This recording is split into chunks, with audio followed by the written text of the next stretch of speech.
In the 41st millennium, there are no gods, only the faithful and the damned. The Imperium worships a corpse god who devours 1,000 souls daily. Chaos offers power through submission to entities that feast on morality itself. Between these absolutes, there is no middle ground. There is no neutrality. There is no third option. Victor Von Doom was about to prove the galaxy wrong. The transition through realities felt like being flayed by razors made of screaming colors. Doom's armor system shrieked warnings as dimensional coordinates ceased to make sense, as the fundamental constants of physics rewrote themselves mid-flight. His last memory of Earth 616 was the successful breach. His mystical apparatus had finally pierced the barrier between universes, promising forbidden knowledge from realms beyond mortal comprehension. Instead, he had touched something that touched back. The Immaterium had seized him like a predator seizing prey, dragging him through a realm where thoughts had teeth and emotions could kill. Doom's indomitable will was the only thing that prevented his consciousness from being shredded across 8 dimensions simultaneously. His armor's integrity fields flickered and failed. His displacement spell collapsed, and Victor Von Doom, master of science and sorcery, fell. He crashed through 17 levels of rusted infrastructure before impacting the floor of what his flickering sensors identified as an abandoned industrial sector. Except it wasn't abandoned. As Doom rose from the crater his impact had created, his armor's optics adjusted to the dim, chemical-tainted atmosphere and revealed the truth. He stood in a temple. A profane mockery of religious architecture, where imperial Gothic styling had been corrupted into something obscene. The walls were covered in symbols that hurt to perceive, geometries that suggested dimensions the human mind wasn't meant to process. Candles burned with flames that cast shadows in the wrong directions. And surrounding him, emerging from the darkness, were approximately 36 figures in tattered robes. Their skin was marked with ritual scarification. Their eyes reflected light like animals. And they were armed with a bizarre mixture of primitive weapons and what appeared to be heavily modified industrial equipment. "The prophecy," one of them whispered, falling to his knees. "He has come, the Iron Prophet, wreathed in green flame and silver doom." Doom's armor was indeed flickering with residual mystical energy, emerald arcs of power that his systems were struggling to contain. But prophecy? These primitives thought his arrival was foretold. His combat protocols activated automatically, targeting solutions appearing on his HUD for every visible threat. He could eliminate them all in approximately 4.7 seconds. But Doom had not become the ruler of Latveria through mindless slaughter. Information was always more valuable than corpses. "You will explain," Doom commanded, his voice amplified and modulated by his armor into something that resonated with absolute authority. "Where is Doom? What is this place? And why do you dare approach without permission?" The kneeling figure, apparently their leader, raised his head. His face was a roadmap of self-inflicted scars forming patterns that Doom's mystical knowledge identified as extremely dangerous. Summoning circles, binding marks. This was no primitive.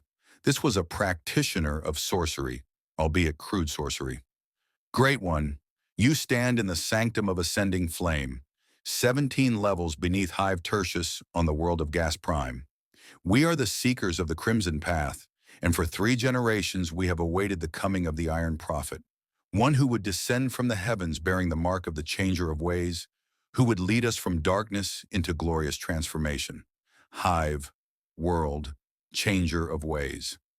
The terms were unfamiliar, but the underlying structure was clear enough. He was on some sort of planet, in an underground city, and these cultists worshipped something they called the Changer of Ways. More pressingly, they believed Doom was connected to their god. Doom's mystical senses, honed through years of study and practice, extended outward. What he felt made even his iron discipline falter for a moment. The ambient magical energy, what these people might call the warp, though he didn't know that term yet, was unlike anything he'd encountered. It was dense, corrupt, and alive with malevolent intelligence.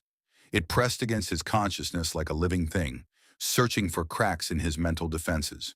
And worse, it resonated with his own sorcerous power. The spells carved into his very soul from years of mystical study were singing in harmony with this place's corruption.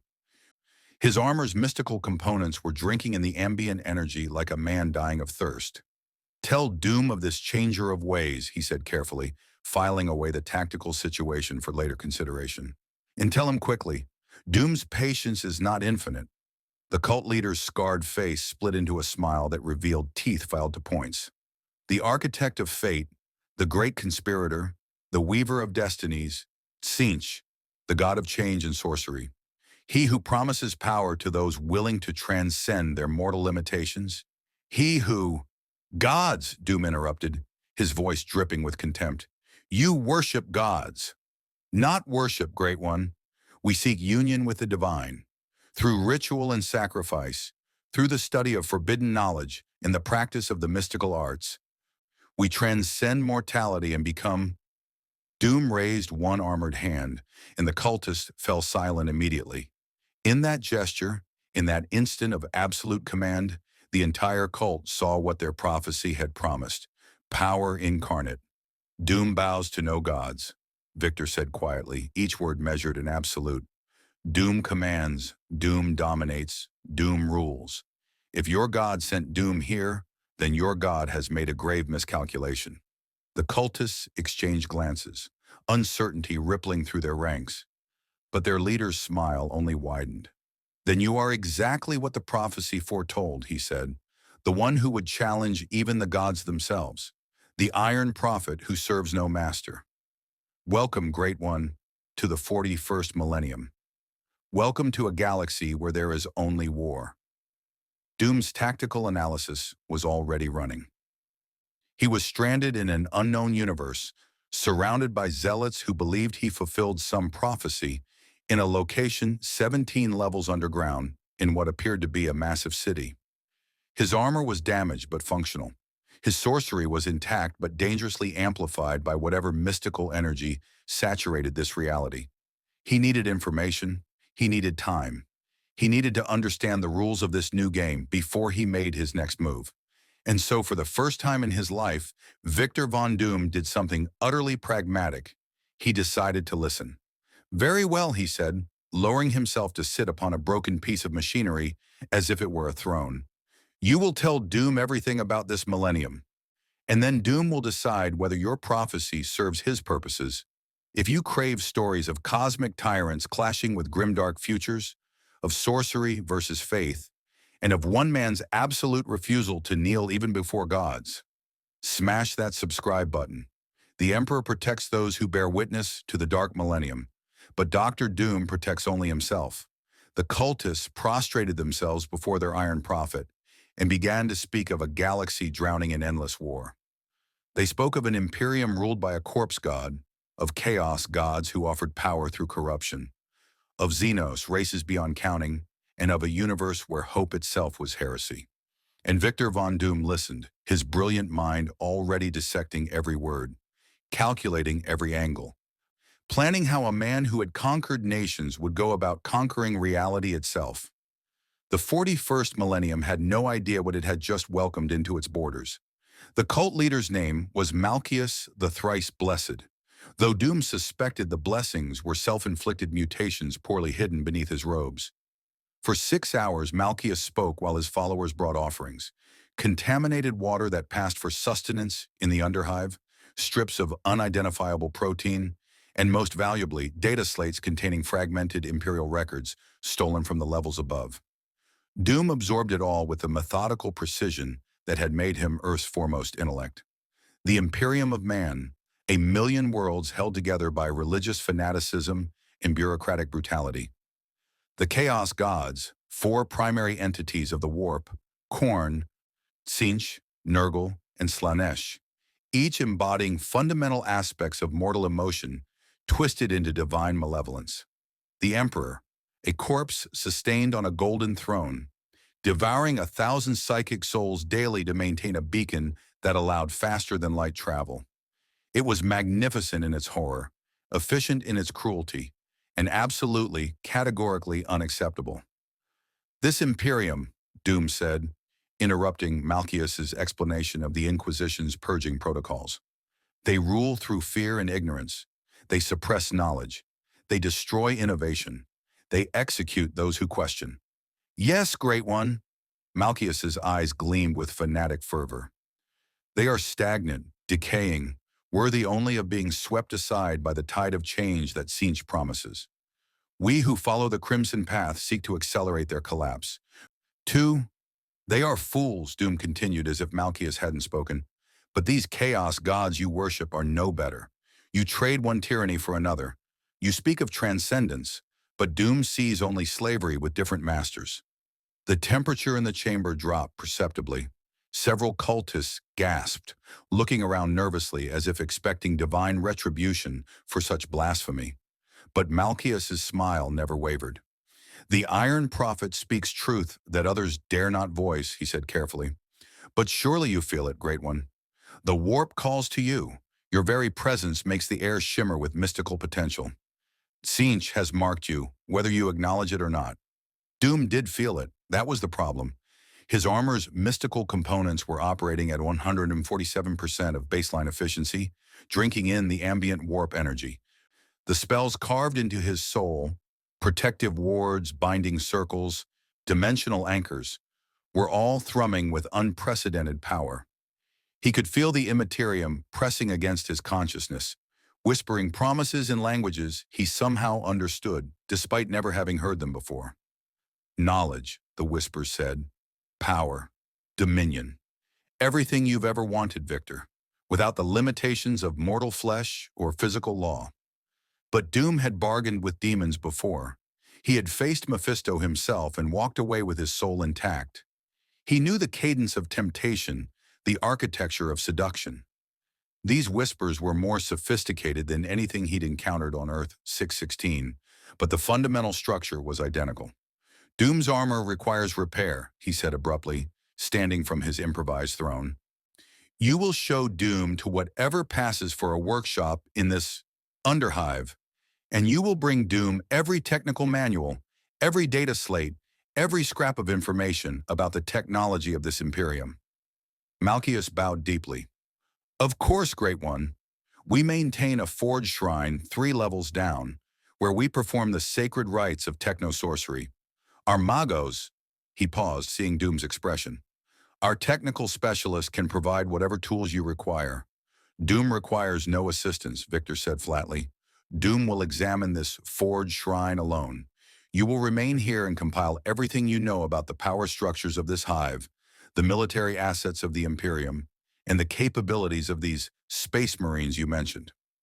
But Great One, the forge shrine is sacred space. To enter without proper ritual preparation, without the prayers of activation? Doom's gauntleted hand moved in a complex gesture, and reality bent. One of the profane symbols carved into the temple wall began to glow with eldritch light, its geometry shifting into a new configuration that made several cultists cry out in pain. Malchius himself stumbled backward, his scarred face pale. Doom has forgotten more about sorcery than your cult has ever learned, Victor said quietly, his voice carrying absolute conviction. Your sacred spaces hold no mystery for one who has walked the crimson bands of Cyttorak, who has bargained with the Vishanti, who has stolen knowledge from Agamotto himself. Now, the Forge Shrine. Take Doom there, or Doom will find it himself, and you will learn the price of wasting his time. The demonstration had the desired effect. 10 minutes later, Doom stood alone in what the cultists called a Forge Shrine, and what he recognized as a ramshackle workshop cobbled together from stolen Imperial technology and jury-rigged power sources. The equipment was crude by Latverian standards. No quantum fabricators, no molecular assemblers, no dimensional power taps. But the underlying principles were sound. More interesting were the religious elements. Every tool had prayers etched into its handle. Every workbench bore symbols that Doom's mystical knowledge identified as lesser binding circles. The cultists weren't just maintaining technology, they were performing rituals that made their equipment function through a combination of mechanical process and warp energy manipulation. Fascinating, Doom murmured, running his gauntleted fingers over a welding torch that incorporated a summoning circle into its ignition mechanism. They've merged technology and sorcery without understanding either discipline. Primitive, but pragmatic. His armor's self-repair protocols were already cataloging damage. The dimensional transit had compromised his force field projectors, damaged 3 of his primary power conduits, and corrupted approximately 30% of his mystical containment matrices. Repairing it with the available tools would take weeks. But Doom had never been constrained by available tools. He began to work, his hands moving with the precision of a master craftsman and the confidence of a sorcerer king. He disassembled components, studied their construction, reverse-engineered their principles. The Imperium's technology was based on something called standard template constructs, ancient designs treated as holy relics, maintained through ritual rather than understanding. Incredibly inefficient, but also incredibly robust. As he worked, Doom felt the warp pressing closer. The ambient energy was drawn to him like iron to a magnet, attracted by his active sorcery. He could feel presences in the immaterial realm, vast and terrible, turning their attention toward this new piece on the board. One presence in particular felt familiar. It resonated with the part of Doom that craved knowledge, that had spent decades studying forbidden tomes and ancient mysteries. Tzeentch, the architect of fate, the god of sorcery and change. Victor, the presence whispered, not in words but in concepts that bypass language entirely. You stand at a crossroads. This universe operates by different rules than your own. Here, gods are real. Here, power flows from the warp. Here, you could become more than you ever dreamed. All I ask is that you acknowledge what you already know to be true, that change is the only constant, and I am the master of change. Doom's hands never stopped working as he responded, not with words but with pure will projected into the warp. His mental voice was iron-hard, unyielding. Doom acknowledges no masters, not in his own universe, and certainly not in this one. If you are truly a god of knowledge, then you understand this. Doom will learn your rules. Doom will master your power, and Doom will bend this reality to his will, with or without your blessing. The presence paused, and Doom felt something that might have been amusement rippling through the immaterium. Magnificent, Tzeentch whispered. You are exactly what I hoped you would be. We shall see, Victor Von Doom. We shall see if your will is sufficient to walk the path you've chosen. But know this, every spell you cast draws you deeper into my realm. Every use of sorcery in this universe binds you tighter to the warp. You cannot wield power here without changing.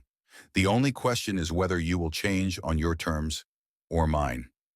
The presence withdrew, leaving Doom alone with his thoughts and his work.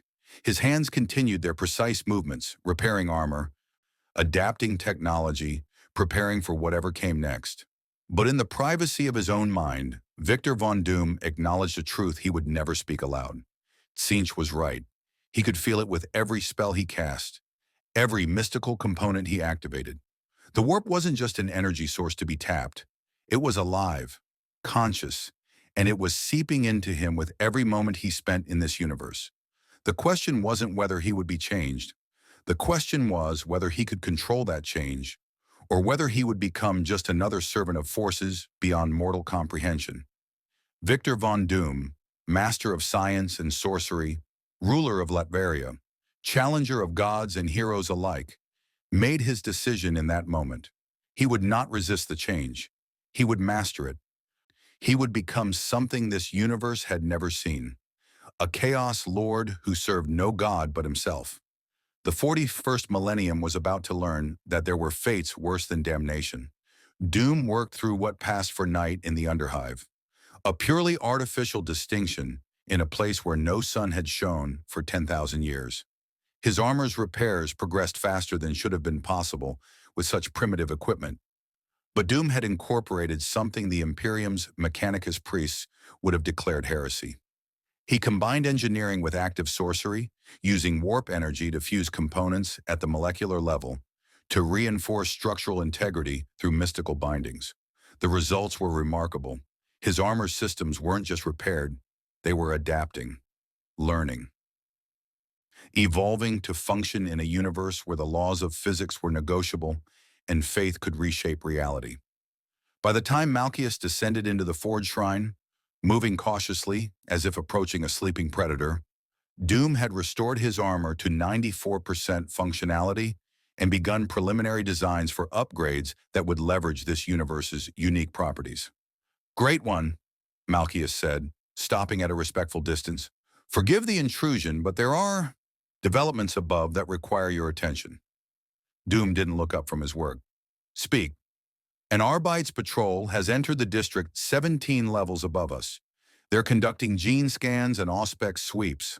Someone reported unusual seismic activity. Your arrival created shock waves that registered on the Hive's defense grid. The authorities are investigating." Now Doom turned, his mask's optical sensors gleaming in the forge light.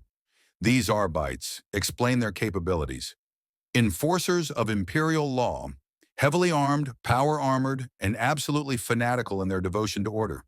They'll sweep every level, interrogate everyone they find, execute anyone who shows signs of mutation or heresy. If they discover our sanctum, they will find nothing," Doom said. "Your cult has existed here for generations. You must have protocols for avoiding detection." Malchus's scarred face twisted with anxiety. "We do, Great One, but we've never had to hide something like you. Your very presence creates warp disturbances that any sanctioned psyker could detect from 3 levels away. The astropaths in the upper hive are already reporting nightmares and vision disturbances. It's only a matter of time before they triangulate the source." Doom considered this. In his own universe, he could have simply teleported away, or activated a cloaking field sophisticated enough to fool any sensor. Here, his options were more limited.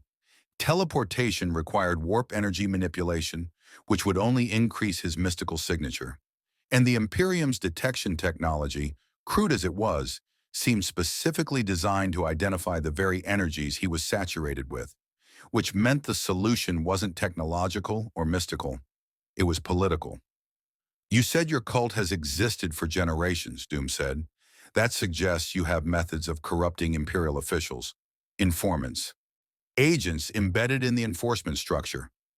Malchus blinked, clearly not expecting this line of reasoning. "Yes, Great One. We have sympathizers among the Arbites and the Administratum. Nothing that would stop a full purge, but enough to receive early warning of investigations."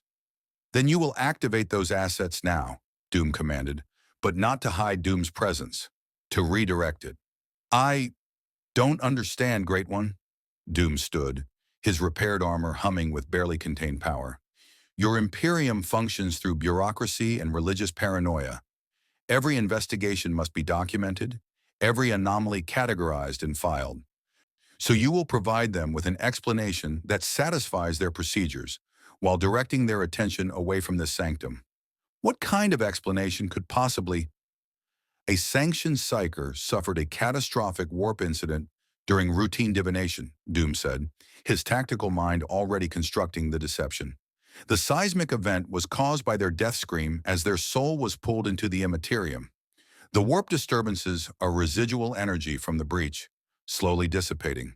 Tragic but contained. The Arbites will find evidence of this psyker's existence, their quarters showing signs of the incident, and documentation of their sanctioned status. They will file their report, mark the case closed, and move on to more pressing matters. Malchus stared at him with something approaching awe. "You would have us fabricate an entire false investigation in the span of hours?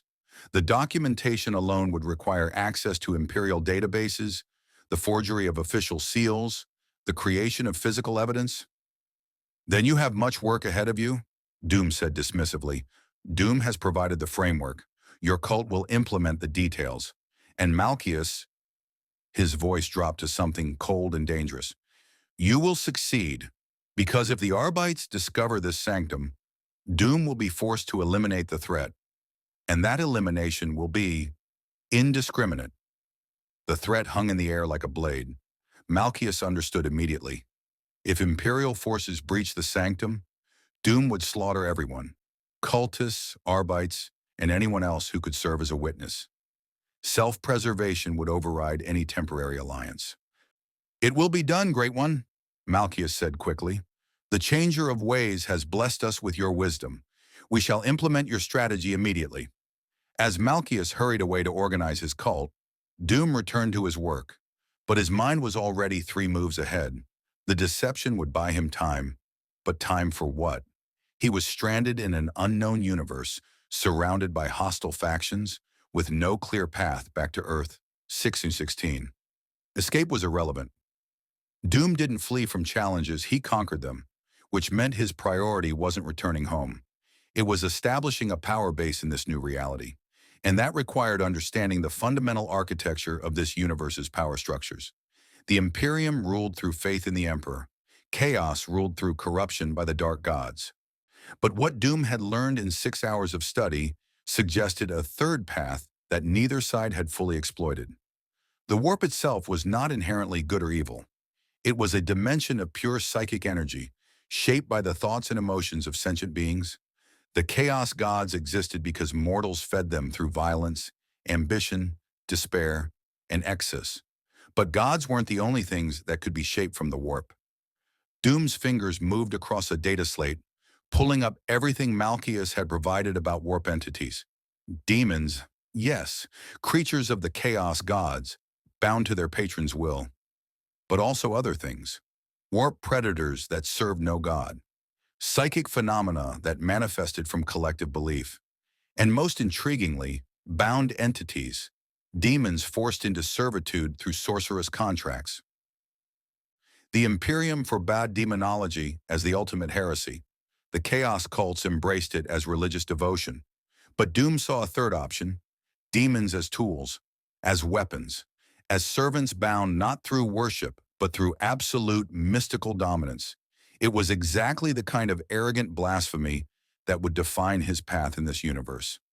Over the next 12 hours, while Malchus's cult worked frantically to fabricate evidence and bribe officials, Doom delved into the stolen texts they'd accumulated. Most were incoherent ramblings or religious scripture, but some contained genuine information about warp manipulation techniques.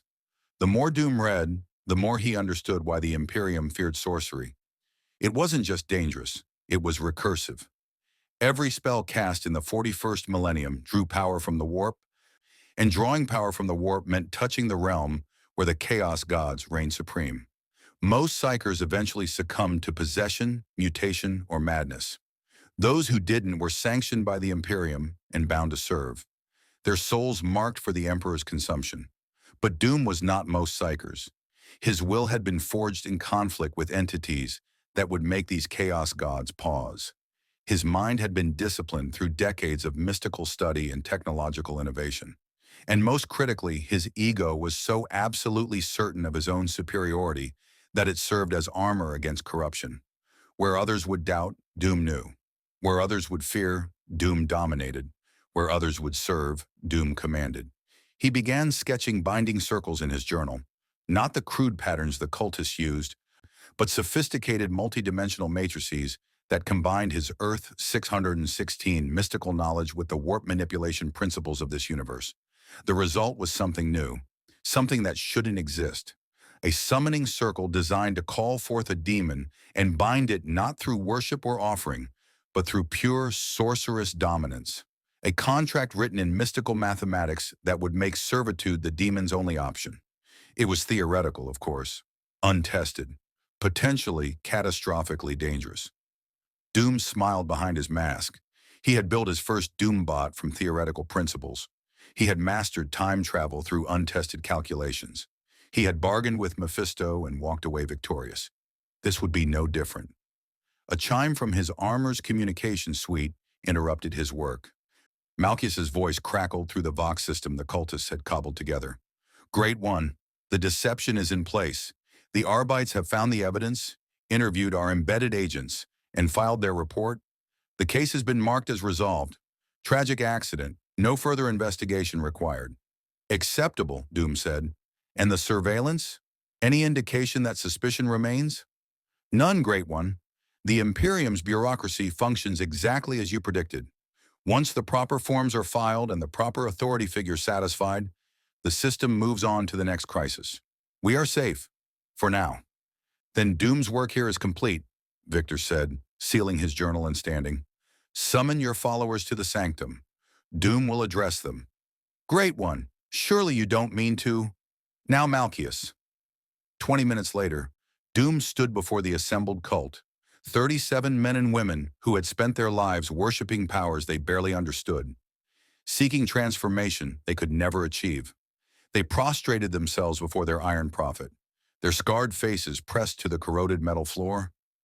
Doom let the silence stretch, studying each of them with his armor's advanced sensors.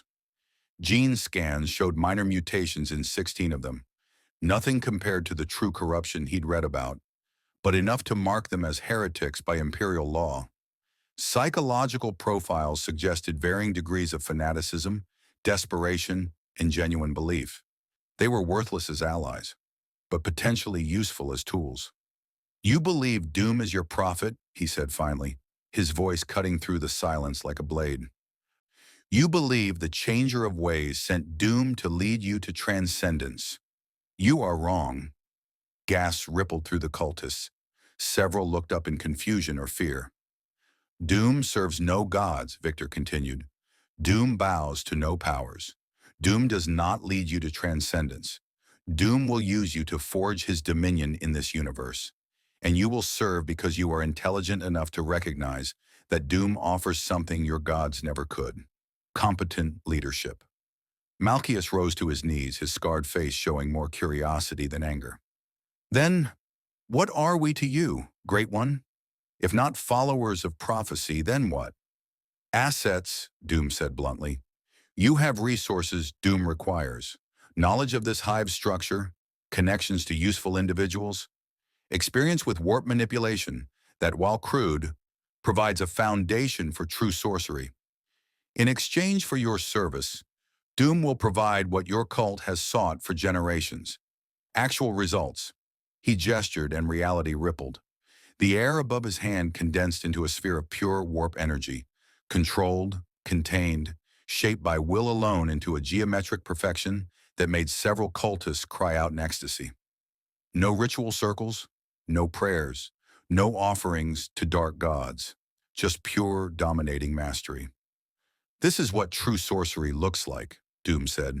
Not worship, not submission, not begging for scraps from entities that see you as cattle. Mastery, control, power wielded as a tool, not received as a gift from beings who demand your soul in payment. He released the energy sphere, letting it dissipate harmlessly. The cultists stared at him with expressions ranging from awe to terror to something that might have been hope. So you will make a choice, Doom continued. Serve Doom as competent subordinates, and he will teach you to wield power you've only dreamed of. Refuse, and Doom will find other assets in this underhive. There is no shortage of desperate fools seeking purpose. And if we serve you, Malchus asked slowly, what becomes of our devotion to the changer of ways? Doom's mask tilted slightly, regarding the cult leader with something approaching respect for asking the critical question. Tzeentch seeks change, Doom said. What greater change could there be than a cult that transcends worship to achieve true understanding? Your God will not object to Doom's methods. In fact, Doom suspects Tzeentch is rather counting on it. Because that was the trap, wasn't it? The more Doom used sorcery, the more he drew on warp power, the deeper he waded into Tzeentch's domain. The architect of fate wasn't trying to force Doom's submission. He was letting Doom walk willingly into increasingly binding entanglements, convinced all the while that he remained in control. But Doom had walked into traps before, and he had turned every single one into an opportunity. If Tzeentch wanted to play games of manipulation and fate, then the god of sorcery was about to learn what happened when you gambled against Victor Von Doom. The cultists exchanged glances, silent communication passing between them. Finally, as one, they placed their fists over their hearts in what Doom recognized as a gesture of loyalty. We serve the Iron Prophet, Malchus declared, not as worshippers, but as instruments of will. Teach us, Great One. Show us what true power looks like. Doom nodded once, accepting their fealty. Then your first lesson begins now. Doom requires more space than this forge shrine. You will clear 3 adjacent chambers and establish a proper workshop. Doom also requires access to more sophisticated technology. Procure schematics for Imperial weapons, vehicles, and communications equipment. Finally, Doom will need specimens. Specimens, Great One. Test subjects, Doom clarified, willing or otherwise. Doom's research into warp entities requires practical experimentation. Find Doom-condemned criminals, volunteers seeking transformation, or simply those who won't be missed. Doom cares not which, so long as they are alive and unmodified when you bring them. Several cultists paled, but none objected. They had committed themselves to serving the Iron Prophet, and the Iron Prophet's first command was to facilitate experimentation that would have made the Inquisition execute everyone in the chamber. As the cultists dispersed to their assignments, Malchus lingered behind. "Great One," he said quietly, "what you're proposing, demon binding, warp experimentation, the construction of a power base in the heart of an Imperial hive, this will not go unnoticed forever. The authorities, the Inquisition, even our rival cults, all will eventually detect what you're building here."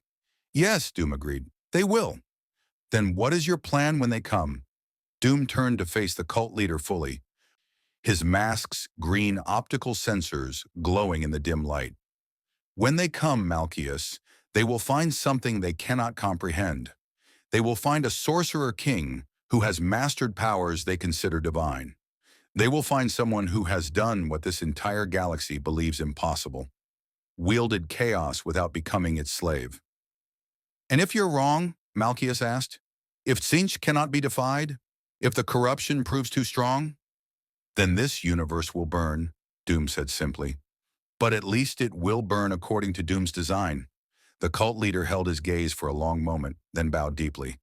"The changer of ways chose well when he drew you into this realm, Great One, whether he realizes it or not." As Malchus departed, Doom returned to his journal, to his calculations, to his plans for binding entities that mortals were meant to worship, not command. In the warp, Tzeentch laughed, not in mockery but in genuine delight, because whether Doom succeeded or failed, the result would be exactly the kind of change the architect of fate craved.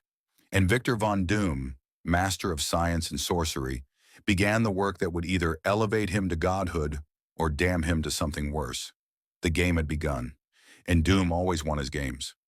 3 weeks passed in the depths of Hive Tertius, 3 weeks during which Dr. Doom transformed a neglected corner of the Underhive into something that defied the Imperium's understanding of both technology and sorcery.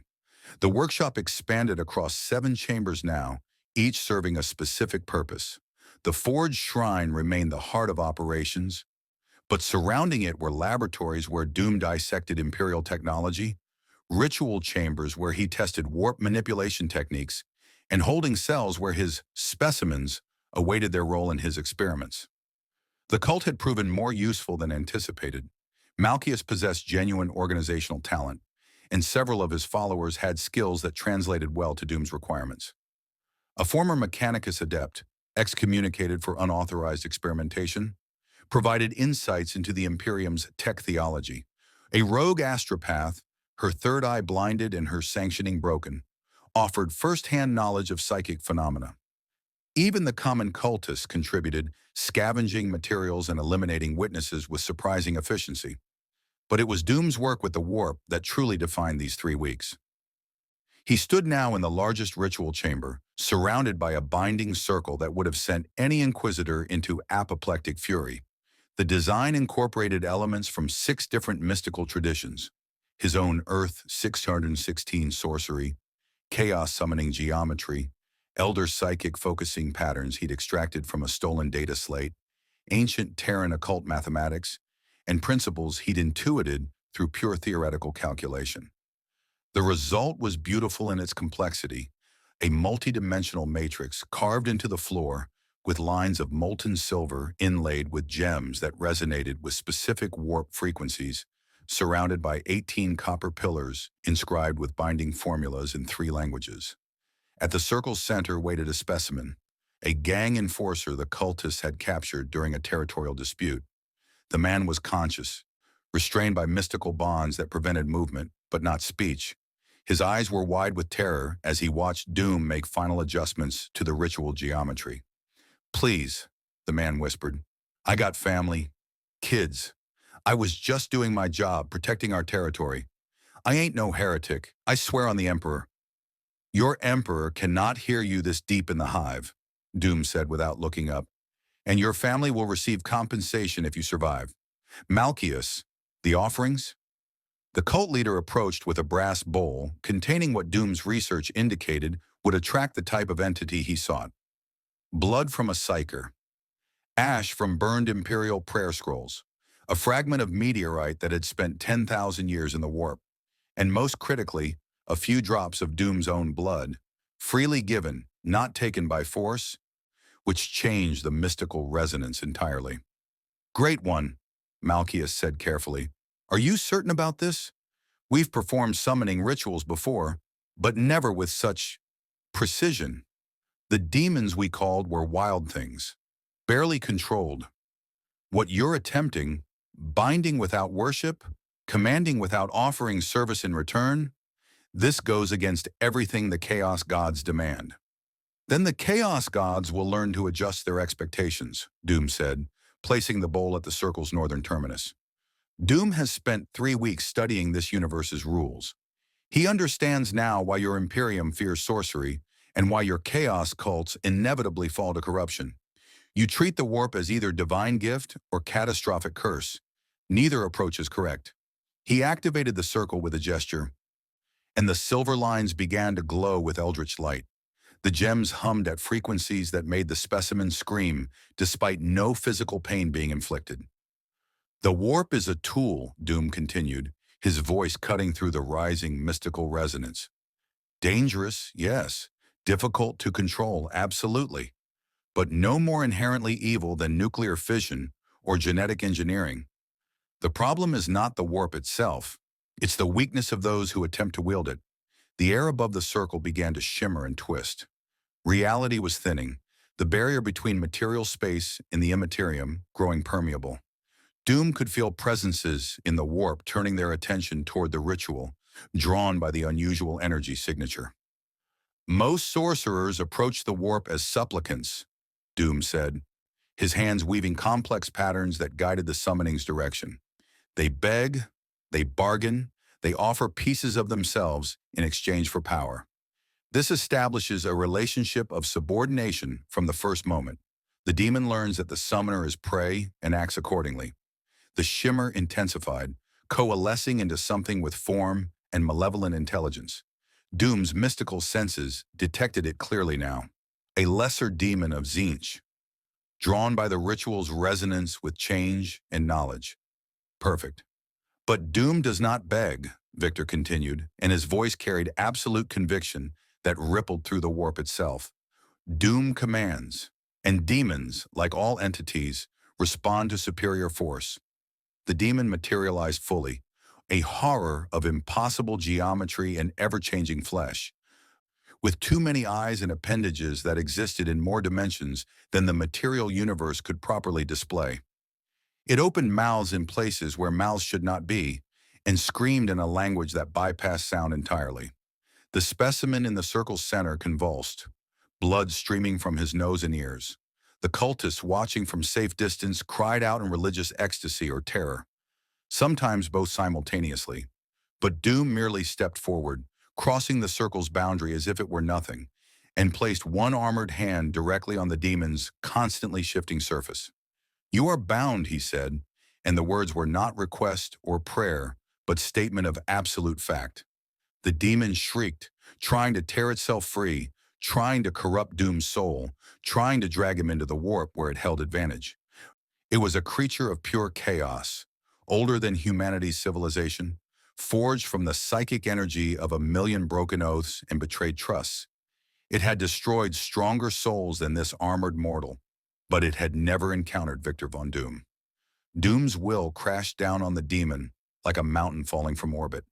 His consciousness, honed through decades of magical study, strengthened by unshakable conviction in his own superiority, armored by an ego that would not bend even before gods, became a prison from which the demon could not escape.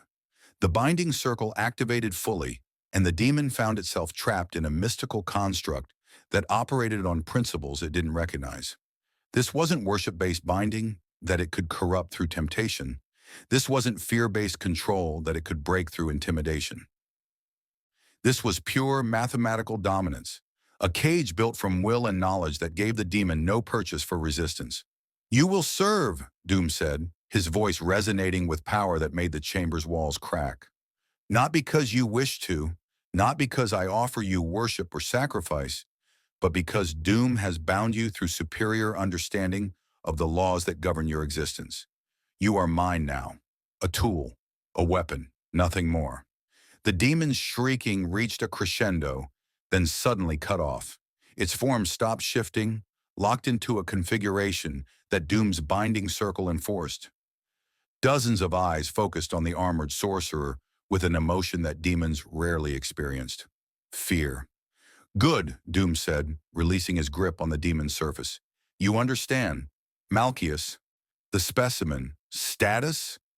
The cult leader rushed forward, checking the gang enforcer who had been at ground zero of the summoning. "Alive, Great One.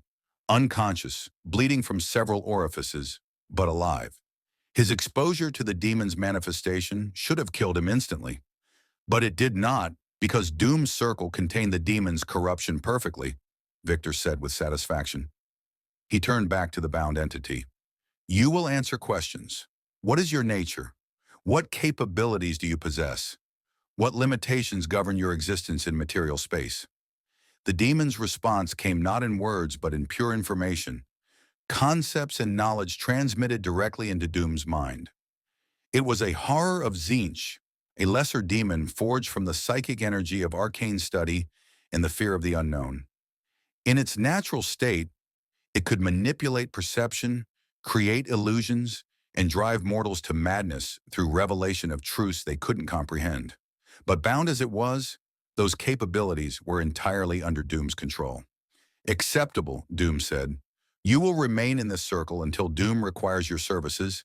Any attempt to break free, to corrupt your bindings, or to harm Doom's assets will result in your immediate banishment and the pain protocols Doom has woven into your cage."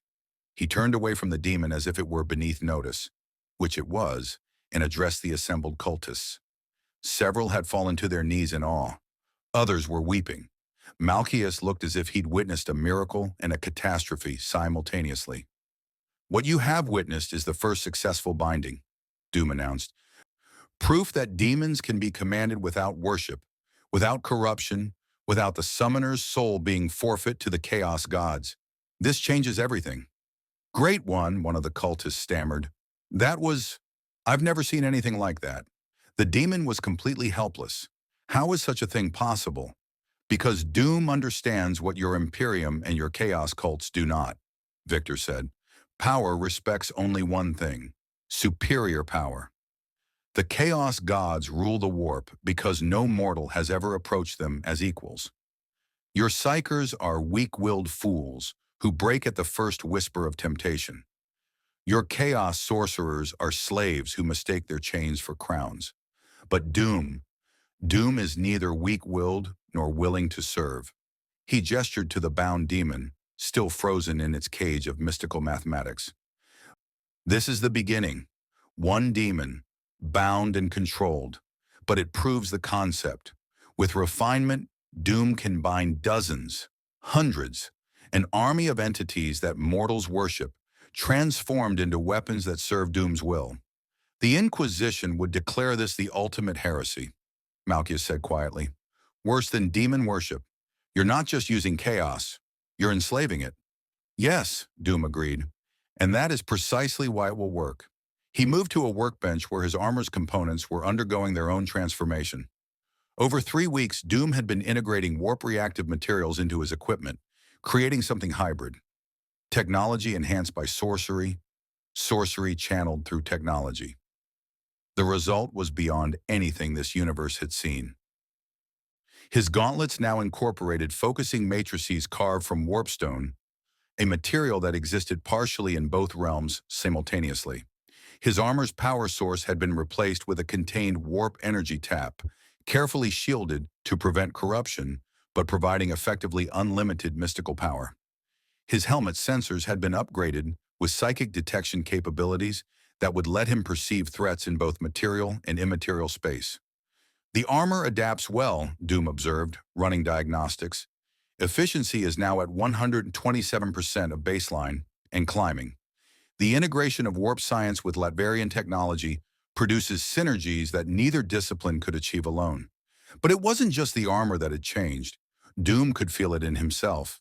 The 3 weeks of constant warp exposure, the repeated channeling of immaterium energy, the sustained contact with forces that would have corrupted a lesser mind.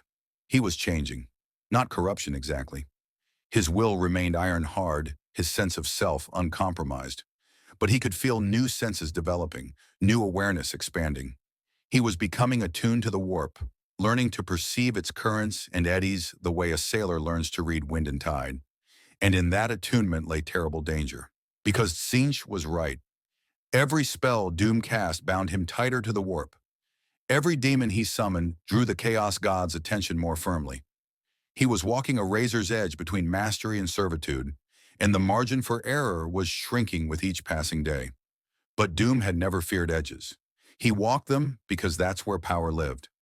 Malchus, he said, what is the status of our intelligence network? Has there been any response from higher authorities to our activities? Nothing direct, Great One.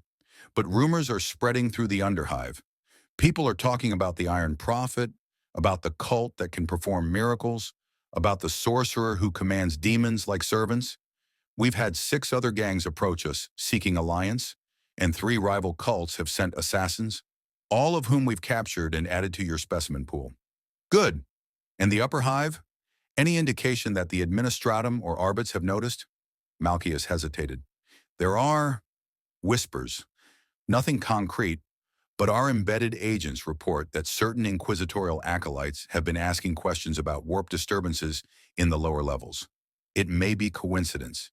It may be routine investigation. Or it may be the Inquisition beginning to suspect that something in Hive Tertius requires their personal attention. Doom finished. How long until such an investigation would reach us? Weeks, perhaps months. The Inquisition moves slowly when not confronted with obvious threat. They're hunting for evidence before they commit resources. Doom nodded slowly. Then Doom has a decision to make. He can remain hidden, building power in the shadows until discovery becomes inevitable. Or he can accelerate his plans, forcing confrontation before the enemy is fully prepared. Great One, surely remaining hidden is the wiser course. Every day you grow stronger. Every experiment brings new knowledge. Why risk everything by drawing attention? Because hiding implies fear, Doom said flatly, and Doom does not fear the Inquisition. More critically, remaining hidden means allowing the enemy to investigate at their own pace, to gather intelligence, to prepare specialized assets for whatever they suspect lurks in the Underhive. That is tactically foolish. He turned to face the cult leader directly. No, Doom will not wait for the Inquisition to come prepared. Instead, he will give them a target they cannot ignore, something so threatening that they must respond immediately, with whatever forces they have available.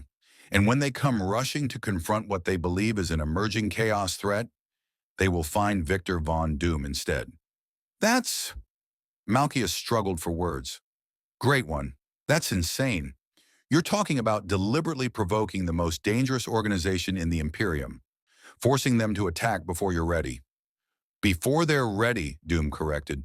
The Inquisition excels at investigation and preparation, but Doom has studied their methods, their procedures, their tactical doctrines. They are competent when given time to prepare, but when forced into rapid response against an unknown threat, they make mistakes, and mistakes are what Doom will exploit. He moved to a wall display where he'd mapped the Hive's structure, 17 levels from their current position up to the upper spires where Imperial authority was absolute. Red markers indicated Arbite stations, Administratum offices, and most critically, the inquisitorial safehouse that his intelligence network had identified 3 days prior. Doom will strike in 1 week, he announced. A carefully calculated attack that will eliminate a specific target, demonstrate capabilities that terrify the Inquisition, and establish Doom as a threat they must address immediately. What target? Malchus asked, though from his expression he already suspected the answer. The Inquisitorial safe house on level 7, Doom said. Doom will kill everyone inside, destroy their records, and leave evidence that will make it clear this was not a random gang attack or cult uprising. The Inquisition will know that something intelligent, powerful, and utterly contemptuous of their authority has emerged in Hive Tertius. The cultists exchanged horrified glances. Attacking an inquisitorial facility was suicide. Even thinking about it was grounds for execution. But Doom was already planning the assault in his mind, calculating angles and probabilities, determining exactly how to make the Inquisition respond in the way he required. Because Victor Von Doom had learned something critical in these 3 weeks. In the 41st millennium, power wasn't just about capability, it was about reputation, about fear, about making your enemies see you as something that couldn't be fought with conventional tactics. The Inquisition thought they hunted chaos cultists and demon worshippers, zealots driven mad by forces they couldn't comprehend. They were about to discover they were hunting something far more dangerous. A man who comprehended perfectly, who commanded what others worshipped, and who had no intention of hiding in the shadows like a frightened heretic. In 1 week, Dr. Doom would announce his presence to the 41st millennium, and the galaxy would learn what it meant when a tyrant king decided that conquest was preferable to exile. The Inquisitorial safe house on level 7 was officially designated as an Administratum Census Bureau. Its records listed 6 officials who processed population data, birth registries, and mortality reports. Its security consisted of basic door locks and a single aging guard who spent most of his time reading devotional texts. All of it was fiction. Doom's intelligence network, expanded significantly through strategic recruitment and intimidation, had pierced the deception within 48 hours. The Census Bureau housed 12 inquisitorial acolytes, 4 combat servitors, and 2 sanctioned psychers. Its armory contained enough weapons to equip a small army. And its communications vault maintained direct astropathic link to Inquisitor Covenant aboard his fortress ship in orbit. It was a facility designed to appear harmless while monitoring the Underhive for signs of heresy, corruption, and chaos incursion. Under normal circumstances, it would have been nearly impossible to assault without massive casualties. But Doom had never been constrained by normal circumstances. He stood now in the ritual chamber, making final preparations for the assault.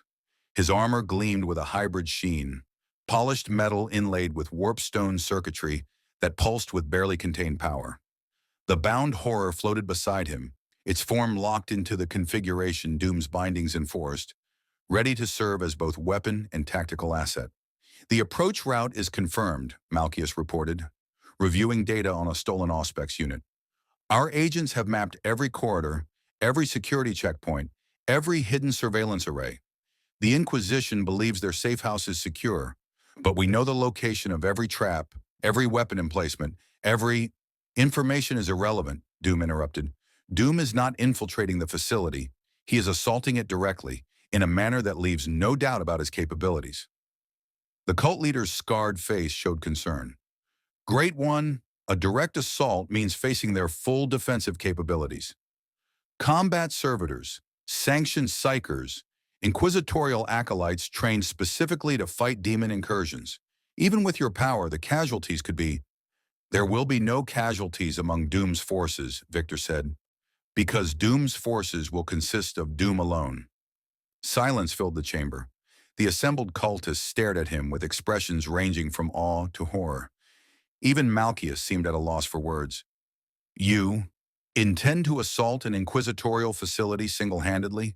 The cult leader finally managed. Yes. That's... Malchus stopped, visibly gathering his thoughts. Great One, I've served the Changer of Ways for 20 years. I've witnessed sorcery that defied comprehension. I've seen cultists attempt impossible gambits in the name of chaos. But what you're proposing exceeds even the most ambitious demon summoner's fever dreams. You're one man against a facility designed to kill armies. Doom is aware of the tactical situation, Victor said calmly. He has studied it extensively. And he has determined that a solo assault serves multiple strategic purposes. First, it demonstrates capabilities that will force the Inquisition into hasty response. Second, It prevents collateral damage to assets Doom wishes to preserve, namely this cult and its infrastructure. Third, and most critically, it sends a message that cannot be misinterpreted. He turned to face the cultists directly, his mask's optical sensors gleaming in the ritual chamber's dim light. If Doom arrives with an army, the Inquisition sees a cult leader, powerful perhaps, but ultimately just another mortal commanding zealots. But if Doom destroys their facility alone, they see something else entirely. They see a threat that cannot be countered through conventional military response.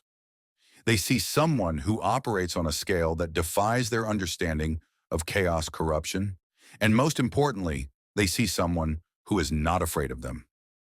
Fear is a weapon, Malchus said slowly, understanding dawning in his eyes. You want them terrified. You want them to make mistakes. Correct. An enemy who fears you is an enemy who acts predictably. The Inquisition's protocols for handling overwhelming threats are well documented. They will escalate force, bring in specialized assets, and attempt to contain what they cannot comprehend, all of which serves Doom's purposes. Doom moved to the chamber's center, where his preparations were complete. A teleportation circle, not based on chaos sorcery, but on his own dimensional manipulation techniques adapted to this universe's physics, would transport him directly to level 7. The bound horror would accompany him, serving as both weapon and demonstration of his demon-binding capabilities. What are your orders for us, Great One? Malchus asked. Remain here. Continue your intelligence gathering. Monitor all communications related to the assault. Doom wants to know exactly how the Inquisition responds, what assets they deploy, what conclusions they draw, and prepare the workshop for Doom's return. He may require immediate repairs or ritual work depending on the engagement. And if you don't return? Doom paused, considering the question. If Doom does not return within 6 hours, you will assume command of this cult. You will abandon the current sanctum and disperse throughout the Underhive. The Inquisition will purge these levels regardless, but scattered elements can survive to rebuild. Continue the work Doom has begun. The binding techniques, the technological research, the fusion of sorcery and science. Prove that what Doom demonstrated here was not unique to him, but a methodology that others can learn. It was the closest thing to contingency planning Doom had ever engaged in, and it felt distasteful. But intellectual honesty demanded he acknowledge the possibility of failure, however remote. We will pray for your success, Great One, Malchus said. Prayer is wasted effort, Doom replied. Trust in Doom's competence instead. He stepped into the teleportation circle, the bound horror drifting beside him. His armor systems ran final diagnostics, all green. His mystical reserves were at full capacity, the warp energy flowing through him like electricity through copper wire. 3 weeks of adaptation had made him significantly more efficient at channeling immaterium power without corruption. Significantly. Not perfectly. Doom could feel the taint accumulating at the edges of his consciousness. Nothing dramatic, no sudden mutations or personality changes, but a slow, insidious pressure that whispered that this universe's way might be easier than his own rigid discipline, that accepting a little corruption in exchange for a lot of power was simply pragmatic, that Tzeentch's offer of partnership rather than servitude was genuinely generous by chaos standards. The whispers were sophisticated, tailored to his psychology, designed to exploit the exact points where his armor of ego might have microscopic cracks. But Doom had spent 3 weeks identifying those whispers, cataloging them, understanding their patterns. They were predictable once you recognized them, and predictable threats could be countered. He activated the circle with a gesture, and reality bent. The teleportation was instantaneous from Doom's perspective, but mystically complex. He felt himself translated through the warp, not traveling through the immaterium like conventional teleportation, but using it as a medium to rewrite his spatial coordinates. The bound horror's presence stabilized the journey, its innate understanding of warp navigation preventing the usual dangers of such transit. Doom materialized on level 7, in a maintenance corridor exactly 17 meters from the safe house's primary entrance. His armor's sensors activated immediately, scanning for threats, analyzing environmental conditions, cataloging potential assets. The level was significantly different from the Underhive. Cleaner air, functional lighting, structural integrity that suggested regular maintenance. This was Imperial space proper, not the elegant upper spires where nobility resided, but the working middle tiers where bureaucrats and enforcement kept the hive functioning. Doom strode toward the safe house, making no effort at stealth. His armored footsteps echoed through the corridor with methodical precision. The bound horror drifted beside him, visible to anyone who possessed even rudimentary psychic sensitivity, which meant the safe house's sanctioned psychers detected him approximately 4 seconds before he reached their door. Alarms shrieked. Blast shutters slammed down over windows. Doom's sensors detected power surging to weapon systems and defensive wards. Through the walls, he heard shouted orders, running footsteps, the mechanical whir of combat servitors activating. The Inquisition was preparing to defend their facility against what they assumed was a demonic incursion. They were half right. Doom didn't bother with the door. He raised one gauntleted hand, channeled warp energy through his armor's focusing matrices, and simply unmade the entrance. Not explosion, not disintegration. Just a localized rewriting of reality that transformed solid plasteel into a fine mist that dispersed harmlessly. The effect was far more terrifying than violence would have been. He stepped through the opening into what had been designed as a kill zone, a narrow corridor with overlapping fields of fire, blessed ammunition, and anti-demon wards carved into every surface. 4 combat servitors stood ready, their weapons trained on the entrance. 2 sanctioned psychers flanked them, their hands glowing with psychic fire. And behind them, inquisitorial acolytes in carapace armor held weapons that could kill demons, heretics, and everything in between. They opened fire immediately. Bolter rounds, last beams, and psychic attacks converged on Doom's position in a coordinated barrage that would have obliterated any normal target. The anti-demon wards activated, attempting to banish any warp entity from material space. Doom's armor absorbed the physical attacks without visible damage. His force fields were operating at peak efficiency, enhanced by warp-reactive materials that actually grew stronger when attacked with blessed ammunition.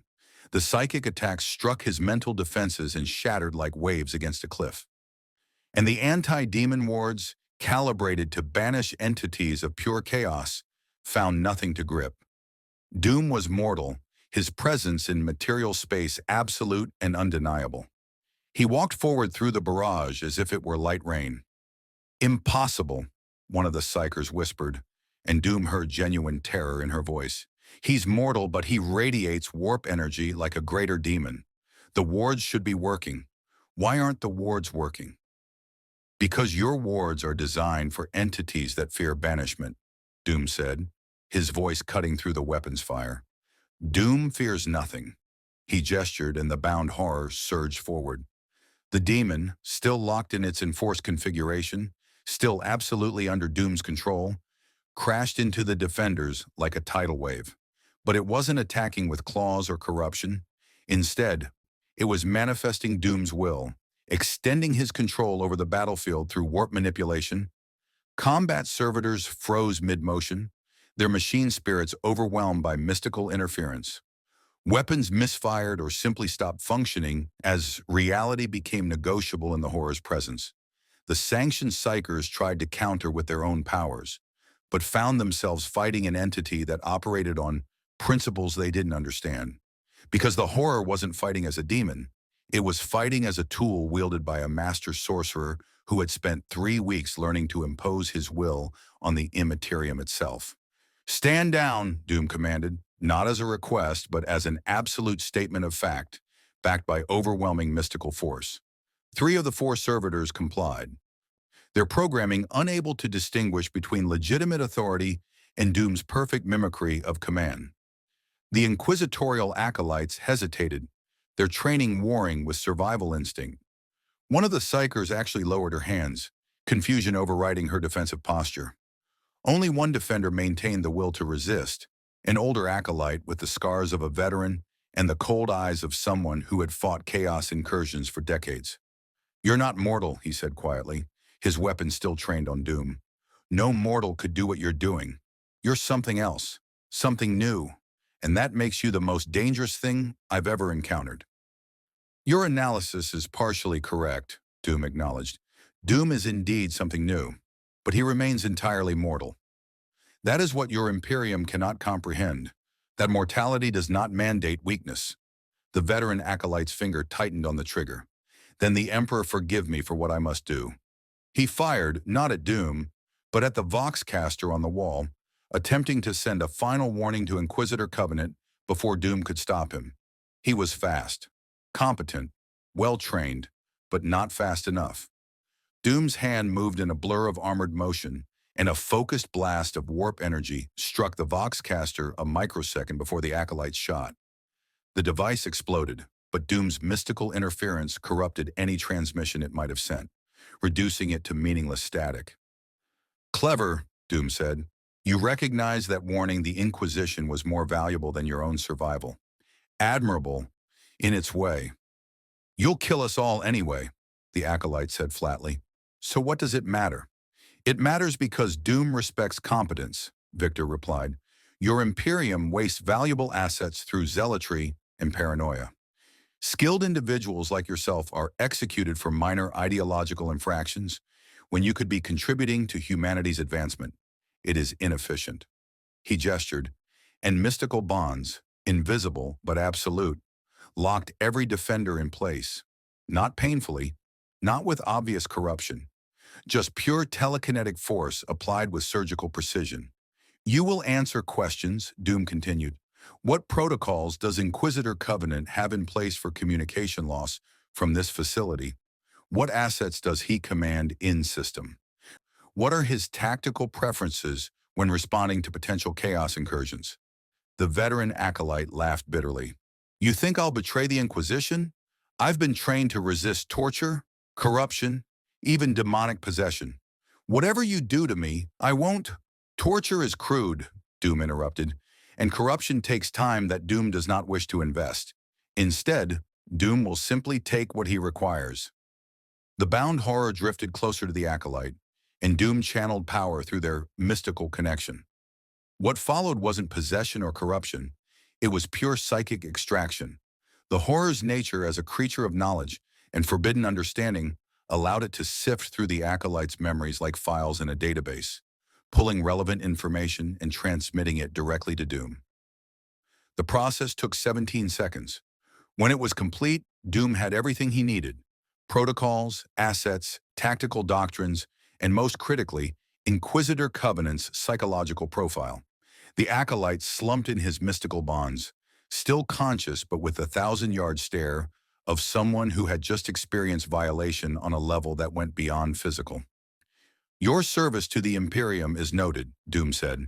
You will survive to report what happened here. Your comrades will survive as well. Doom is not here to massacre servants. He is here to send a message to their master. What are you? One of the psychers whispered. Doom is Victor Von Doom, he replied simply. Remember that name. Ensure your Inquisitor knows it. Tell him that the being who destroyed this facility was not a demon, not a cult leader, not another mad zealot corrupted by chaos. Tell him that Doom is something your galaxy has never encountered, a man who commands what others worship, who wields power through understanding rather than submission, and who has no intention of hiding in the shadows like a frightened heretic. He moved deeper into the facility, the bound horror clearing his path through automated defenses and sealed doors. In the communications vault, he found the astropathic relay, a tortured psyker suspended in life support machinery, their body twisted by the modifications required to send messages across the void. The sight was revolting, even by the standards of someone who had seen countless horrors. The Imperium's casual cruelty toward its own people, the way it consumed psychers like fuel, the sheer wastefulness of it all. It offended Doom's sensibilities on multiple levels. He considered destroying the relay to prevent any warning from reaching Covenant, but that served no purpose. The message had already been sent the moment Doom appeared on this level. The Inquisition would respond regardless. Instead, Doom did something far more pointed. He placed one armored hand on the Astropath's machinery, channeled power through their connection, and burned a single message across the void in letters of psychic fire that every psyker within a light year would perceive. Victor Von Doom has arrived. The old rules no longer apply. The astropath screamed, not in pain, but in religious terror at what they just witnessed. A mortal forcing his will through astropathic transmission without becoming the message's fuel. It violated everything they'd been taught about how warp communication functioned. Doom released them and moved to the facility's armory. Here he found weapons, armor, and most valuably, technical documentation. He selected what would be useful: advanced Auspex units, encrypted data slates, weapon schematics, and had the bound horror transport them back to the Underhive through a localized warp rift. In the records vault, he discovered files on ongoing investigations, suspected cult activities, and most critically, a dossier on anomalous warp disturbances in subsection Tertia 17, the exact location of his workshop. The Inquisition had been closer to discovering him than Malchius realized. Doom destroyed the records methodically, ensuring no data could be recovered. Then he moved to the facility's main chamber, the heart of their operations, and began the final phase of his message. Using techniques that combined his Earth 616 sorcery with principles learned from this universe's chaos rituals, Doom inscribed a binding circle directly into the floor. Not a simple pattern, but a three-dimensional, mystical matrix that extended through multiple levels of reality simultaneously. It took him 37 minutes of precise work, and when complete, it was a masterpiece of occult engineering. He activated the circle, and it began to pulse with rhythmic power, a mystical beacon that every psyker within 100 kilometers would detect. A signature so distinctive that the Inquisition would have no doubt about what had created it. And embedded in the circle's geometry, written in a mystical language that only trained sorcerers could read, was a simple declaration: Doom does not hide. Doom does not flee. If you seek him, you know where he resides. Come prepared, or do not come at all. It was an invitation, a challenge, and a promise that the being who had done this was not afraid of anything the Imperium could throw at him. As Doom prepared to return to the Underhive, the veteran acolyte managed to speak through the mystical bonds that held him. "You've signed your own death warrant," he said. "Covenant will come, and when he does, he'll bring the full weight of the Inquisition. You'll die screaming, and your soul will burn for eternity in the warp." Doom paused at the ruined entrance, looking back at the defeated defenders. "Perhaps," he said, "or perhaps your Inquisitor will learn what happens when the Imperium's arrogance meets someone who genuinely does not care about their threats." Doom looks forward to finding out. He stepped through the teleportation circle he'd prepared, reality bent, and Dr. Doom vanished, leaving behind a facility full of traumatized defenders, impossible evidence, and a message that would reach the highest levels of the Inquisition within hours. The game had moved to its next phase, and Victor Von Doom had just announced to the 41st Millennium that he was playing to win. Inquisitor Thaddeus Covenant received the psychic scream while conducting interrogations aboard his fortress ship Unshakable Truth. The astropathic message hit him like a physical blow, not the usual gentle whisper of void communication, but a roar of absolute certainty that bypassed every filter and protocol. Victor Von Doom has arrived. The old rules no longer apply. Covenant was a veteran of 43 years in the Ordo Malleus. He had fought demon princes, purged worlds, and personally banished entities that would drive lesser men to madness with their mere names. He did not frighten easily, but this message, delivered with such contemptuous power, sent ice through his veins. Within the hour, his command staff assembled in the Strategium. Servo skulls projected hololith displays showing the devastated safe house on level 7. Pic captures from surviving acolytes revealed impossible scenes. A figure in green and silver armor walking through blessed weapons fire as if it were nothing. A bound demon that operated with mechanical precision rather than chaotic frenzy. And the mystical circle inscribed in the facility's heart, a construction so sophisticated that Covenant's demonology experts were still attempting to decipher its full implications. "This is no ordinary cult uprising," said Interrogator Vex, Covenant's senior aide. "The perpetrator demonstrated capabilities that exceed anything in our threat classification matrix: demon binding without corruption, psychic transmission without consumption. And that armor, The tech analysis suggests it incorporates principles that shouldn't be possible. Heresy is always possible, Covenant said quietly, studying the hololith. The question is, what species of heresy we're dealing with. Have we identified this Victor von Doom? No matches in Imperial records, my lord. No genealogical data, no previous mentions in any investigation or report. The name itself is unusual. Foreign phonemes that don't correspond to any known Low Gothic dialect. Covenant leaned forward, his augmetic eye whirring as it focused on the mystical circle's geometric precision. This was not created by a cultist driven mad with power. This is the work of someone with genuine understanding, someone who has studied sorcery as a discipline rather than a religious experience. The bound demon supports that analysis, added Magos Helix, the ship's senior tech priest. Our surviving servitors recorded its behavior patterns. It demonstrated none of the expected chaos signatures, no random violence, no attempts to corrupt nearby mortals, no worship-seeking behavior. It operated as a tool, a weapon under absolute control. Which should be impossible, Vex interjected. The ruinous powers do not permit such clean mastery. Chaos corrupts. That is its nature. Yet this Victor von Doom appears to be wielding chaos without corruption. Covenant made a decision. Prepare strike teams, 3 squads of stormtroopers, full combat servitor support, and I want null-equipped operatives in reserve. We descend to Hive Tertius personally. My lord, Vex said carefully, protocol suggests we request Grey Knight support for threats of this magnitude. If this entity can truly command demons without corruption, Grey Knights are months away, Covenant interrupted, and this threat issues challenges rather than hiding. That suggests arrogance. Exploitable arrogance. He gestured at the hololith where the mystical circle pulsed with rhythmic power. He wants us to come. He's practically begging for confrontation. So we will oblige him, but on our terms, not his. What if it's a trap, my lord?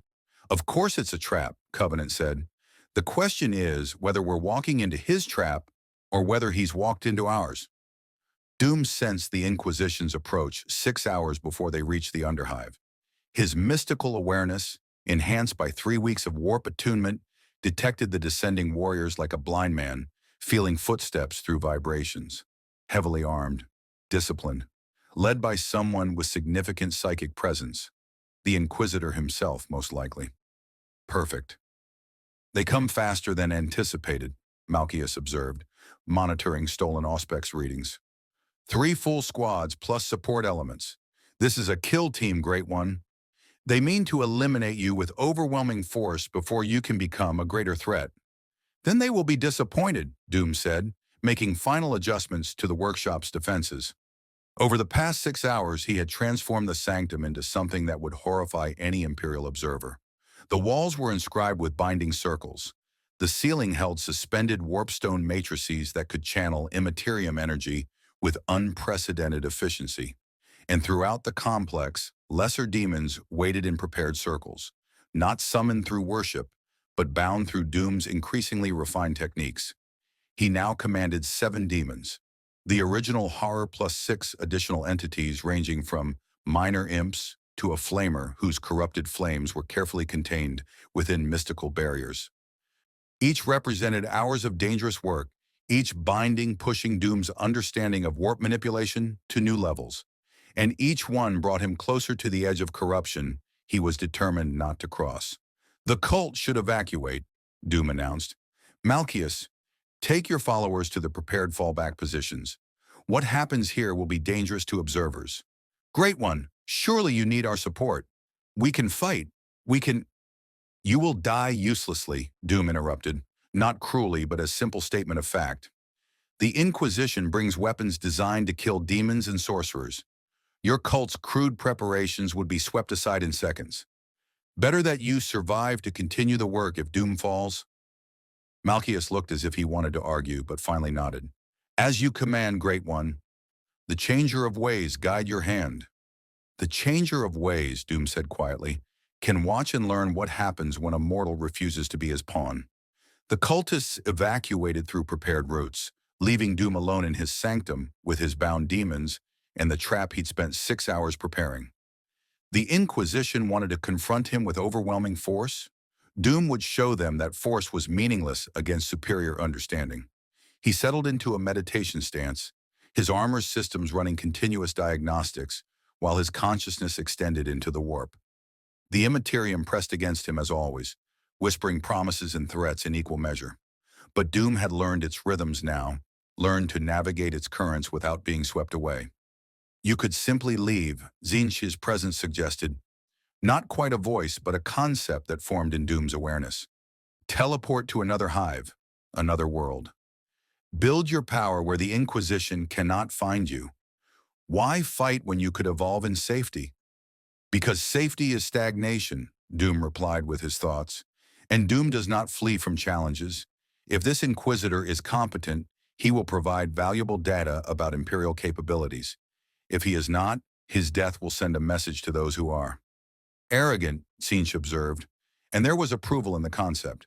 Gloriously, perfectly arrogant. You really believe you can defeat an Inquisitor with 40 years of demon hunting experience? Doom does not believe, Victor responded. Doom knows. Because the Inquisitor operates within a system that has made him predictable.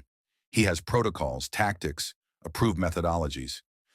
Doom has none of these limitations. We shall see, the Chaos God said, and withdrew, but not completely.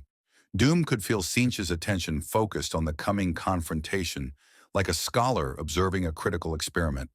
The Inquisition reached level 1737 minutes later. Doom's sensors detected them moving through the Underhive with disciplined precision. They'd secured their approach, eliminated potential ambush points, and established overlapping fields of fire. Competent, professional. Exactly what Doom had expected. What they hadn't expected was the environment itself. The Underhive's natural corruption, the accumulated filth and decay of millennia, had been subtly enhanced by Doom's preparations. Mystical resonance made shadows deeper, sounds more distorted, distances harder to judge. The Inquisition's soldiers found themselves fighting not just against an enemy, but against an environment that had become hostile through warp manipulation. Doom watched through the eyes of bound imps positioned throughout the approach routes. He saw stormtroopers pause as their Auspex readings became unreliable, saw combat servitors stumble as their targeting systems registered phantom threats, saw the Inquisitor himself, a grim figure in powered armor adorned with purity seals, raise his hand to halt the advance. Sorcery, Covenant said, his amplified voice carrying through the Underhive's corridors. He's already working to disadvantage us. Vex, active countermeasures. Helix, can you compensate for the sensor interference? Negative, my lord, the tech priest's mechanized voice responded. The distortion operates on principles that defy standard electromagnetic theory. It's as if reality itself has become negotiable in this sector. Then we proceed on visual confirmation only, Covenant decided. Spread formation, watch for ambush, and remember, we're hunting something that commands demons. Stay outside melee range, use blessed ammunition exclusively, and if anyone shows signs of corruption, they are to be eliminated immediately by their squad mates. Understood? A chorus of affirmatives echoed through the Vox channels. Doom smiled behind his mask. The Inquisitor was good, adapting to unexpected conditions, maintaining unit cohesion, preparing for the threats he anticipated. But he was still operating within the Imperium's framework, fighting what he believed was another Chaos sorcerer, another mortal consumed by powers he couldn't control. He had no reference point for Victor Von Doom. The Inquisition reached the Sanctum's outer perimeter, a junction where 3 corridors converged into the larger chamber complex. Doom had prepared this ground carefully, and now he activated the first layer of his defenses. The binding circles carved into the walls flared with eldritch light, and the bound demons manifested. But not as the Inquisition expected. Instead of charging mindlessly at the nearest targets, the demons moved with coordinated precision. The horror extended its perception warping abilities to blind sensors and confuse directions. The flamer released gouts of warp flame that forced the soldiers to specific routes. The lesser imps didn't attack at all. They simply appeared in strategic positions, creating crossfire threats that divided the Inquisition's attention. They're hurting us, Vex shouted over the Vox. The demons are operating as a coordinated unit. This shouldn't be possible. Focus fire on the larger entities, Covenant commanded, his own Stormbolter roaring as blessed rounds tore into a demon. Null operatives, advance. Suppress the warp presence in this sector. Three figures stepped forward from the Inquisition's rear ranks. Pariahs, individuals born with the rare and horrifying trait of generating a null field that suppressed psychic phenomena.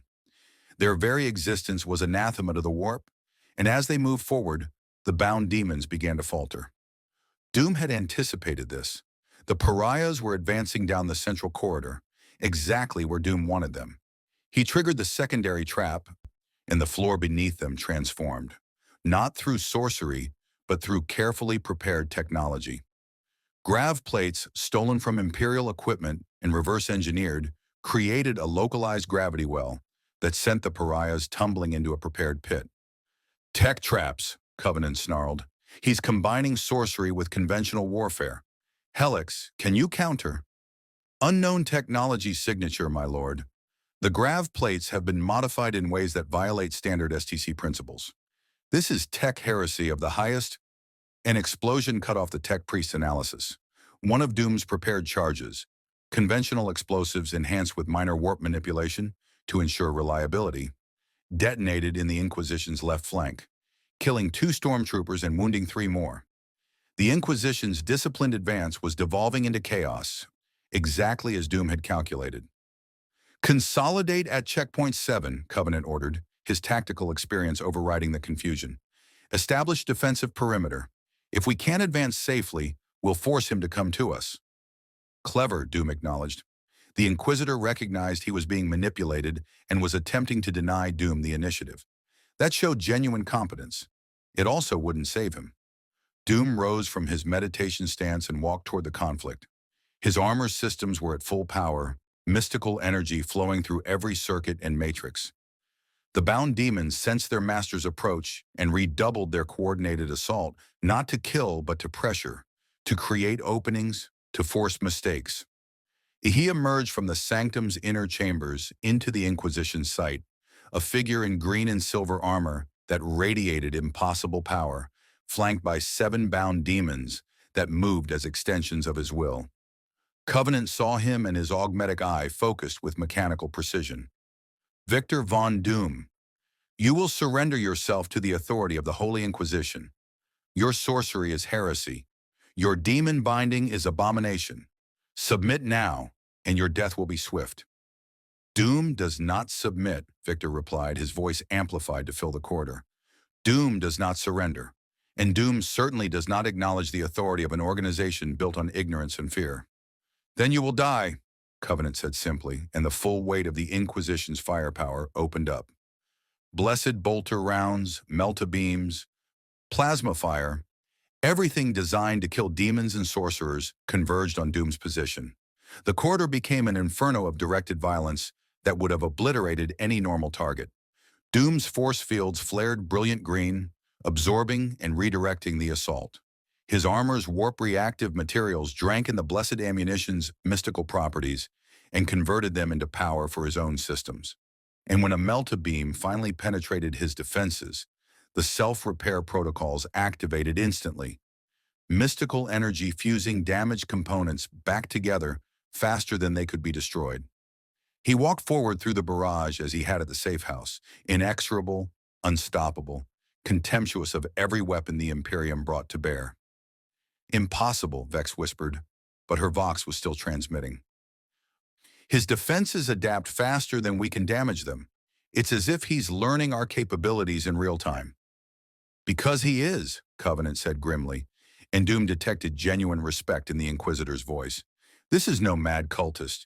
This is someone who treats combat as a science. Vex, fall back to secondary positions. All units, fighting retreat. We need to reassess. But Doom had no intention of allowing retreat. He gestured and the bound demons surged forward, not to kill, but to block the exits. The Horror's reality warping abilities sealed one corridor. The Flamer's warp flames barred another. The lesser imps simply positioned themselves as obstacles that the Inquisition would have to fight through. You came seeking to eliminate a threat, Doom said, still advancing. You came prepared for a chaos sorcerer, mad with power, consumed by corruption, operating on the edge of sanity. But that is not what Doom is. He raised one hand, and mystical energy coalesced into a visible sphere of power. Doom is a scientist who has studied sorcery, a technologist who has mastered the warp, a ruler who commands rather than worships, and most critically, Inquisitor Covenant. Doom is someone who cannot be defeated by throwing bodies at him. The energy sphere split into 7 smaller spheres, each targeting a different soldier. They struck with surgical precision, not to kill, but to disable. Force fields overloaded, armor systems locked up, weapons suddenly refused to fire. In 3 seconds, Doom had neutralized half the Inquisition's combat power through pure, mystical dominance. Covenant himself remained standing, his storm bolter still active, his will still unbroken. You think this impresses me? I've fought demon princes. I've stood before greater demons and lived. Your tricks are sophisticated, I'll grant you, but they're still just chaos by another name. Are they? Doom asked, genuinely curious now. Tell Doom, Inquisitor. Do you sense corruption in his presence? Does he radiate the taint that your training has taught you to recognize? Or does something about Doom simply refuse to fit into your understanding of how chaos works? Covenant hesitated, and in that hesitation, Doom saw the truth. The Inquisitor's decades of experience were screaming that something was wrong with this picture. Doom didn't feel like a chaos sorcerer. His demon bindings didn't follow the expected patterns. His behavior was too rational, too controlled, too calculated. You're something new, Covenant said finally. Something that shouldn't exist in this galaxy. And that makes you more dangerous than any demon prince, because you break the rules we've spent 10,000 years learning. Now you begin to understand, Doom said. Doom is not your enemy because he serves chaos. Doom is your enemy because he serves only himself, and he has demonstrated that the Imperium's monopoly on power is built on lies. You teach that sorcery inevitably corrupts. Doom proves otherwise. You teach that demons cannot be mastered. Doom binds them as tools. You teach that humanity must submit to the Emperor's will. Doom submits to nothing. He took another step forward, and Covenant raised a hand to stop his remaining soldiers from firing. What do you want? The Inquisitor asked. If you wanted me dead, you could have killed me already. If you wanted to escape, you could have fled before we arrived. So what is this confrontation actually about? Recognition, Doom said simply. Doom wants the Imperium to understand that a new power has emerged in this universe. One that operates by its own rules. One that will not be intimidated, corrupted, or destroyed by conventional means. And most importantly, Inquisitor Covenant, Doom wants you to carry a message to your superiors. What message? That Victor Von Doom is done hiding in the Underhive, that he will soon emerge into the wider galaxy, and that when he does, every faction, Imperium, Chaos, Xenos, all of them, will need to decide whether they wish to be his allies, his obstacles, or his resources. There is no fourth option. Covenant stared at him for a long moment, and Doom could see the calculations running behind the Inquisitor's eyes.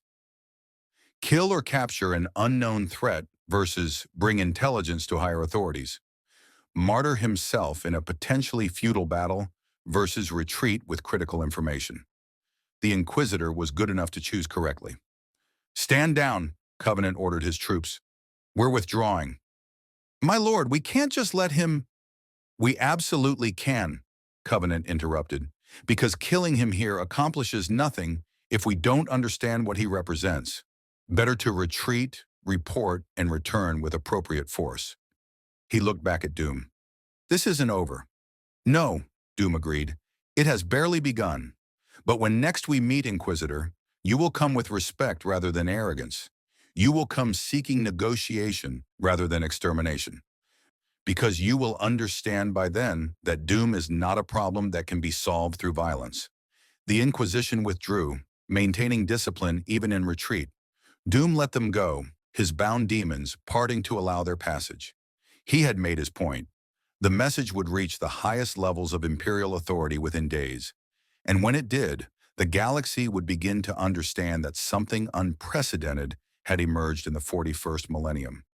As the Inquisition's forces disappeared into the upper levels, Malchus emerged from hiding with several cultists. Great one. You let them live. You could have slaughtered them all. Corpses send no messages, Doom replied. But witnesses? Witnesses spread fear. And fear, Malchus, is the first step toward power. He returned to his sanctum, already planning the next phase of his conquest. The Imperium now knew his name. Soon, so would everyone else. Inquisitor Covenant's report reached the Segmentum command within 36 hours. Within a week, it had propagated through astropathic relays to a dozen fortress worlds, inquisitorial conclaves, and chapter monasteries. Within 2 weeks, Victor von Doom's name was spoken in hushed tones across 50 sectors. But it wasn't the Imperium's whispers that concerned Doom most. It was the other whispers, the ones that came from the warp itself. He stood in the ritual chamber, conducting his daily meditation, when he felt them arriving. Not one presence, but four. Four vast intelligences that dwarfed even Tzeentch's attention, each radiating a different flavor of malevolence so intense that merely perceiving them would have shattered a lesser mind. The Chaos Gods themselves had come to evaluate Victor von Doom. Blood came the first voice, not words but pure concept transmitted through the Immaterium. Khorne, the blood god, the embodiment of rage and martial pride. You bind demons as weapons. You fight with skill and power. Yet you spill no blood for blood's sake. You honor no skulls. You wage war as calculation rather than glorious slaughter. Why? Doom did not flinch from the god's attention. Because mindless slaughter is inefficient. Doom wages war to achieve objectives, not to satisfy base impulses. If the blood god finds this lacking, that is irrelevant to Doom's purposes. Khorne's presence blazed with what might have been rage or respect. With the blood god, the distinction was academic. Mortal presumption, yet honest. I respect strength, even when it refuses me worship. Continue your path, Victor von Doom. If it leads to war, we shall meet again. The first presence withdrew, and a second surged forward, this one reeking of decay and acceptance. Nurgle, the Plague Lord, whose gifts came wrapped in inevitability. You struggle against entropy, Nurgle's voice was almost paternal. You repair what breaks. You resist what must eventually claim all things. Why fight the inevitable? Embrace decay, accept that all things rot, and find peace in the cycle. Because Doom defines what is inevitable, Victor replied. Entropy is a physical law, not a divine mandate. If Doom wishes to resist decay, he will do so through understanding and mastery, not through submission to forces that mistake stagnation for wisdom. Nurgle's laughter was like bubbling pestilence. Oh, you will be magnificent when you finally understand. Everyone comes to me eventually, Victor. Even those who believe themselves above such things. I can wait. The second presence faded, replaced by something that felt like perfection, twisted into horror. Slaanesh, the Dark Prince, the embodiment of excess and sensation. Such discipline, Slaanesh purred. The concept carrying notes of fascination. Such absolute control over yourself and your powers. You deny yourself nothing you truly want, yet you refuse to lose yourself in the wanting. How do you maintain that balance? And more importantly, why would you want to? Because discipline is what separates Doom from animals, Victor said. Desire without control is weakness. Power without purpose is wasted potential. The Dark Prince offers sensation, but Doom requires results. Boring, Slaanesh concluded, though there was curiosity beneath the dismissal. But perhaps you'll become interesting eventually. If you ever discover what you truly desire, come find me. I'll show you pleasures that even your iron will cannot resist. The third presence departed, and Doom found himself alone with the one he'd known would come eventually. Tzeentch. They don't understand you, the architect of fate observed. His presence somehow everywhere and nowhere simultaneously. Khorne sees only that you fight without worship. Nurgle sees only that you resist without accepting. Slaanesh sees only that you desire without indulging. But I see what you really are. And what is that? Doom asked, genuinely curious about the god's analysis. You're a paradox wrapped in ambition and bound by will, Tzeentch said. You channel chaos without becoming chaotic. You bind my demons without worshiping me. You use the warp as a tool while somehow maintaining the delusion that tools cannot change the hand that wields them. It's magnificent, it's impossible, and it's exactly the kind of change I exist to facilitate. Doom is not your instrument, Victor said firmly. No, Tzeentch agreed, but you are my favorite experiment. Do you understand what you've accomplished in 4 weeks, Victor? You've demonstrated something that no mortal in 10,000 years has managed. Genuine demon mastery without corruption. Oh, there's taint accumulating. Make no mistake. I can see it at the edges of your soul like frost creeping across glass. But you're managing it, containing it, turning it into something other than what it should be. Because corruption is predictable, Doom said. It follows patterns. And patterns can be countered through sufficient understanding and willpower. Which is exactly why I'm not trying to corrupt you, Tzeentch said, and there was genuine amusement in the concept. Everyone assumes I want to turn you into a gibbering demon prince or a puppet sorcerer singing my praises. But why would I want that? You're so much more interesting as you are, a mortal who genuinely believes he can use chaos without becoming part of it. The outcome of that experiment is worth more to me than one more servant. Then we have an understanding, Doom said carefully. Doom will continue his work, drawing on the warp's power as necessary. The architect of fate will observe without interference. And when Doom achieves his goals, Tzeentch will have his data about whether mortals can truly master chaos. Oh, Victor, the god's presence was practically laughing now. You still don't understand. The experiment isn't whether you can master chaos. The experiment is what you'll become in the process. Because even if you succeed, even if you maintain your soul, your will, your essential self, you won't be the same being who started this journey. Change is inevitable. The only question is what shape that change takes. The presence withdrew, leaving Doom alone with his thoughts and a creeping certainty that Tzeentch was right about at least one thing. He was changing. He could feel it in the way his mystical senses had expanded, in the way warp energy flowed through him with increasing ease. In the casual manner he now commanded demons that should have been beyond mortal control.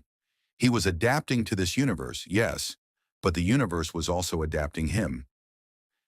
The question was whether that transformation was acceptable or whether he was slowly losing the very essence that made him Victor Von Doom. He had no answer, and that uncertainty was more troubling than any demon's threat. The cultist noticed the changes before Doom acknowledged them himself. Great One, Malchus said carefully, approaching Doom as he worked in the Forge Shrine. Forgive the intrusion, but there have been observations. Speak plainly, Doom said without looking up from his work. He was constructing a new focusing matrix, one that would allow him to channel warp energy with even greater precision. You've been in the ritual chamber for 16 hours without rest. You haven't eaten in 3 days. And when you work, sometimes your hands, Malchus hesitated, sometimes they move in ways that suggest additional fingers. Fingers that aren't quite there, but also aren't quite not there. Doom's hands stopped moving. He raised them before his mask, studying them through enhanced optics. At first he saw nothing unusual, but when he shifted his perception to mystical sight, viewing reality through the lens of warp awareness, he saw what Malchus meant.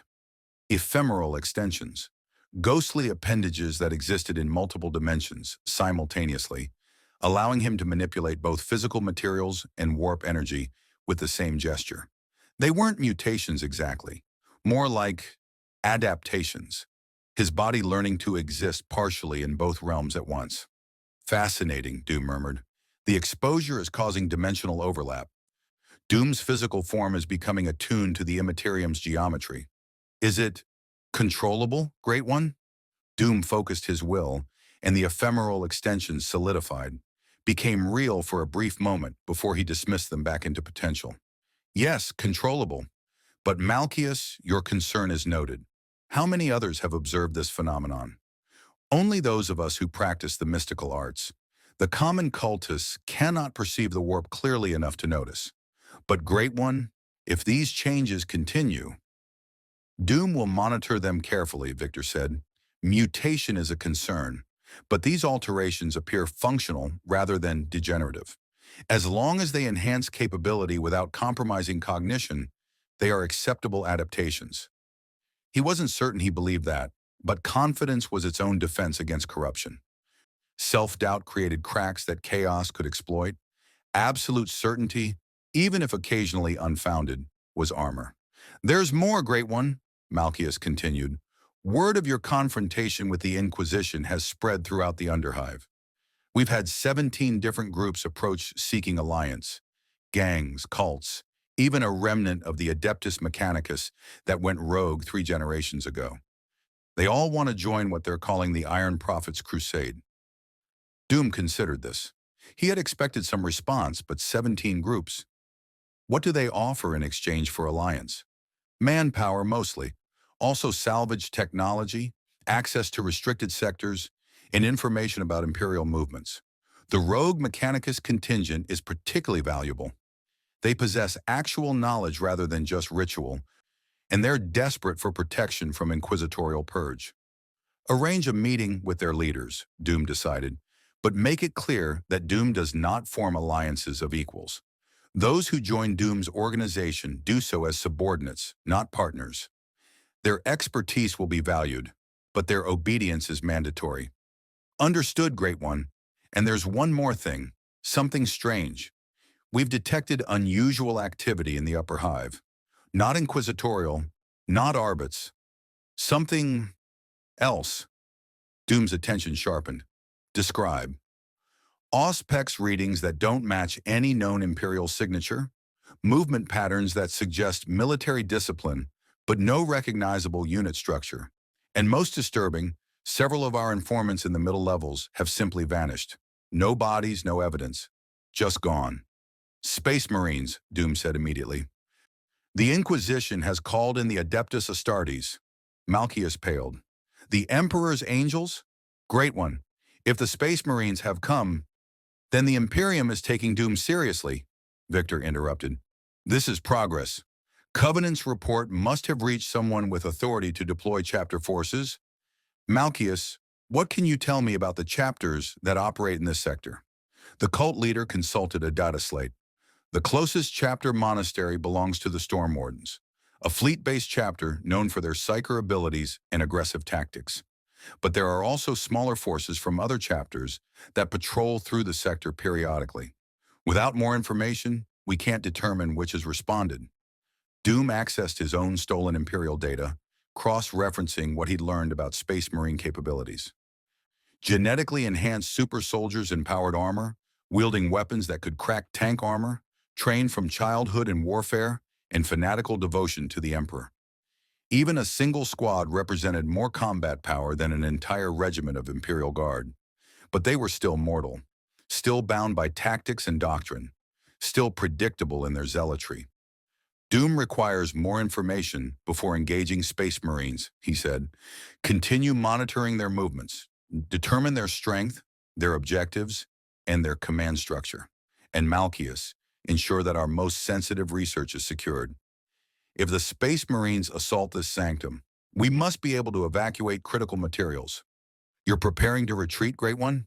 Doom is preparing for contingencies, Victor corrected. There is a difference between tactical withdrawal and cowardice. If the Space Marines come with overwhelming force, Doom will relocate and rebuild. But if they come with confidence rather than caution, they will learn the same lesson as Inquisitor Covenant. Over the following days, Doom's intelligence network confirmed his suspicions. A strike force of Space Marines had indeed arrived. 5 warriors from the Storm Wardens chapter, led by an epistolary named Typhon. They were conducting their own investigation, moving through the hive with methodical precision, interviewing witnesses, examining evidence, and slowly narrowing their search toward the Underhive sectors. But they weren't rushing. They were gathering information, building a complete picture before committing to action. Competent, professional, and far more dangerous than the Inquisition's hasty assault. Doom used the time to accelerate his own preparations. He bound 3 more daemons, including a particularly useful changeling that could assume any form it observed. He completed his armor's latest upgrades, incorporating warp-reactive materials that would make him even more resilient against psychic attacks. And most critically, he began constructing something he'd been planning since his arrival. A proper workshop independent of the Underhive, a hidden facility where he could conduct research without the constant threat of Imperial discovery. The location he chose was brilliant in its audacity, a long-abandoned shrine temple in the Hive's mid-levels, declared cursed after a plague outbreak 3 centuries prior. The Imperium avoided it superstitiously, which made it perfect for Doom's purposes. Over 10 days, his cultists secretly transported equipment, materials, and documentation to the shrine, establishing a fallback position that no one would think to search. "It's done, Great One," Malchus reported. "The secondary workshop is fully functional. If we must evacuate the Underhive, we can continue operations from the Shrine Temple without significant interruption." "Acceptable," Doom said. "And the Space Marine investigation?" "They've reached level 12. They're interviewing gang leaders and cult members, offering protection in exchange for information about the sorcerer who commands demons. Several groups have already cooperated. They're terrified of what the Emperor's angels will do if they refuse." Doom wasn't surprised. Space Marines were intimidating by design. 8-foot-tall post-human warriors whose very presence inspired awe and terror. Mortal cultists would break under that pressure, providing whatever information the Marines demanded, which meant his time in the Underhive was ending. "Begin the evacuation," Doom ordered. "All personnel, all materials, all research. Everything moves to the Shrine Temple within 48 hours. Leave nothing that can reveal Doom's true capabilities. And Malchus, prepare a gift for our Space Marine visitors." "A gift, Great One?" "Yes," Doom said, and there was dark amusement in his voice. "The Inquisition received a demonstration of Doom's power. The Space Marines will receive a demonstration of Doom's intelligence. They want to hunt him? Let them hunt. But they'll be hunting exactly what Doom wants them to find." He gestured to one of the bound demons, a lesser horror that had proven particularly troublesome to control. "This entity will remain behind, bound within a prepared circle. When the Space Marines breach the sanctum, it will engage them. Not to win, it cannot win against such opponents, but to provide data about their capabilities while making them believe they've eliminated a significant threat." "You're sacrificing one of your bound demons?" "Doom is investing a resource to gain information," Victor corrected. "The horror's binding will ensure it follows specific tactical patterns during combat. From those patterns, Doom will learn how Space Marines respond to demon threats, what weapons they prioritize, how their psychic abilities function in combat. That data is worth more than one lesser demon." It was ruthlessly pragmatic, and it demonstrated exactly how different Doom's approach was from typical chaos sorcery. Other practitioners saw demons as gifts from the gods, entities to be worshipped or bargained with. Doom saw them as expendable tactical assets, no different from robots or remote drones. The evacuation proceeded with impressive efficiency. The cultists had learned to operate as an actual organization rather than a chaotic mob, and within 36 hours, the Underhive sanctum was empty except for Doom, the sacrificial demon, and carefully prepared evidence designed to mislead the Space Marines about his true capabilities. Doom stood in the emptied ritual chamber one final time, studying what he'd built and abandoned. 4 weeks of work, 4 weeks of experimentation, learning, adaptation. He'd arrived in this universe as a stranded refugee and departed as something else entirely, a sorcerer technologist with capabilities that terrified the Imperium and intrigued the Chaos Gods themselves. But he was also changing in ways he couldn't fully control. The warp-touched nature of his existence was becoming more pronounced. His dreams, when he allowed himself to sleep, were increasingly vivid and strange. Visions of possible futures, impossible geometries, and whispered promises from entities that existed beyond mortal comprehension. "Am I being corrupted?" he asked himself, alone in the empty chamber. "Or am I simply evolving into something this universe requires to survive?"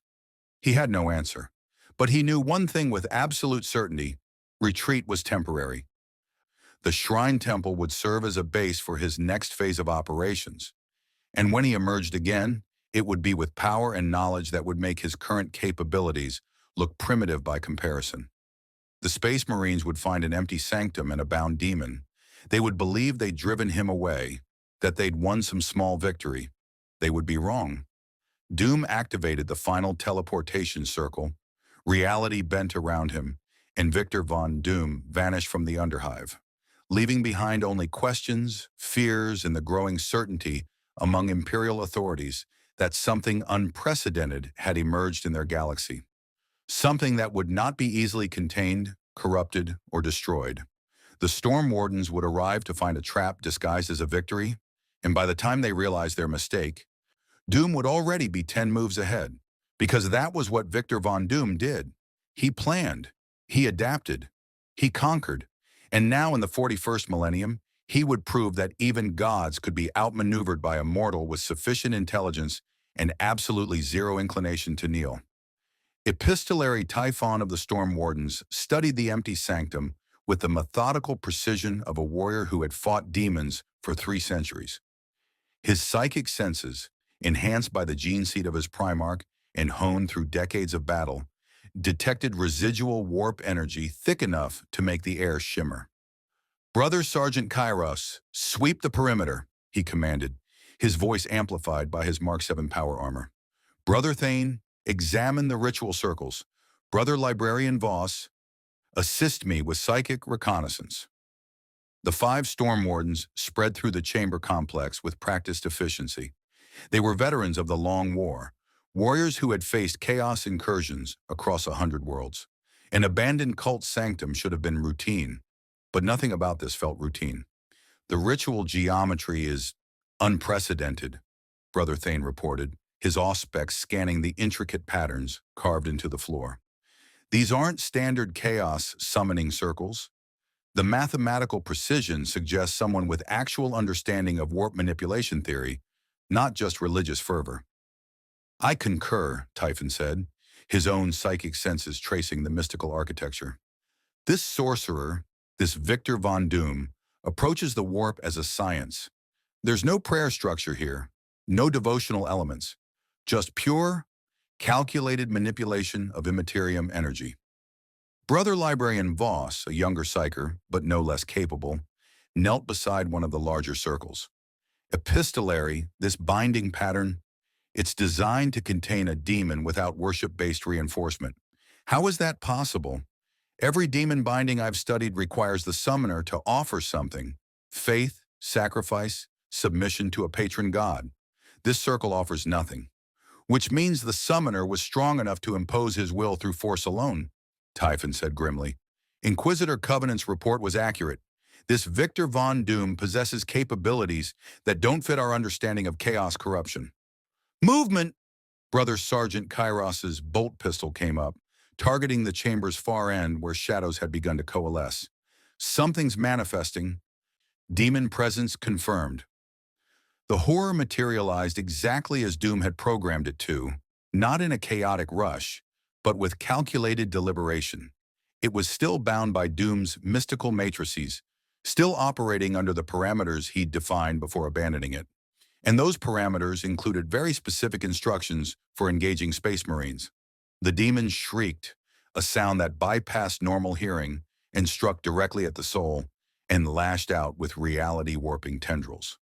The Storm Wardens responded with the practiced coordination of warriors who had fought together for decades. Kairos's bolt pistol barked, firing blessed ammunition.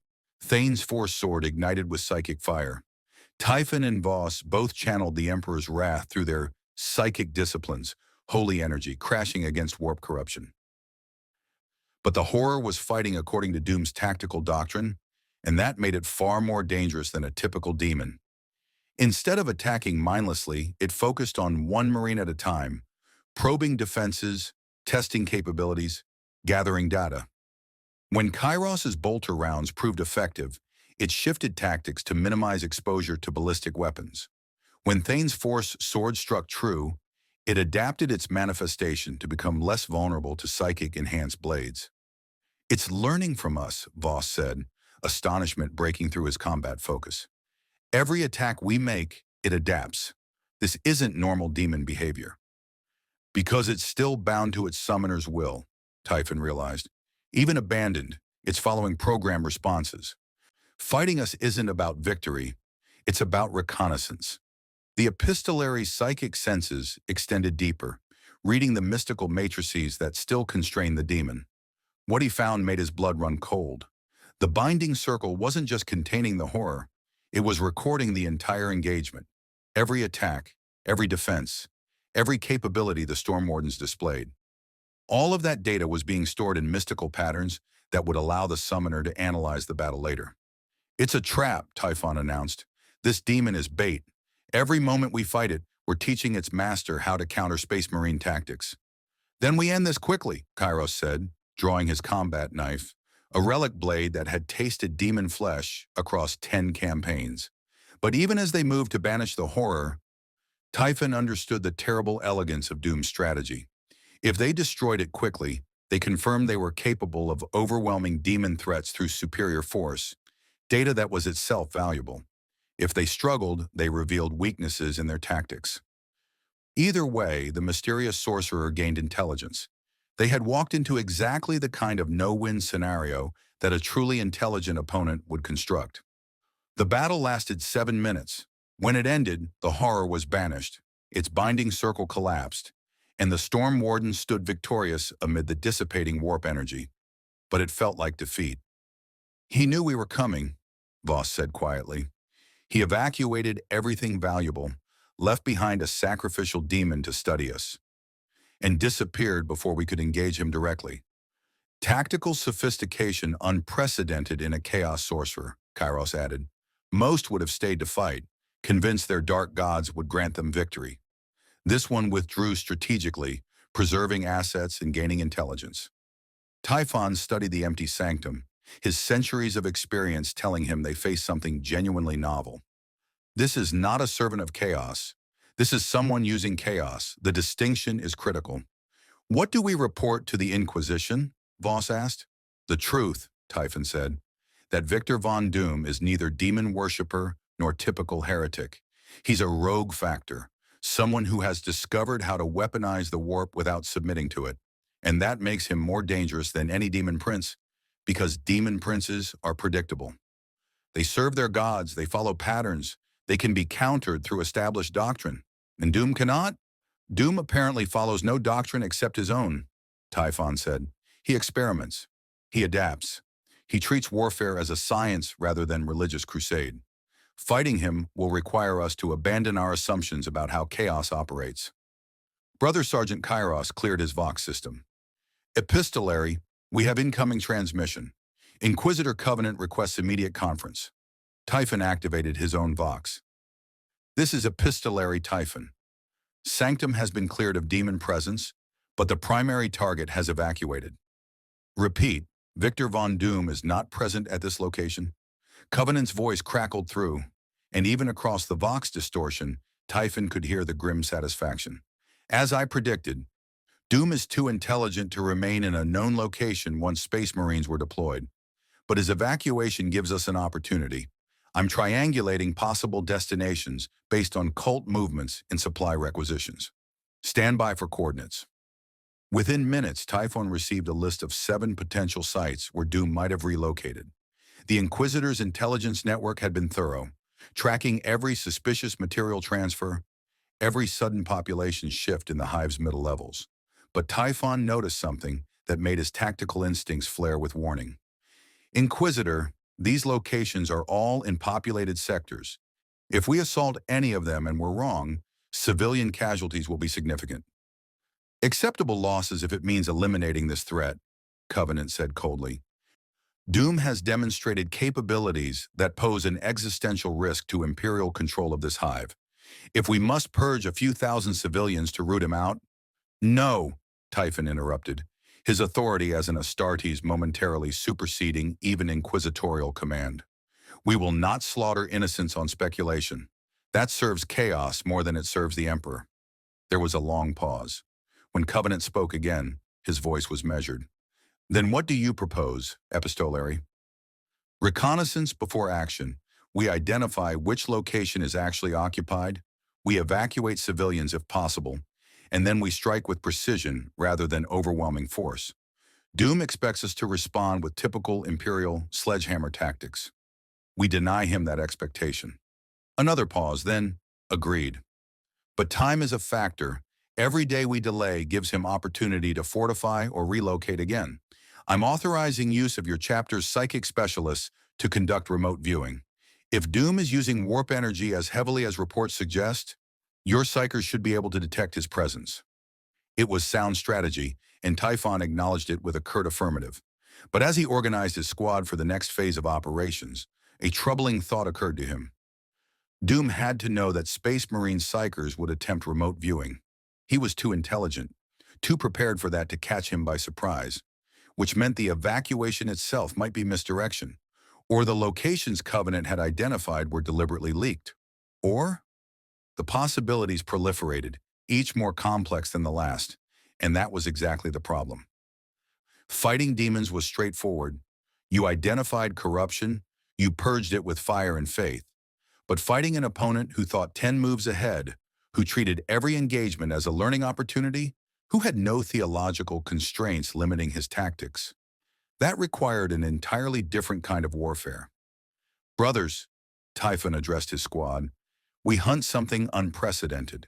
Standard anti-chaos doctrine may not apply. From this point forward, assume our enemy knows what we're planning before we plan it. Assume every engagement is a test designed to gather intelligence. And most critically, assume that Victor Von Doom is as intelligent as the most cunning Alpha Legion operative you've ever faced, combined with mystical capabilities that rival a greater demon. You make him sound invincible, Brother Thane observed. No, Typhon corrected. Just extraordinarily dangerous. There's a difference. Invincible enemies don't evacuate when confronted with superior force, but intelligent enemies do, which means Doom knows he can be beaten. He's simply trying to ensure the battle occurs on his terms rather than ours. Then we deny him those terms, Kairos said. Exactly, Typhon agreed. We become unpredictable ourselves. We abandon standard protocols in favor of adaptive tactics. We fight him not as Space Marines fight chaos, but as Space Marines fight other tactically sophisticated opponents. It was heretical thinking by some standards, suggesting that chaos could be fought with anything other than absolute faith and overwhelming righteous fury. But Typhon had survived 3 centuries by recognizing when doctrine needed to bend to reality. And the reality was that Victor Von Doom had just outmaneuvered both the Inquisition and the Adeptus Astartes using nothing but preparation and intelligence. That would not happen again. The Shrine Temple had been empty for 300 years, but Doom had transformed it in 10 days into something that would have fascinated and horrified in equal measure. The central nave, once dedicated to the Emperor's worship, now housed mystical laboratories where demon-binding research continued uninterrupted. The side chapels contained workshops where warp-reactive technology was developed and tested. And beneath it all, in crypts that the Imperium had sealed centuries ago, Doom had established his most sensitive projects. He stood now in the deepest crypt, surrounded by 3 bound demons that provided mystical security against psychic intrusion. Before him floated a hololith display, cobbled together from stolen Imperial technology and enhanced with warp energy interfaces, showing the Storm Warden's assault on his abandoned sanctum. The recording demon had transmitted everything before being banished. Every attack pattern, every psychic discipline, every tactical response. Magnificent, Doom murmured, studying how epistolary Typhon had coordinated his squad. Gene-enhanced reflexes combined with centuries of experience. Psychic abilities that rival anything Doom encountered in his own universe. And most impressively, tactical flexibility. The epistolary recognized the trap and adjusted his approach mid-engagement. Malchus stood nearby, watching the same recording with considerably more anxiety. Great one, they're hunting for us. The Inquisition is coordinating with Space Marines. How long before they locate this shrine? Approximately 16 days, Doom said, having already run the probability calculations. Covenant's intelligence network is competent, and the Storm Warden's psychic reconnaissance will eventually detect Doom's warp signature, despite the precautions he's taken. But 16 days is sufficient. Sufficient for what? For Doom to complete the next phase, Victor said, gesturing to the crypt's far end where something massive was taking shape. It looked like Enthroned at first glance. An elaborate chair wrought from brass, silver, and warpstone, covered in mystical circuitry and geometric patterns that hurt to perceive. But it was much more than simple furniture. The Resonance Throne, Doom announced. When complete, it will allow Doom to channel warp energy with unprecedented precision, while simultaneously shielding him from the psychological effects of immaterium exposure. Every spell Doom casts corrodes his sanity slightly, not dramatically, but cumulatively. The throne will filter that corruption, separating usable power from corrupting influence. That's... Malchius searched for words. Great One, if such a thing were possible, the Imperium's sanctioned psychers would use it. They wouldn't need to sacrifice themselves to maintain their abilities. Why hasn't this been developed before? Because it requires understanding both technology and sorcery at a level your Imperium has forbidden, Doom explained. The Mechanicus knows technology but treats it as religion, preventing true innovation. Psychers know the warp but fear it too much to study it scientifically, and chaos sorcerers embrace corruption rather than resisting it. Only someone with Doom's unique background, a scientist who practices sorcery, a technologist who refuses worship, a mind disciplined enough to analyze rather than surrender, could conceive of this device. It was the truth, but not the complete truth. The Resonance Throne was also Doom's acknowledgement that he was losing ground in his battle against warp corruption.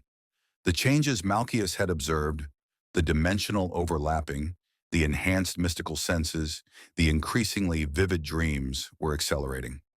Without intervention, Doom estimated he had perhaps 6 months before the accumulated corruption reached a tipping point. The throne wasn't just a tool for power enhancement, it was a life raft. Will it be ready in 16 days, Malchius asked. 12, Doom corrected. Doom requires 4 days for testing and calibration before the Imperium arrives. When they come, they will find Doom operating at capabilities that exceed everything they've witnessed so far. And if the throne doesn't work as intended? Doom didn't answer immediately.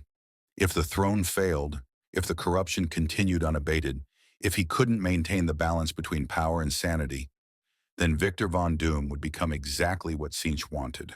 Another mortal consumed by forces he couldn't control, another cautionary tale about hubris in the price of ambition. But failure was not acceptable. Doom would succeed because the alternative was intolerable. The throne will function, he said with absolute conviction. Failure is not within the scope of acceptable outcomes. Over the following 12 days, Doom drove himself and his followers relentlessly. The Resonance Throne took shape through 18-hour work sessions, where Doom's hands blurred with activity. Part physical construction, part mystical binding, part inspired genius that even he couldn't fully explain.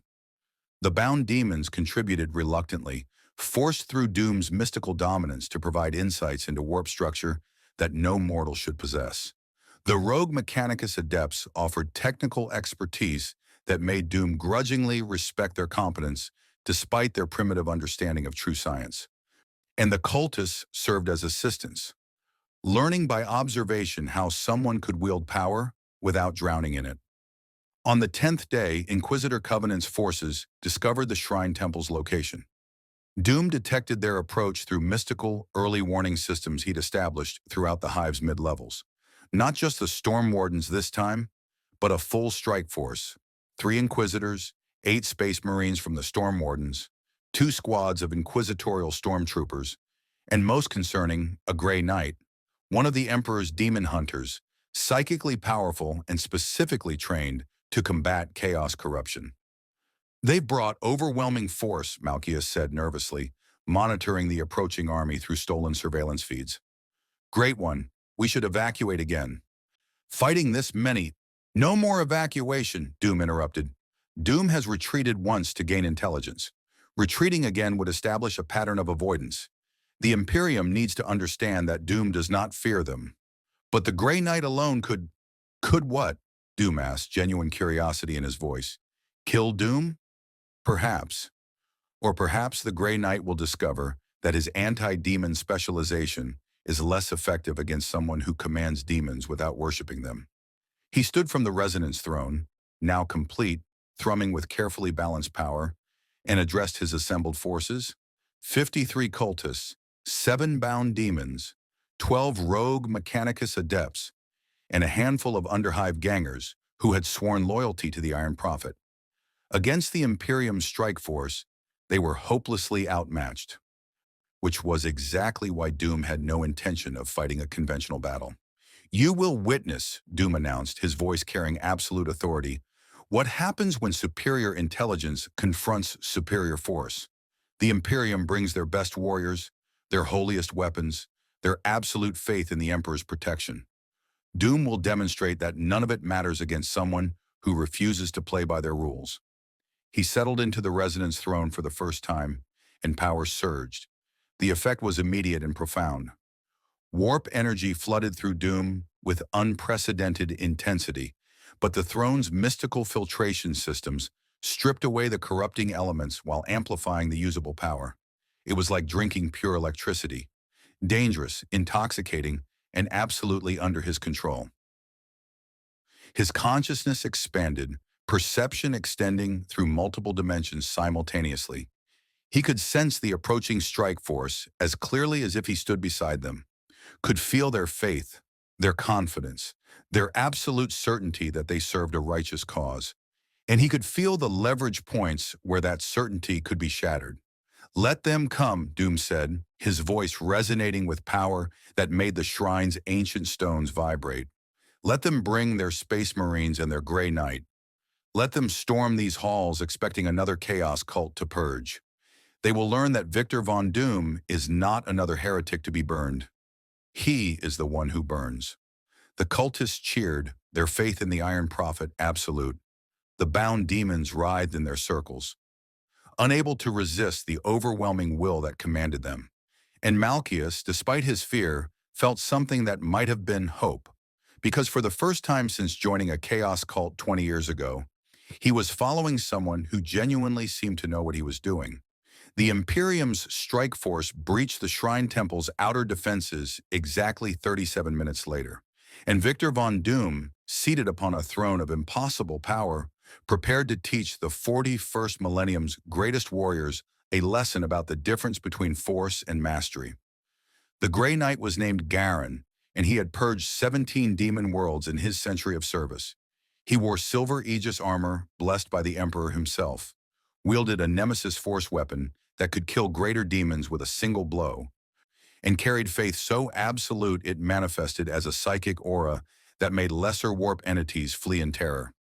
He had never encountered anything like the Shrine Temple. "The corruption here is structured," Garen said, his psychic senses probing the building's mystical architecture. "Not the chaotic taint of typical warp exposure, but something deliberately engineered, as if someone has imposed order on the Immaterium itself." Epistolary Typhon nodded grimly. "That matches what we encountered in the Underhive. This sorcerer treats chaos as a science, not a religion. Brother Garen, can you cleanse this corruption?"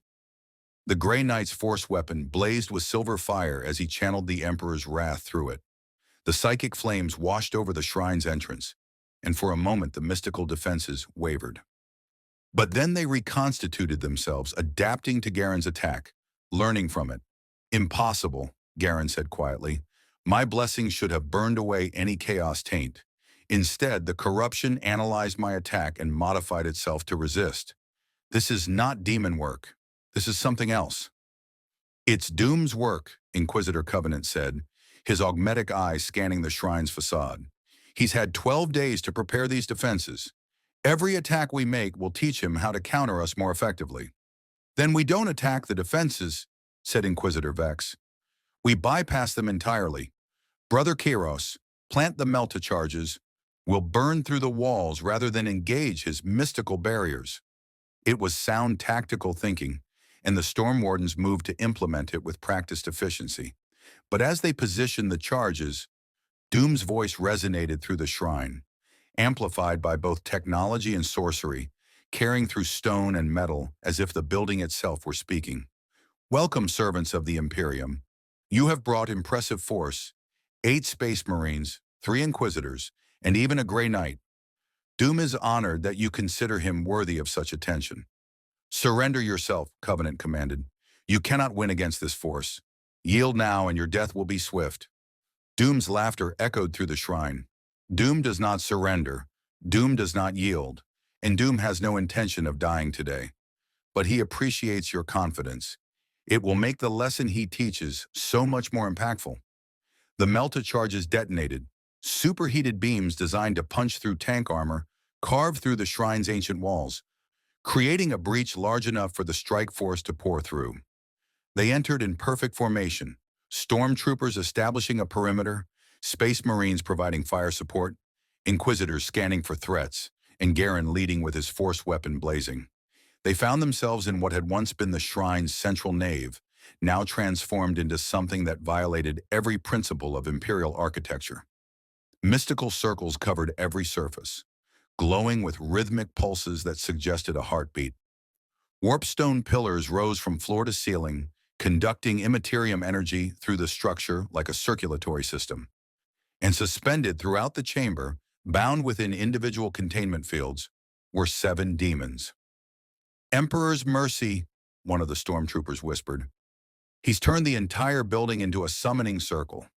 "Not a summoning circle," Typhon corrected, his psychic senses reading the mystical architecture with growing horror. "An amplifier. The demons aren't being worshipped. They're being used as psychic batteries, their essence converted into raw power for the sorcerer to channel." Garen's silver armor flared with defensive wards. This is tech heresy and demonic corruption merged into something unprecedented. The Mechanicus and the Ordo Malleus would both declare this an abomination worthy of exterminatus. "They're welcome to try," Doom's voice said, and reality rippled as he manifested. He didn't walk into the chamber. He simply appeared, space folding around him as a resonance throne's power allowed him to manipulate his location through warp geometry. His armor gleamed with impossible colors. Green and silver shot through with veins of energy that existed in more than 3 dimensions, and the power radiating from him made every psyker in the strike force recoil instinctively. "By the throne," Vex whispered. "He's channeling enough warp energy to manifest a greater demon. How is he maintaining his physical form?" "Because I am not a demon," Doom said, his voice carrying absolute certainty. "I am Victor Von Doom, and I have mastered what your Imperium fears to study. You see corruption where there is only understanding. You see heresy where there is only innovation. And you bring force to solve problems that require intelligence." Garen raised his Nemesis force weapon. "You speak of mastery, but I sense the warp's taint upon your soul. You are touched by chaos, sorcerer. And all who bear that taint must be purged." "Then purge me," Doom said. "If you can." The Grey Knight charged. He moved with speed that should have been impossible in Aegis armor, his force weapon cutting through reality itself as he channeled psychic power through every atom of the blade. It was an attack that had decapitated greater demons, that had sundered demon princes, that carried the absolute faith of the Emperor's most holy warriors. Doom caught the blade between his armored palms. The impact sent shockwaves through the chamber, cracking walls and shattering windows. But Doom's hands didn't falter, didn't slip, didn't show any sign of the corruption that should have manifested when mortal flesh touched a Grey Knight's blessed weapon. "Impossible," Garen said, and for the first time in his century of service, there was uncertainty in his voice. "The word you're looking for," Doom said calmly, "is unprecedented. Doom does not rely on chaos protection. He relies on understanding. Your weapon channels psychic energy through a mystically conductive blade. Doom's armor incorporates warpstone matrices that absorb and redirect that energy. Your faith is absolute, but faith is just another form of power, and power can always be countered through sufficient knowledge." He twisted, and the Nemesis force weapon shattered. The Grey Knight staggered back, staring at the broken remnants of a weapon that had served him for decades. The blade's fragments dissolved into psychic energy, banished by the very essence of their own power turned against them. "That was forged by the Emperor's own artificers," Garen said, his voice hollow. "Blessed by the holiest rites, wielded by warriors who have never faltered in their faith, And you broke it, like it was nothing. Like it was physics, Doom corrected. Your Imperium treats technology and sorcery as mysteries. Doom treats them as sciences. That is why Doom wins. The stormtroopers opened fire, filling the chamber with las beams and bolt rounds. The Space Marines added their heavier weapons, plasma guns, grav cannons, weapons that could crack fortifications. Even the Inquisitors contributed, their specialized ammunition designed to kill psychers and demon hosts. Doom gestured and the bound demons activated. They didn't attack the strike force directly. Instead, they manifested Doom's will, extending his control over the battlefield through warp manipulation. Reality became negotiable. Trajectories curved impossibly. In energy weapons discharged into empty space, solid rounds stopped mid-flight, suspended in pockets of altered physics. He's using the demons as tactical extensions, Typhon realized, his centuries of experience finally providing context. Not as weapons themselves, but as reality manipulators that allow him omnidirectional control. We're not fighting one sorcerer, we're fighting a distributed intelligence that exists across 8 simultaneous positions. Then we eliminate the demons first, Covenant decided, cut off his tactical advantage. But Doom had anticipated that response. As the strike force shifted focus to target the bound entities, he unleashed the Resonance Throne's full power. Warp energy cascaded through the chamber like a tsunami. Raw immaterium force shaped by Doom's will into specific effects. Stormtroopers found their weapons fusing shut, rendered inoperable by mystical interference with their internal mechanisms. Space Marines felt their armor systems overload, force fields flickering, and targeting solutions corrupting. Even the Inquisitors, protected by faith and blessed equipment, found their certainty wavering as Doom's absolute conviction crashed against their religious fervor. "You bring faith to fight science," Doom said, his voice resonating with power that made the shrine's foundations shake. "You bring zealotry to fight understanding. You bring worship to fight mastery. Every one of you is a warrior of extraordinary capability, but you are trapped within a system that forbids you from reaching your true potential." "The Emperor protects," Garen intoned, rallying his faith against Doom's assault. "The Emperor provides.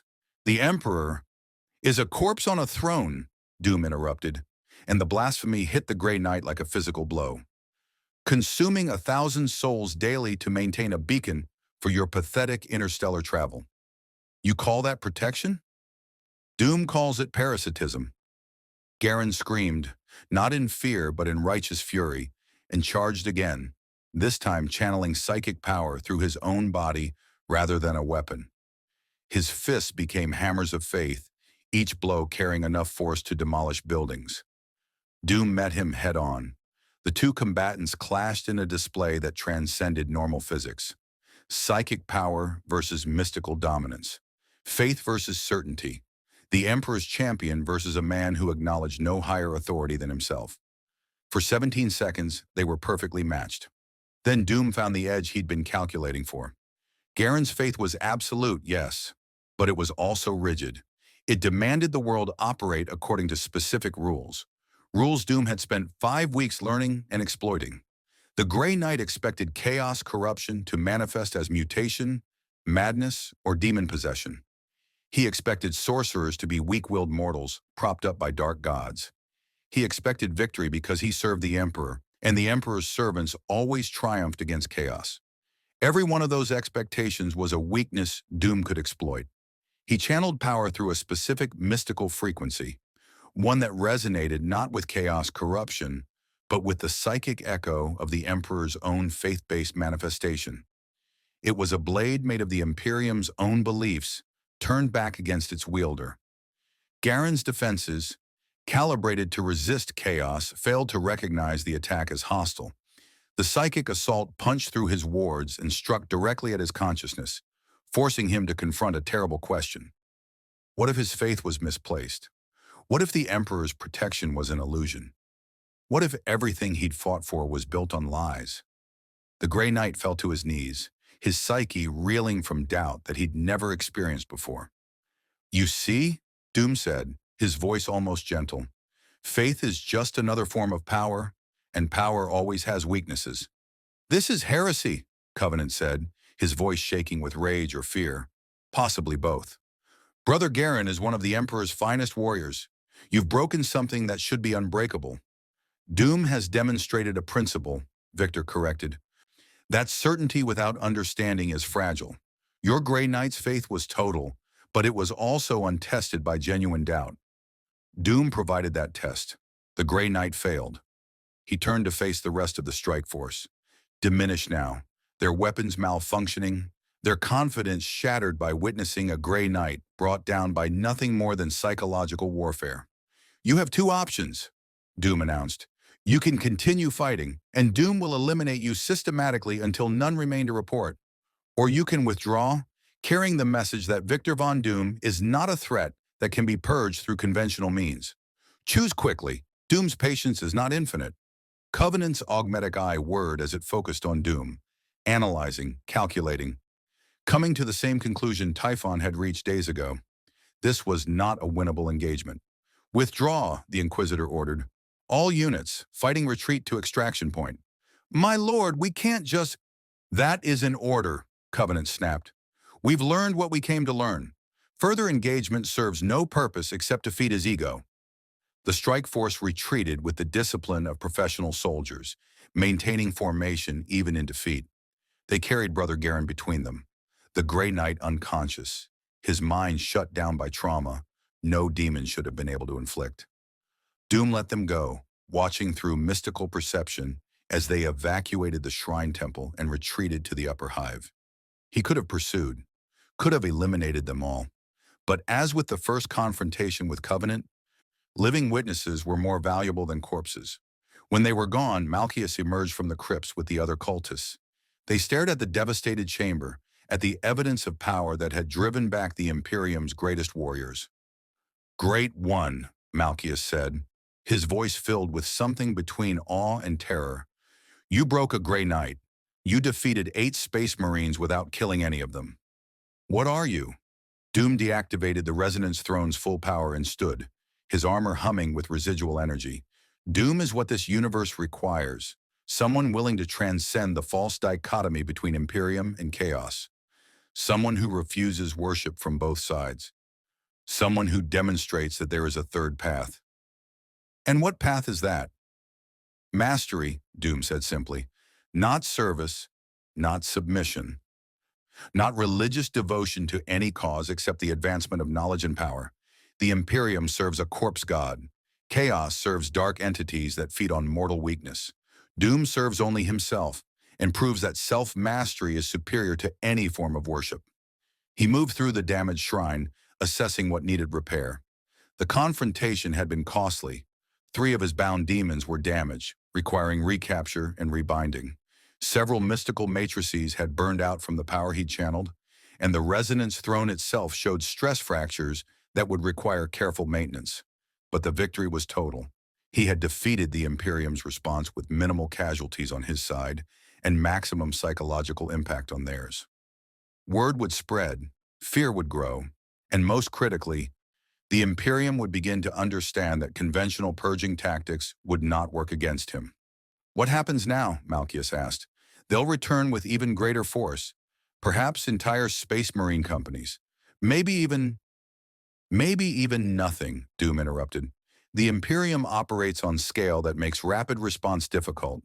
Gathering the forces necessary to truly threaten Doom would take months. During that time, he will continue his research, expand his capabilities, and establish himself as a power that cannot be ignored. You're going to announce yourself openly? No, Doom said. Doom is going to make them an offer. Malchus blinked in confusion. An offer? To the Imperium? Not to the Imperium, Doom corrected. To those within the Imperium who are intelligent enough to recognize opportunity. There are factions within your empire. Rogue traitors, radical inquisitors, Mechanicus heretics, even Space Marine chapters with flexible interpretation of doctrine. Doom will reach out to those factions and offer them something the Imperium cannot, genuine advancement. They'll execute anyone who allies with you as a heretic. Perhaps, Doom acknowledged, Or perhaps some will recognize that Doom offers what 10,000 years of stagnation has denied them: progress, real technological innovation, actual understanding of the warp rather than fearful suppression, the chance to advance rather than merely maintain. It was an audacious plan, one that relied on Doom's assessment that the Imperium's monolithic appearance concealed countless internal factions with conflicting interests. Some would surely reject any association with him. But others, the ambitious, the desperate, the intellectually honest, might see opportunity.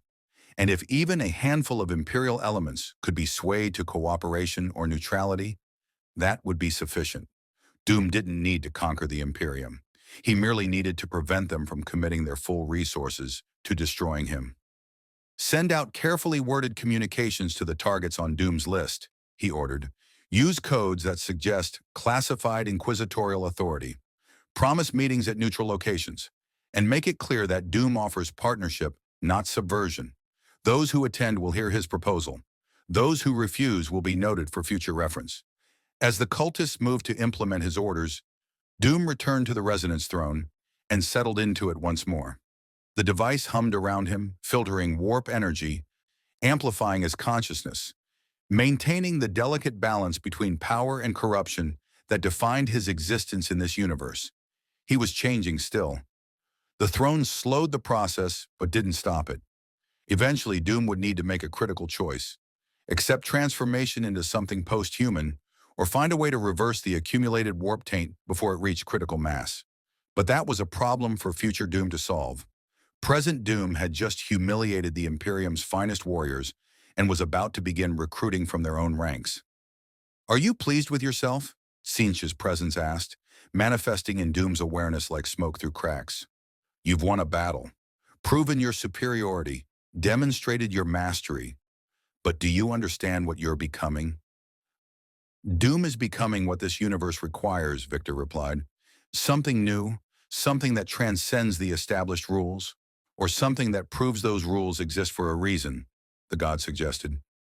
"Your resonance throne filters corruption, yes, but corruption isn't the only change you're undergoing. Your thoughts operate partially in the warp now. Your perception includes dimensions that mortal minds weren't meant to process. You're still Victor Von Doom. But which Victor? The one who arrived 5 weeks ago? Or something else wearing his name?"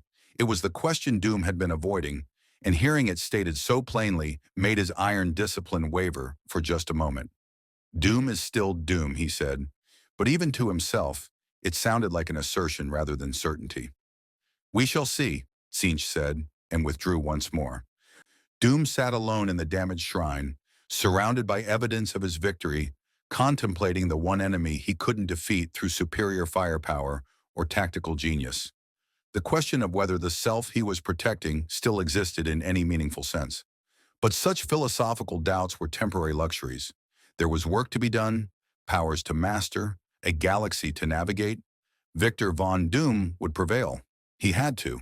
Because the alternative, that Tzeentch was right, that change was inevitable, that mastery was an illusion, was unacceptable.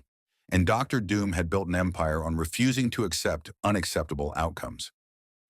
The responses to Doom's communications came faster than even he anticipated.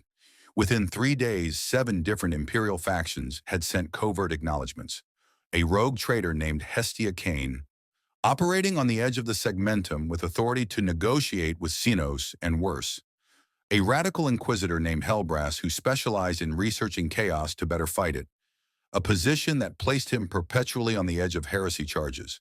A Magos named Arkhim 7, who had been excommunicated from Mars for unauthorized AI research. And most intriguingly, a representative from a Space Marine chapter Doom had never heard of, the Relictors.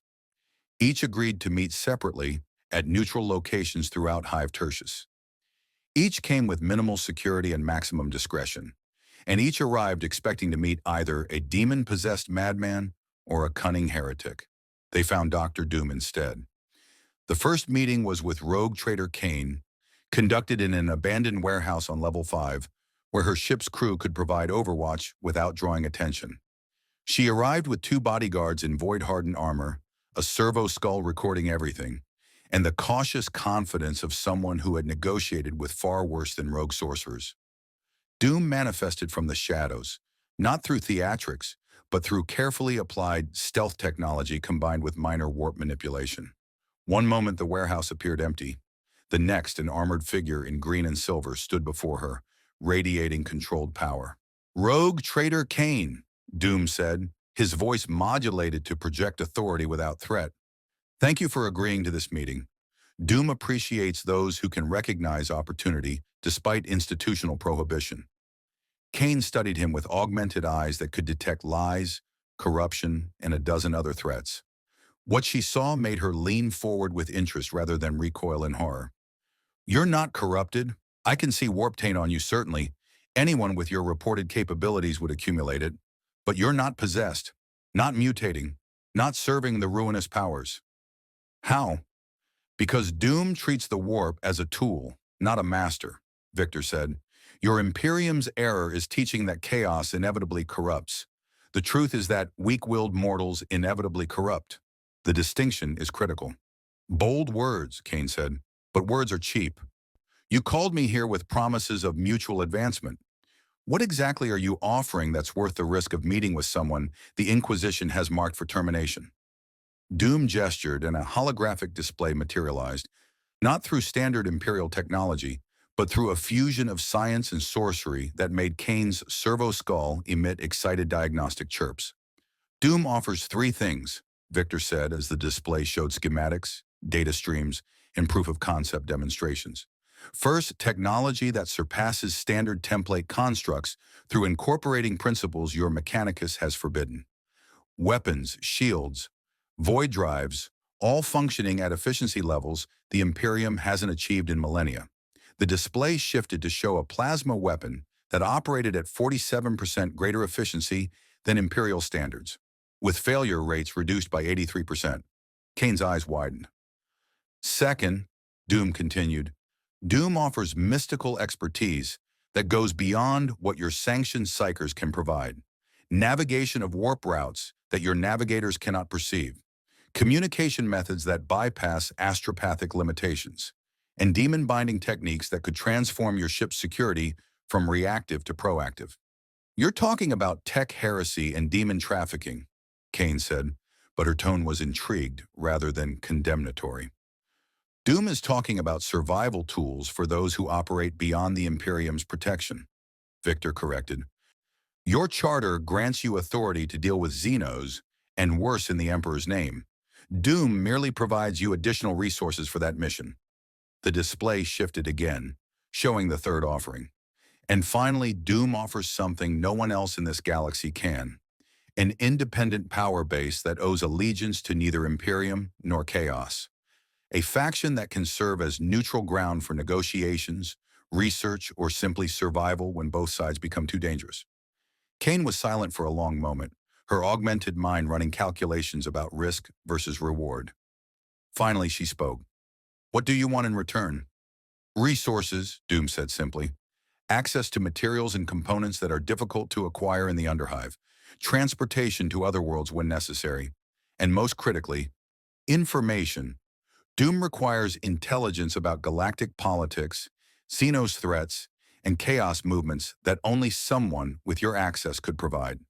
You're asking me to become your supply line and intelligence network. Doom is offering you technological advancement and mystical protection in exchange for resources he could theoretically acquire through force, but prefers to obtain through cooperation. This is called trade, rogue trader. Your entire profession is built on the concept." Kane laughed, genuinely amused rather than mocking. "You're either the most dangerous heretic in the segmentum, or the only person in 10,000 years who's approached the warp scientifically. Either way, I'm interested. But I need proof. Give me something small, a demonstration that your technology actually works as advertised." Doom had prepared for this. He produced a device approximately the size of a bolter pistol, covered in mystical circuitry and warpstone inlays. A personal shield generator, more efficient than Imperial refractor fields, more reliable than conversion fields, and incorporates warp-reactive elements that provide protection against both physical and mystical attacks. Test it yourself. Kane took the device cautiously, her servo skull scanning it for traps or corruption. Finding none that it could detect, she activated the shield and nodded to one of her bodyguards. "Shoot me! Low power la round." The bodyguard complied without hesitation, firing a beam that should have knocked Kane off her feet even with standard shielding. Instead, the beam struck the shield and simply stopped. No flash of impact, no energy discharge.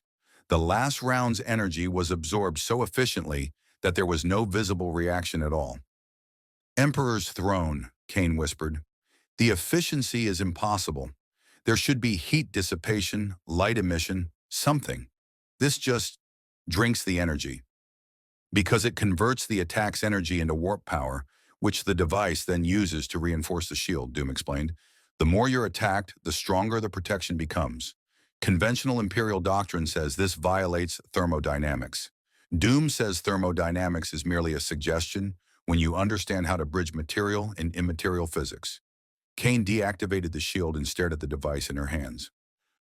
"If you can mass-produce these—" "Doom can," Victor confirmed, "at a rate of approximately 12 units per week with current resources. With your assistance in acquiring materials, that rate could quadruple." "Then we have an agreement," Kane said.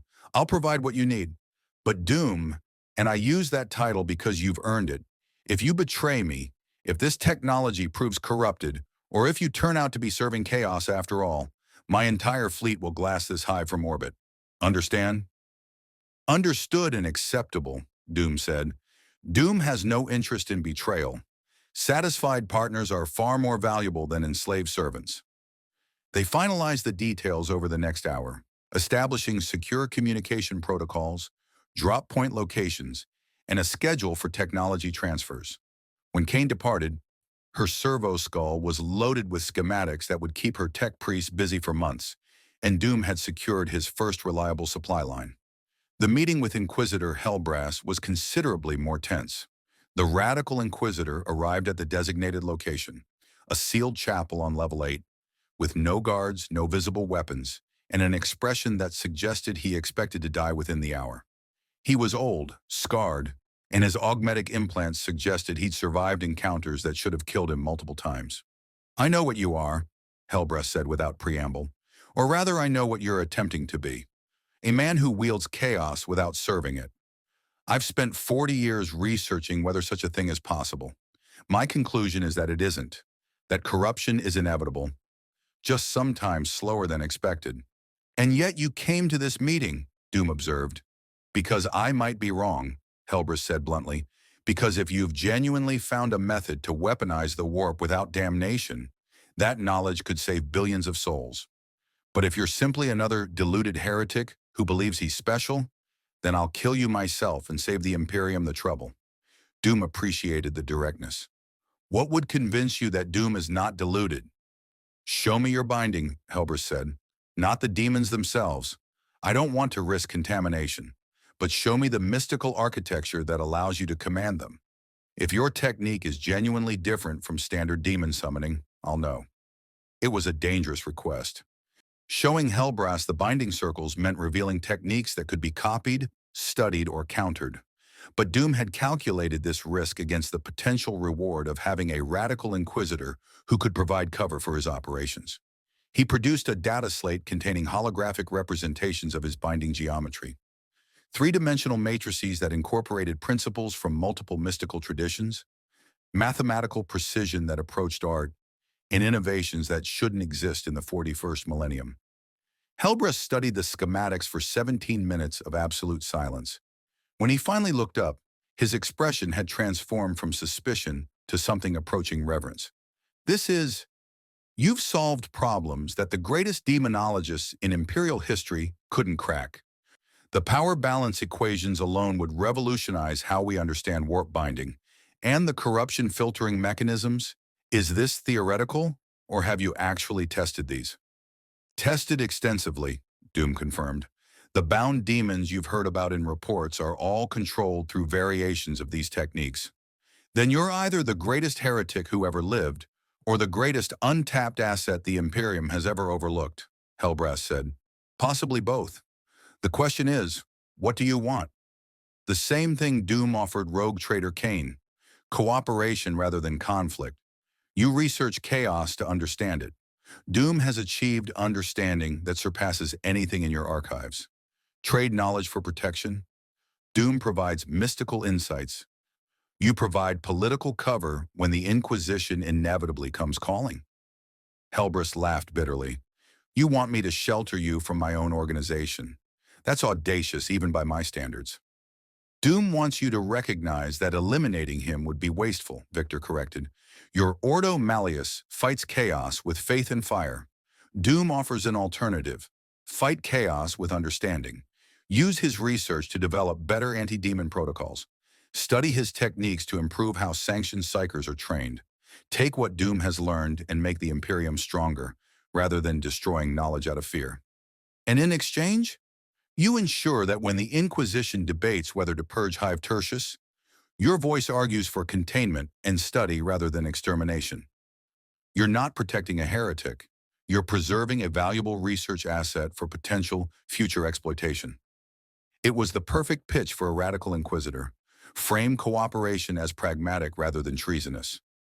Give him intellectual cover for what would otherwise be unforgivable heresy. Helbrus considered for a long moment. I'll need samples. Physical evidence that your techniques work as described. If I'm going to argue for preserving you, I need to demonstrate value to my peers. Doom had prepared for this as well. He produced 3 items: a fragment of warp stone that had been mystically stabilized to prevent corruption, a data crystal containing detailed analysis of demon behavior patterns, and most impressively, a small containment sphere holding a bound imp that responded to voice commands without attempting escape or corruption. The imp will obey whoever holds the sphere, Doom explained. It cannot be released without the proper mystical key, which Doom has not provided. Use it to demonstrate controlled demon binding to your colleagues. If they remain unconvinced, destroy the sphere, and the imp will be banished harmlessly. Helbrus accepted the items with the careful reverence of someone handling live explosives. If this works, if your techniques prove viable, I can protect you from purge orders for perhaps 6 months. After that, you'll need to provide additional value, or my political capital will be exhausted. 6 months is acceptable, Doom said. By then, Doom will have additional offerings that make his continued existence obviously beneficial. The Inquisitor departed, and Doom checked him off his list of secured assets. The meeting with Magos Arkham 7 was perhaps the most productive, as the excommunicated tech priest brought something Doom desperately needed: genuine understanding of the Imperium's technology base. You are here, Tech, Arkham 7 said in binary cant that Doom's armor translated in real time. You violate the sacred principles of the Omnissiah. You incorporate warp elements into blessed machinery. And yet, the Magos' multiple mechadendrites twitched with what might have been excitement. Your efficiency ratios are magnificent. How do you achieve such performance without STCs? By understanding principles rather than repeating prayers, Doom said. Your Mechanicus worships technology it doesn't comprehend. Doom comprehends technology and thus requires no worship. Heresy, Arkham 7 said, but there was approval in the synthesized voice. Glorious, productive heresy. I was excommunicated for creating thinking machines. You've created thinking machines that incorporate demon essence as processing elements. This is beyond my achievements.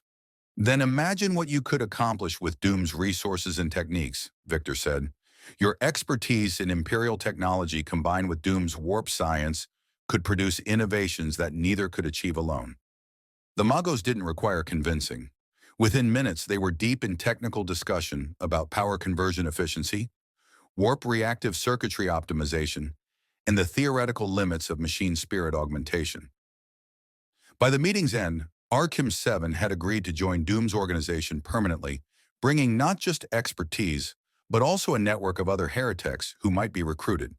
The final meeting with the Relictor's representative was the most dangerous. The Space Marine who arrived was named Brother Chaplain Kylos, and he wore power armor that bore the scars of 1,000 battles. The Relictors were a chapter with a controversial history. They had been declared excommunicate traitorous for using chaos weapons against chaos enemies, walking a razor's edge between pragmatism and corruption. Kylo studied Doom with eyes that had witnessed horrors that would break normal men. "We know what you are attempting," he said, his voice carrying the resonance of gene-enhanced vocal cords, "to use chaos without being used by it. My chapter tried the same path. We were declared traitors for our pragmatism. Yet you survived," Doom observed. "We survive by hiding, by fighting in the shadows, by doing what must be done, while the Imperium pretends purity matters more than results. We heard about you, about the sorcerer who broke a gray night, who bound demons as weapons, who made inquisitors retreat rather than face him. We came to see if you were real, or just another fool about to fall. And your assessment," Kylos was silent for a long moment, "you're real, and you're walking the same path my chapter walks, but with abilities we lack. Which is why I have a proposal.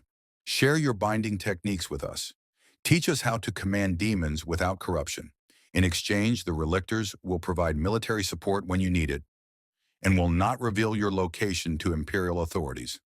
It was a dangerous alliance. Space Marines who used chaos weapons were barely better than heretics in the Imperium's eyes, but they were also warriors of exceptional capability who operated outside normal Imperial command structures. "Doom will teach you," Victor decided, "but understand that his techniques require discipline that exceeds even Space Marine training. Your brothers who lack sufficient will must not attempt demon binding, or they will fall to corruption despite Doom's methods." "We understand," Kylo said. "The Relictors have always understood that some weapons are too dangerous for weak hands. Show us your techniques. We'll determine which of our brothers can safely wield them." By the end of the second week, Doom had established a network that would have horrified any orthodox Imperial observer. A rogue trader providing supplies, a radical inquisitor offering political cover, an excommunicated magos contributing technical expertise, and an excommunicate traitoris Space Marine chapter willing to serve as military assets. None of them fully trusted Doom. Several actively planned contingencies for if he proved corrupted, but all of them recognized that he offered something unprecedented, genuine advancement in a galaxy that had stagnated for 10,000 years. "Great one," Malchus said, reviewing the agreements Doom had secured. "You've built an alliance from the Imperium's outcasts and heretics. This is either brilliant or catastrophically dangerous." "It is both," Doom acknowledged.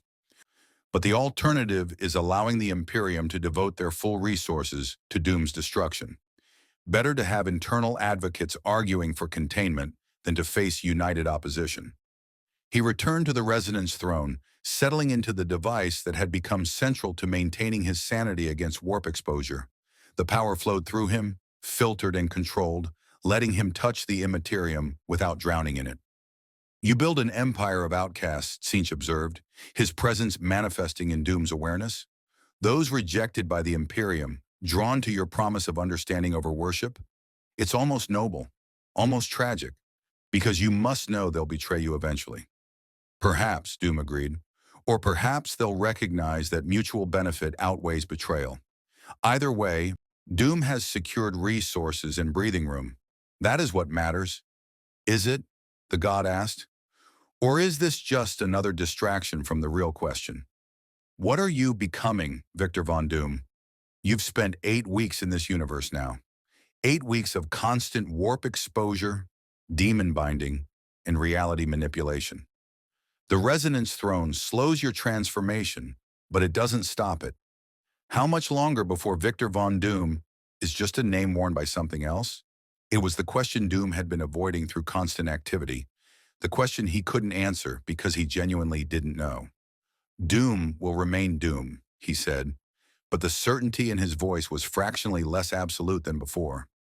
"We shall see," Tzeentch said, and withdrew. Doom sat alone in his throne of power, master of a growing empire of heretics and outcasts, wielding forces that should have corrupted him weeks ago, and wondered whether victory and damnation were perhaps the same thing, viewed from different angles. But such philosophical concerns were luxuries. There was work to be done.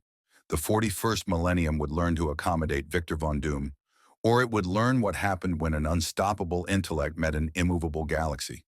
The Cathedral of Eternal Vigil burned. It wasn't supposed to be a target. Doom had specifically ordered his forces to avoid high-profile religious sites. Attacking the ecclesiarchy directly would unite the Imperium's fractious factions against him faster than anything else.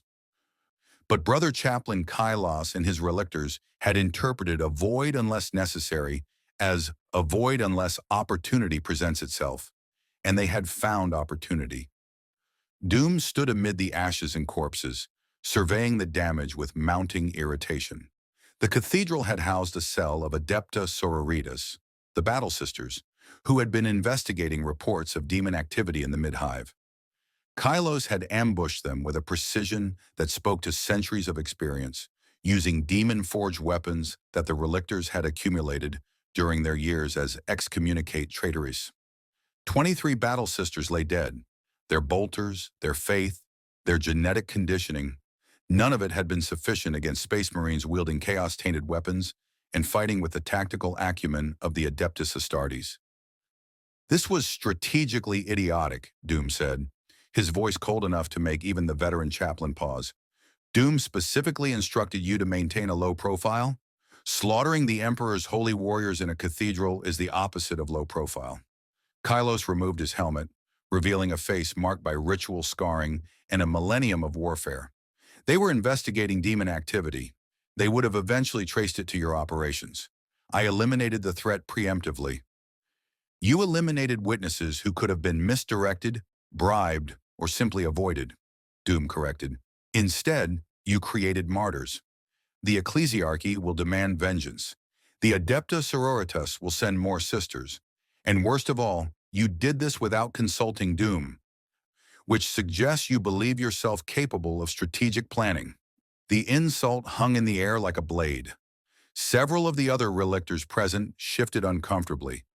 Insulting a chaplain was dangerous even when the insulter commanded demon-binding powers. But Kylos merely smiled. We are excommunicate traitorous. The Imperium already wants us dead.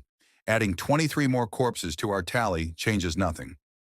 It changes everything, Doom snapped. You are outcasts operating in the shadows. Doom is attempting to establish himself as something the Imperium can negotiate with. Threatening but not catastrophically so. Your massacre makes that political positioning impossible. Then perhaps your political positioning was unrealistic, Kylos said. This is the 41st millennium, Doom. There is no negotiation with the Imperium. There is only submission or destruction. You've been here, what, 10 weeks? We've been fighting this war for centuries. We know how it works. Doom's armored fists clenched, mystical energy crackling around them. He could destroy Kylos, could bind the chaplain's soul and make him serve as a cautionary tale about insubordination, could demonstrate exactly why challenging Dr. Doom was categorically unwise. But that would also shatter the alliance he'd spent weeks building. The Relictors would turn hostile. Other Imperial contacts would hear about it and reconsider their agreements. And Doom would be back to isolation, surrounded by enemies with no neutral parties to provide buffer. Strategy demanded he swallow his pride. This incident will have consequences, Doom said finally. Doom will manage them, because someone must think beyond the next battle. But Kylos, hear this clearly. You serve Doom's strategic vision, or you serve no one. If you cannot accept subordination, then leave now and take your chapter with you. Doom has no use for allies who create problems faster than they solve them. Kylos held Doom's gaze for a long moment, weighing whether this sorcerer king was worth following or whether the Relictors should return to their previous isolation. Finally, he nodded. Understood. No more independent operations without your authorization. Good, Doom said. Now help me dispose of the evidence before... His mystical senses flared a warning. Multiple sources of intense faith were approaching rapidly from the upper hive. Battle Sisters. More of them. And from the psychic signatures, these weren't investigators. These were Seraphim, the Sororitas jump infantry who specialized in rapid assault and righteous fury. They were tracking the first group, Kylos realized. We didn't eliminate the witnesses. We walked into a trap. Doom wanted to say, I told you so, but there wasn't time. His armor's sensors were counting at least 30 incoming signatures, plus supporting elements. Against 30 Battle Sisters in full warplate, even with demon-bound support, This would be a costly engagement. Evacuation, Doom ordered. All personnel, withdraw through the prepared routes. Kylos, your relictors provide rearguard. Doom will handle the sisters. You're going to fight 30 battle sisters alone? One of the relictors asked, disbelief evident even through his helmet's vox grill. Doom is going to negotiate, Victor corrected. Violence is the solution when subtlety fails. But Doom has not yet attempted subtlety with the Adepta Sororitas. The relictors withdrew with disciplined efficiency, taking the cultists and bound demons with them.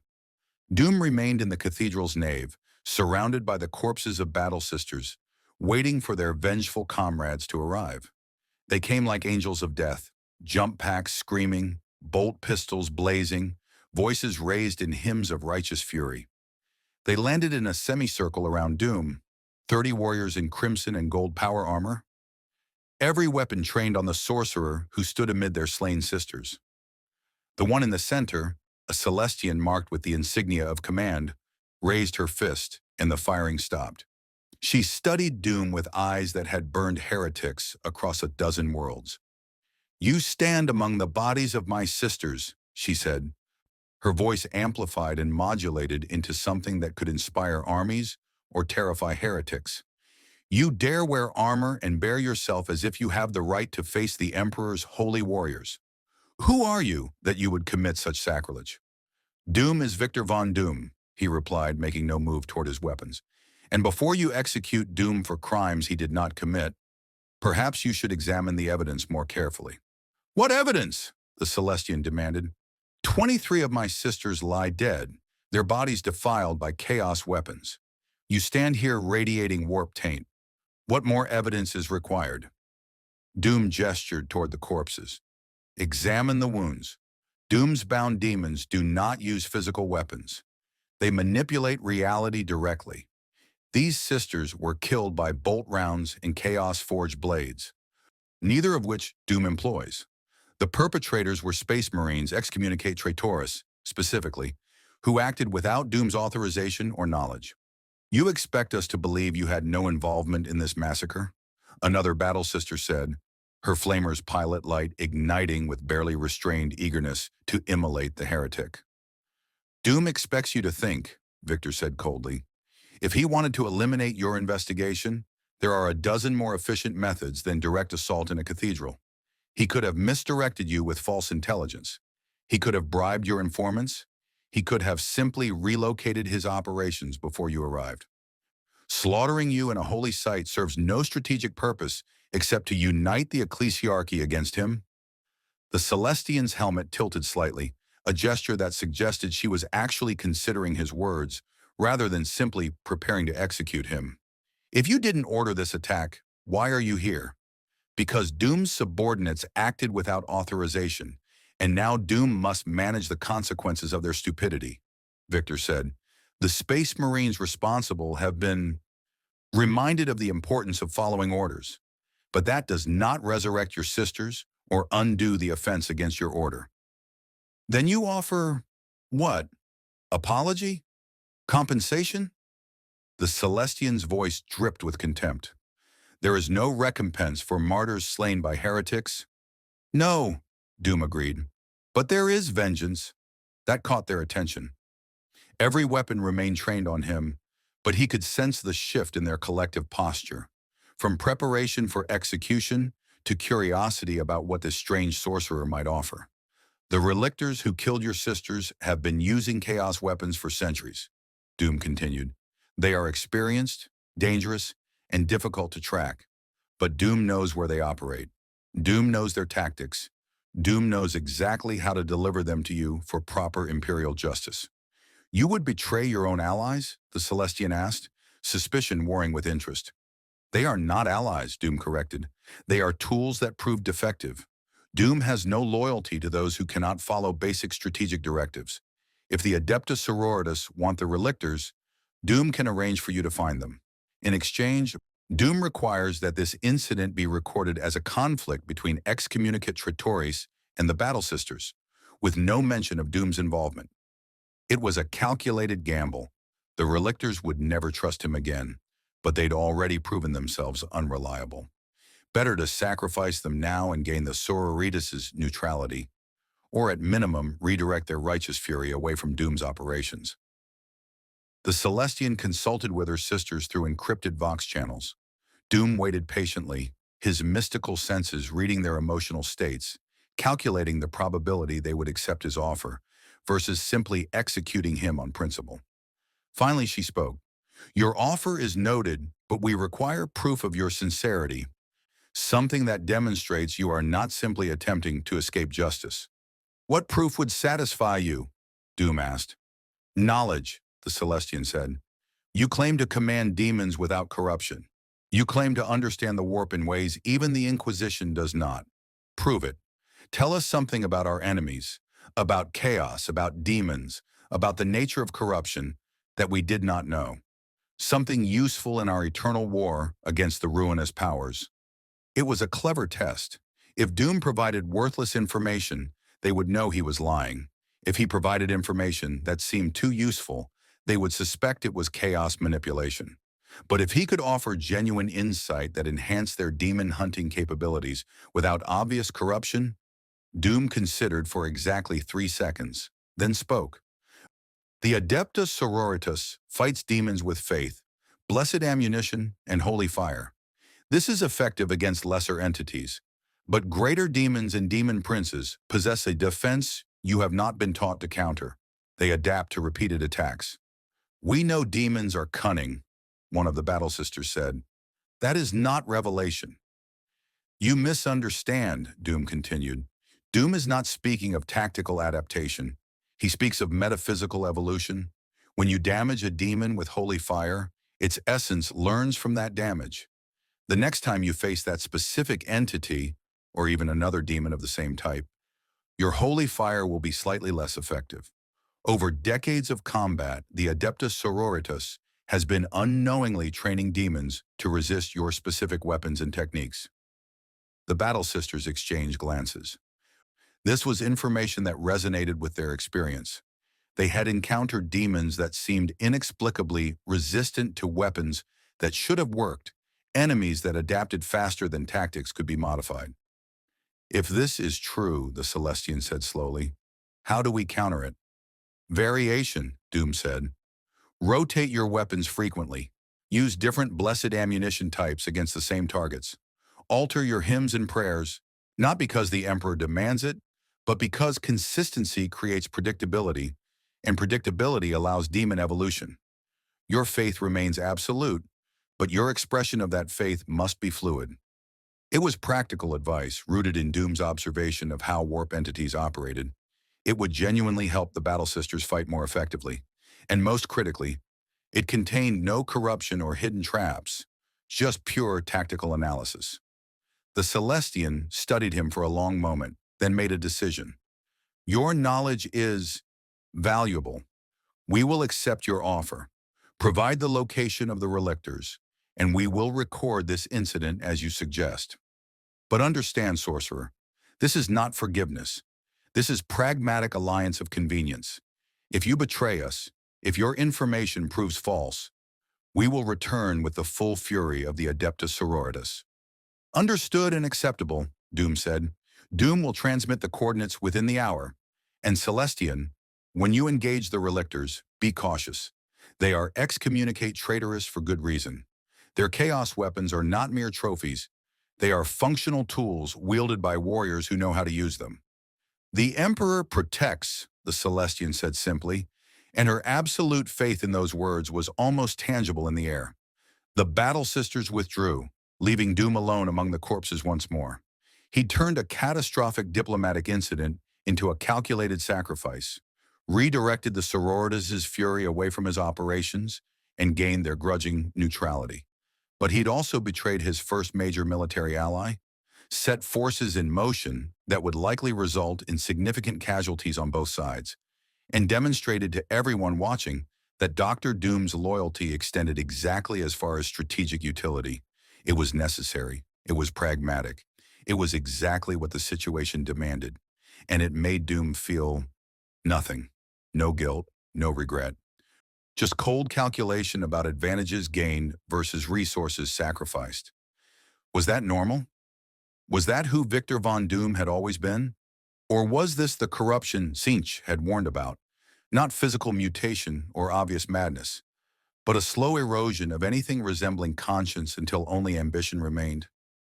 Doom couldn't tell anymore, and that uncertainty was more troubling than any demon's threat. He returned to the Shrine Temple, transmitted the Relictor's coordinates to the Battle Sisters as promised, and began planning his next moves. The Kylos problem was solved, albeit through betrayal that would have consequences. The Sororitas were neutralized as immediate threats. His other alliances with Cain, Hellbrass, and Archium 7 remained intact, but the galaxy was taking notice now. Reports of the Doom Conclave were spreading through both Imperial and Chaos intelligence networks. Rogue traders told stories of the sorcerer who bound demons as weapons. Inquisitors debated whether he represented an unprecedented threat or a potential asset. And in the warp itself, the Chaos gods watched with interest as this mortal continued to defy categorization. You sacrifice the Relictors without hesitation, Sinch observed, manifesting in Doom's awareness as he sat in the Resonance throne. Cold, efficient, utterly pragmatic. This is the kind of ruthlessness I appreciate. Doom did what was strategically necessary, Victor replied. The Relictors proved unreliable. Better to eliminate them as assets before they cause greater problems. And it doesn't bother you? The god asked. That you've condemned dozens of Space Marines to death or worse? Warriors who trusted you enough to ally with you, now being hunted by Battle Sisters because you sold them out? No, Doom said, and realized with disturbing clarity that it was true. It does not bother him. Should it? Oh, Victor, Tzeentch's presence was almost sympathetic. The fact that you have to ask that question is answer enough. You're not corrupted in the way mortals usually fall. No mutations, no madness, no demon possession. But you are changing, becoming something that calculates everything in terms of advantage and cost, with nothing remaining that cannot be sacrificed for strategic gain. That is called being rational, Doom said. No, the god corrected. That is called being soulless. And the terrifying thing is that you genuinely don't see the difference anymore. Doom wanted to argue, to defend himself, to prove that he remained essentially himself despite weeks of warp exposure and the constant pressure of survival in the 41st millennium. But he couldn't find the words. Because somewhere deep in his consciousness, in a place he rarely examined, Victor Von Doom suspected that Tzeentch might be right.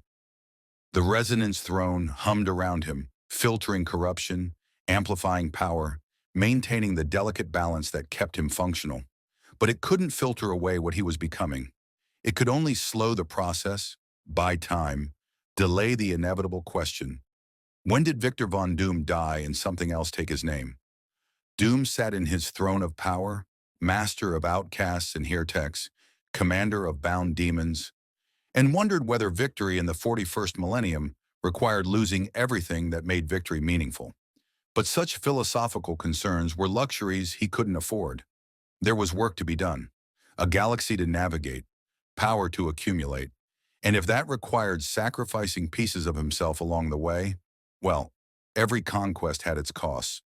The 41st millennium would accommodate Victor Von Doom, or it would learn what happened when an immortal ego met a universe that insisted on mortality. Either way, Doom would prevail. He had to, because the alternative was admitting that Tzeentch had won not through corruption, but through transformation, turning Doom into something that served chaos without realizing it was serving anything at all. The battle between the Relictors and the Adeptus Sororitas lasted 11 hours and left 2 levels of the hive structurally compromised. Doom monitored the engagement through remote observation, bound imps positioned at strategic vantage points, mystical scrying that let him perceive the conflict from multiple dimensions simultaneously, and intelligence reports from contacts embedded throughout the hive's infrastructure. It was a masterclass in brutal efficiency from both sides. The Relictors fought with the tactical acumen of Space Marines combined with the desperate ferocity of warriors who knew they were being sacrificed. They deployed demon weapons without hesitation, used chaos-tainted ammunition that corrupted what it struck, and demonstrated why an excommunicate traitorous chapter was still far more dangerous than any normal heretic cult. But the Battle Sisters fought with faith so absolute it manifested as psychic pressure. Their hymns made reality more stable, harder for warp entities to manipulate. Their blessed ammunition burned with holy fire that demon-forged armor couldn't fully deflect. And their tactical coordination, while not matching Astartes-level precision, was still devastatingly effective. Brother Chaplain Kylos died first, taking 17 Battle Sisters with him in a final charge that would have been glorious if it weren't so pointless. The other Relictors followed over the next hours, some selling their lives expensively, others brought down by concentrated fire before they could even engage. By the time the last Relictor fell, the Adepta Sororitas had lost 41 of their number, a Pyrrhic victory that would be recorded in the Ecclesiarchy's martyrdom rolls, sung about in cathedrals, remembered as proof that faith triumphed over heresy. Doom felt nothing watching it, just clinical assessment of tactics employed, casualties sustained, and strategic lessons learned. That should have bothered him more than it did. "Great one," Malchius said, approaching cautiously as Doom reviewed the battle's aftermath. "The Relictors are gone, every last one eliminated or scattered. The alliance you built with them was always temporary," Doom finished. "They served their purpose, providing military expertise and demonstrating to other Imperial outcasts that cooperation with Doom was possible. Their elimination removes an unreliable element while securing the Sororitas' neutrality. Net strategic gain. But Great One, they trusted you. They came to you believing you offered something different from the Imperium's brutality. And you, Doom sacrificed them when they became liabilities rather than assets," Victor said flatly. "This is how power operates in the 41st millennium. Sentiment is a luxury that gets you killed."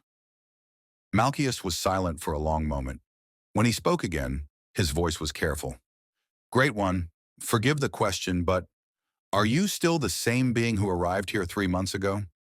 It was the question Doom had been avoiding, the one Tzeentch had been asking with increasing frequency, the one that didn't have a comfortable answer. "Define same," Doom said. "Every entity changes over time. Adaptation is survival. What matters is whether the core remains intact." "And does it?" Malchius asked. "Does Victor von Doom's core remain intact? Or has 3 months of warp exposure and constant demon binding eroded something essential?" Doom wanted to answer with absolute certainty, wanted to declare that he remained fundamentally himself, that corruption was impossible for someone with his discipline, that adaptation did not equal transformation. But intellectual honesty, the one trait he would never compromise, demanded he acknowledge uncertainty. "Doom is not certain," he admitted, and saying it aloud made it more real, more dangerous. "The Resonance Throne filters the worst corruption. His will remains iron hard. His goals are unchanged. But Malchius is correct that something has shifted. Decisions that should carry emotional weight now carry only tactical calculations. Sacrifices that should generate guilt generate only strategic assessments." "That sounds like corruption to me, Great One." "Perhaps," Doom agreed. "Or perhaps it is simply becoming what this universe requires. An entity that operates without the limitations of mortal conscience. The question is whether such transformation is acceptable." "Is it?" Doom didn't answer. Couldn't answer. Because he genuinely didn't know whether the being he was becoming was an evolution or a corruption, whether he was mastering chaos or being mastered by it in ways too subtle to detect. His meditation was interrupted by urgent Vox communication from rogue Trader Kane. "Doom, we have a situation. One of my ships just detected a massive warp disturbance in the sector. Something big is arriving, and it's heading for Hive Tertius."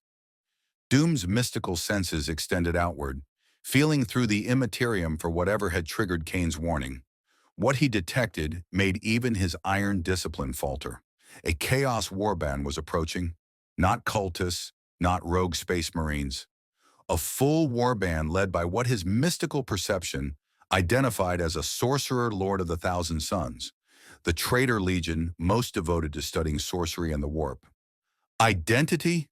Doom demanded. "The ship's designation translates as Amber Labyrinth.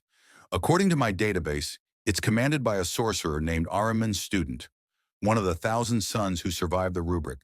They're broadcasting on chaos frequencies, demanding to speak with the mortal who binds demons without worship. Of course, Doom's activities had drawn attention from both Imperium and Chaos. The Thousand Sons, obsessed with sorcerous knowledge and desperate to undo the curse that had turned most of their legion into mindless automatons, would naturally investigate someone who appeared to have mastered what they'd been seeking for 10 millennia. "What are their numbers?" Doom asked. Auspex reads approximately 200 rubric marines, the automaton warriors, plus 30 actual sorcerers and their demonic support. It's a significant force, but not an invasion fleet. They're approaching with what looks like diplomatic protocols. Doom processed this rapidly. A Chaos warband wanted to talk rather than fight. That suggested they saw him as potential asset rather than enemy. But it also meant walking into a negotiation with beings who had been manipulating mortals for 10,000 years, who served dark gods actively, who would view Doom's independent status as either opportunity or insult. Arrange a meeting, Doom decided. Neutral location, limited numbers on both sides. And Kane, have your ships ready to extract Doom if this proves to be a trap. You're actually going to negotiate with Chaos? Kane's voice carried disbelief. That's strategic, Doom finished. The Thousand Sons possess knowledge about warp manipulation that Doom requires. If they're willing to trade information rather than attempt conquest, refusing the meeting would be foolish.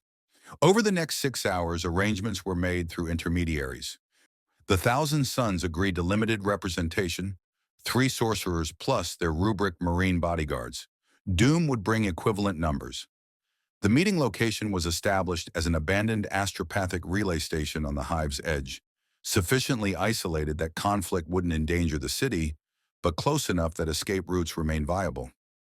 Doom arrived first, establishing mystical defenses and analyzing every approach vector. His bound demons waited in prepared circles, ready to manifest if violence erupted. His armor's systems were at peak efficiency, the resonance throne's filtering effects having been maximized during the journey. The Thousand Sons arrived exactly on schedule. They were nightmares made manifest, space marines in ornate power armor, the color of dried blood and burnished gold, covered in mystical inscriptions that hurt to perceive. Their rubric marine bodyguards moved with eerie silence, empty suits of armor animated by trapped souls, weapons held with mechanical precision. But it was the sorcerers themselves that drew Doom's attention. The leader was named Kaphoros, and he wore armor that incorporated warpstone circuits similar to Doom's own designs, suggesting either parallel development or direct observation of Doom's techniques. His face was visible through his helmet's open faceplate, too perfect, too symmetrical, showing signs of enhancement that went beyond normal space marine modification. "Victor Von Doom," Kaphoros said, his voice carrying harmonics that suggested multiple dimensions of reality were involved in producing the sound. "The mortal who has accomplished in 3 months what the Thousand Sons have sought for 10 millennia. I am honored to meet you." "Doom is aware of your legion's history," Victor replied. "The rubric of Ahriman, an attempt to save your brothers from mutation that instead trapped most of them as mindless automatons in their own armor. You seek reversal of that curse. We seek understanding," Kaphoros corrected. "Reversal may be impossible, but you have demonstrated demon binding without corruption, sorcery without submission, mastery of powers that we, servants of the god of sorcery himself, cannot achieve. That demands investigation. And if Doom refuses to share his techniques, then we would be disappointed," Kaphoros said, "but not hostile. We are scholars first, warriors second. Forced extraction of knowledge is inefficient. We prefer trade." "What do the Thousand Sons have that Doom would want?" Victor asked, genuinely curious. He'd studied what records he could find about the Traitor Legion, their obsession with knowledge, their betrayal during the Horus Heresy, their current status as chaos-aligned, but not entirely corrupted in the traditional sense. Kaphoros gestured, and one of his attendant sorcerers produced a data crystal that glowed with inner light.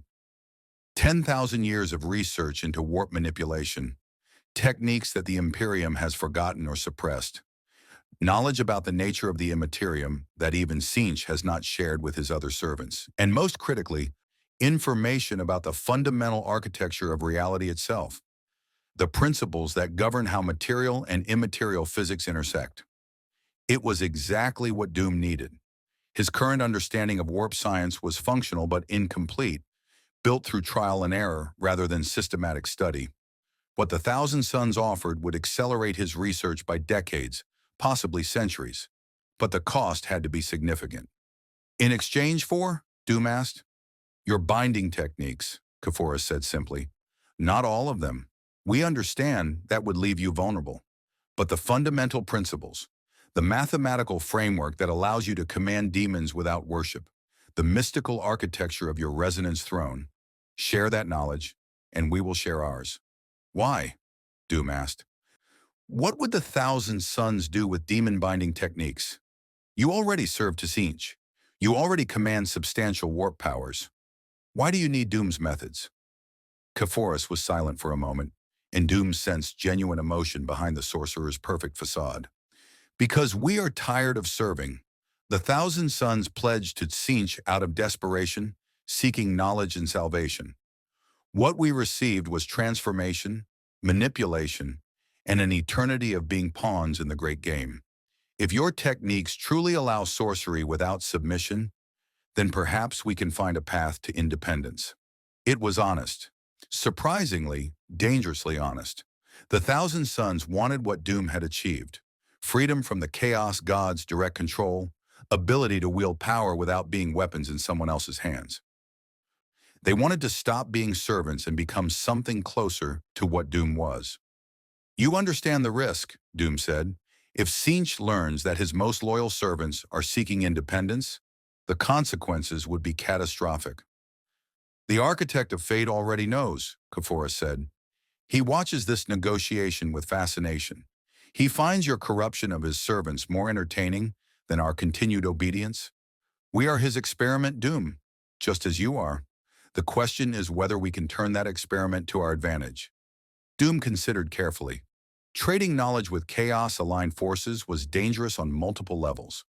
It would mark him as actively cooperating with traitor legions, making any remaining accommodation with the Imperium nearly impossible. It would provide the Thousand Suns with capabilities that could threaten him directly, and most critically, it would draw Tzeentch's attention even more firmly to his operations. But the knowledge offered was irreplaceable, and the Thousand Suns might be the only faction in the galaxy that truly understood what Doom was attempting. Doom will trade, Victor decided, but selectively. You will receive the foundational principles of demon binding, sufficient to begin your own research. Doom will receive your accumulated knowledge about warp architecture and reality manipulation, and both parties will establish communication protocols for ongoing exchange. Acceptable, Kephoris said. One more condition, if I may. The Thousand Suns request permission to observe your operations, not to interfere, not to steal secrets, but to witness how you implement the theories we'll be trading. Consider us graduate students observing a master's technique. It was an unusual request, but not unreasonable. Having Chaos Space Marine sorcerers embedded in his organization would provide both expertise and additional security, as long as they understood their role was observation rather than command. Agreed, Doom said, but understand that Doom's operations are not a democracy. You observe, you advise if asked, but you do not make independent decisions. The Relictors learned that lesson fatally. Doom would prefer not to repeat it with the Thousand Suns. We are scholars, Kephoris said. We understand hierarchy of expertise. You have accomplished what we could not. That makes you the authority worth following. They finalized the agreement over the next 2 hours, exchanging data crystals, establishing mystical security protocols, and arranging for a handful of Thousand Sun sorcerers to integrate into Doom's Shrine Temple operations. As the Chaos Space Marines departed, Malchus approached Doom with undisguised concern. Great One, you just allied with a traitor legion. There is no coming back from this. The Imperium will never negotiate with someone who trades knowledge with the Thousand Suns. The Imperium was never going to negotiate anyway, Doom said. They tolerate Doom only as long as destroying him costs more than ignoring him. This alliance changes nothing about that calculation. But it changes everything about what you are, Malchus insisted. You've crossed a line, Great One. You're not an independent power anymore. You're a chaos collaborator. No, Doom corrected. Doom is someone who recognizes that knowledge has no allegiance. The Thousand Sons serve Tzeentch. Doom serves himself. Both parties benefit from trade. That is commerce, not collaboration. But even as he said it, Doom felt the weight of the decision. He had taken Imperial resources, allied with Imperial outcasts, and now traded openly with Chaos forces. Each step had been logical, justified, strategically sound. Together, they painted a picture of someone who had stopped being an independent power and started becoming something else. A nexus point where Imperium and Chaos intersected, where outcasts and heretics gathered, where the rules that governed the 41st millennium were bent, if not broken. He was becoming what the galaxy needed him to be. The question was whether that entity bore any resemblance to Victor Von Doom, or whether that name was just a label worn by something that had transcended its origins. Magnificent, Tzeentch whispered. You've built exactly what I hoped you would. Not a chaos warband, not an imperial faction, something between, a third power that draws from both sides without fully belonging to either. This is change incarnate, Victor. This is evolution. This is necessity, Doom replied. Doom does what he must to survive and advance. Keep telling yourself that, the god said. But I notice you didn't answer Malchus's question. What are you now? Still Victor Von Doom? Or something new wearing his face? Doom didn't answer, couldn't answer, because he was genuinely no longer certain which option was true. The Thousand Sons' knowledge was transformative in ways Doom hadn't anticipated. Over the following month, as the embedded sorcerers shared their accumulated research, Doom's understanding of warp mechanics expanded exponentially. What he had achieved through intuition and trial and error, they had codified into systematic disciplines. Where he had discovered isolated principles, they possessed comprehensive theories. But more unsettling was what their knowledge revealed about Doom himself. Your resonance throne is remarkable, said Sorcerer Methricon, one of the 3,000 sons assigned to observe Doom's operations. His voice carried the multitonal harmonics common to his legion, suggesting his vocal cords existed partially in multiple dimensions. But it operates on a fundamentally flawed premise. Doom looked up from his work. He was currently binding his 14th demon, a greater horror that required unprecedented levels of mystical control. Explain. You built it to filter warp corruption while allowing you to channel immaterium energy. The theory is sound. Separate usable power from corrupting influence. Prevent psychological degradation while maintaining sorcerous capability. Yes, Doom said, and it functions exactly as designed. It does, Mithrakon agreed. But corruption isn't what you think it is. You treat it as contamination, something that can be filtered out like impurities in water. But warp exposure doesn't corrupt through contamination. It corrupts through resonance. Doom's hands paused in their mystical gestures. Clarify. Mithrakon approached the resonance throne, his enhanced senses analyzing its mystical architecture. Every time you channel warp energy, you establish harmonic resonance between your consciousness and the immaterium. The more you channel, the stronger that resonance becomes.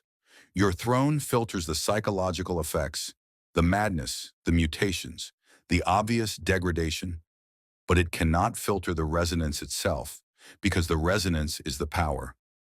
You cannot separate them. Then what is Doom becoming? Victor asked, and his voice carried an edge that made even a Chaos Space Marine proceed cautiously. Something unprecedented, Mithrakon said.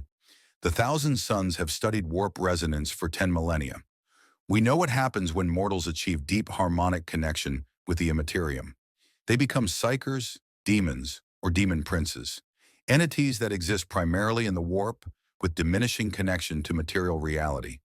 But you're doing something different. Your throne maintains your material anchoring while allowing warp resonance to deepen. You're becoming a hybrid existence, partially mortal, partially warp entity, but fully neither. Is this sustainable? Doom demanded.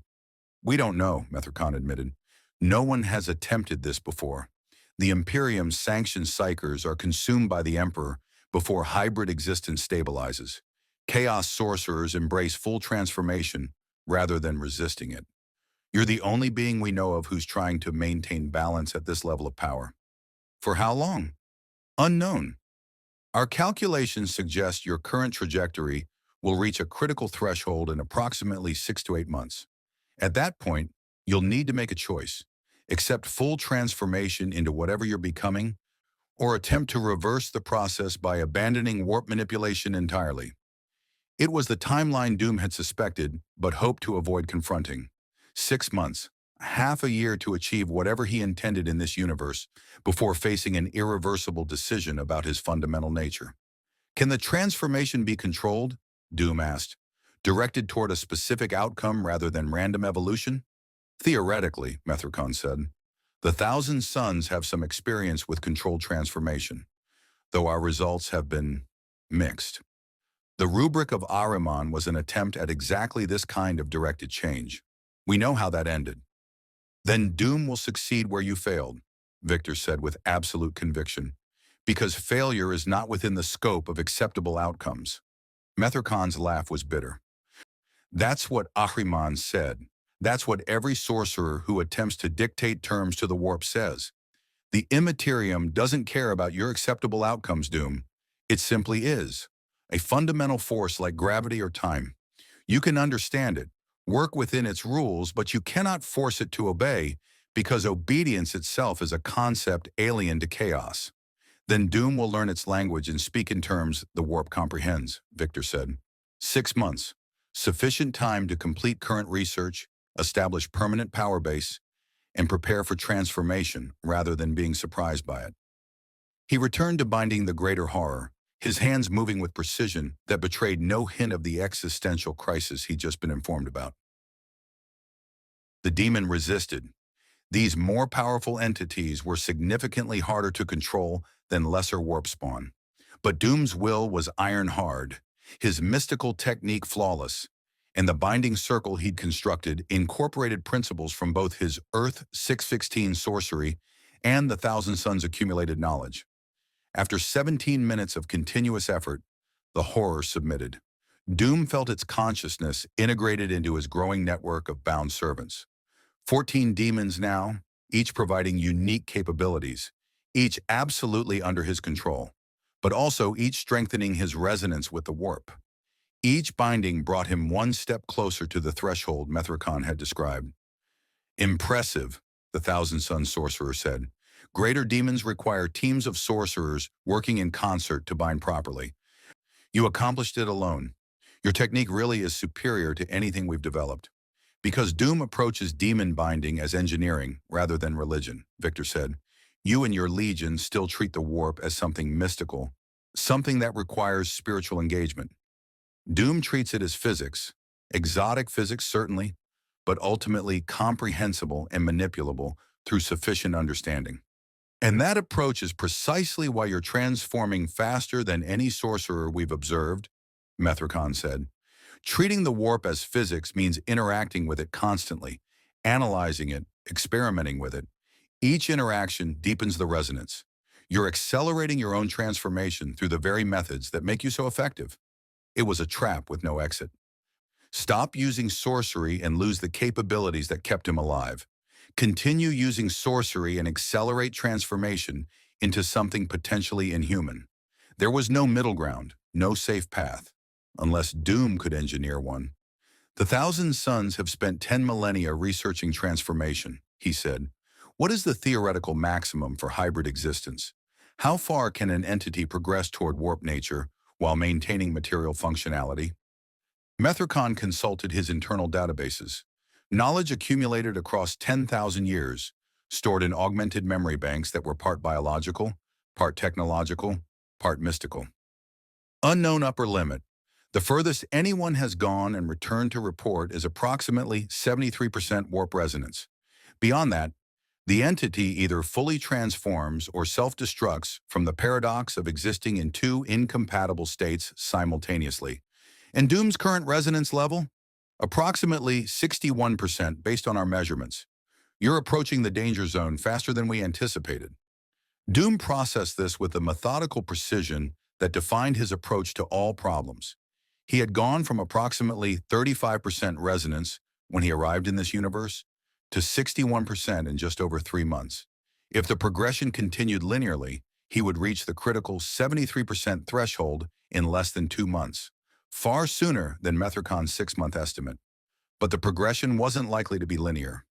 Each demon bound, each spell cast, each moment channeling power through the resonance throne would accelerate the curve. He might have weeks rather than months. Then Doom must make a decision, Victor said. Continue current trajectory and risk transformation beyond the point of return, or reduce warp usage and sacrifice capabilities he needs to survive in this universe. There is a third option, Methracon said carefully, one the Thousand Sons have debated but never attempted because the risk is catastrophic. Speak. Controlled demon princehood. Instead of resisting transformation, you direct it. Choose what you become rather than allowing random evolution.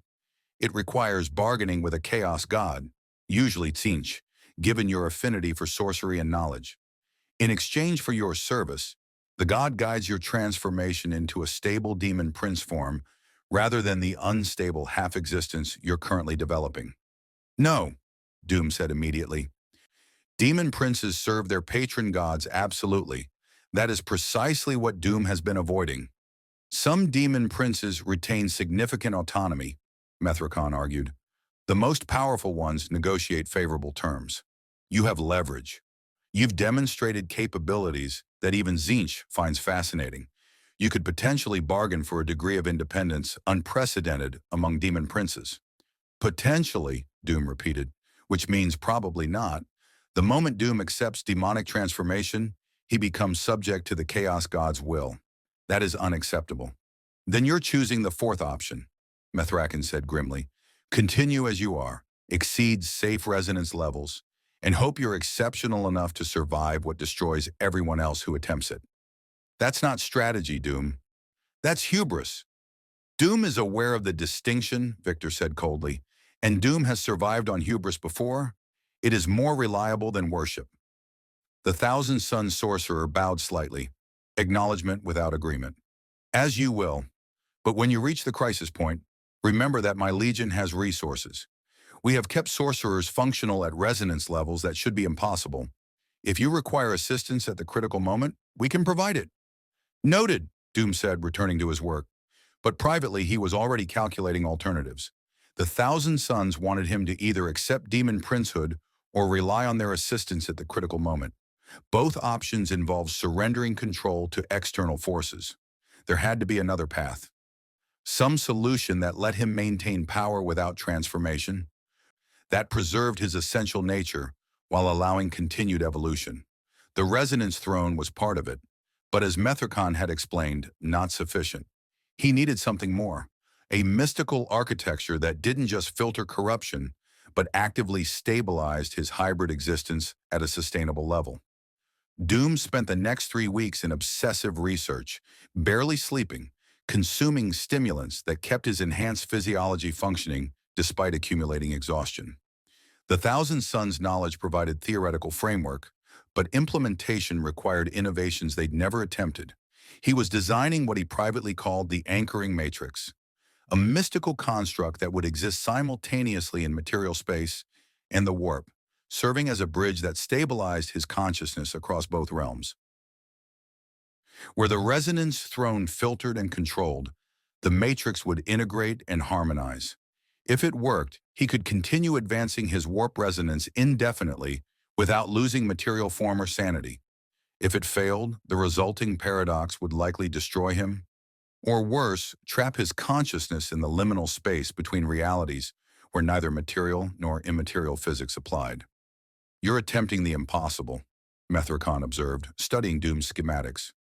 This kind of reality-bridging architecture has been theorized for millennia, but never successfully implemented.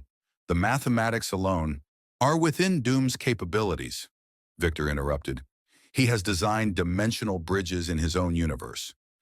This is merely a more exotic application of principles he already understands. Your confidence is admirable, the sorcerer said, but I hope you have contingencies. Because if this matrix destabilizes during activation, the psychic backlash will be detected across three sectors. Every psyker, every demon, every warp-sensitive entity will feel it, and they will come investigating. Let them come, Doom said. By the time they arrive, Doom will either have succeeded and become something they cannot threaten, or failed and ceased to be a concern. He worked with single-minded intensity that concerned even his cultists. Malchius tried to intervene, suggesting Doom rest, recover, approach the problem fresh. But Doom couldn't afford delay. His warp resonance was increasing daily, approaching levels that made reality feel increasingly negotiable around him. Objects in his presence sometimes phased between material existence and warp manifestation. His thoughts occasionally manifested as visible phenomena, fractional glimpses into the workings of a mind that existed partially in multiple dimensions. And most troublingly, he was beginning to perceive time non-linearly, seeing decisions and their consequences simultaneously, making it difficult to determine which was cause and which was effect.